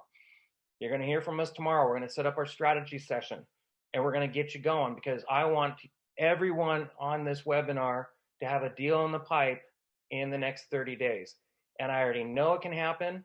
It's happened for me. It's happened for our students. Heck, I mentioned this earlier. One of our students actually got a deal and actually wholesaled it. This is crazy. Actually wholesaled a deal in 3 days. And again, I don't want to say that to set false expectations. I'm just telling you, man, 30 days is doable. We have like 3 current students right now that started like 2 weeks ago, and they already have deals in the pipeline. So it's doable. So yeah, if there's no other questions, yeah, I'm good.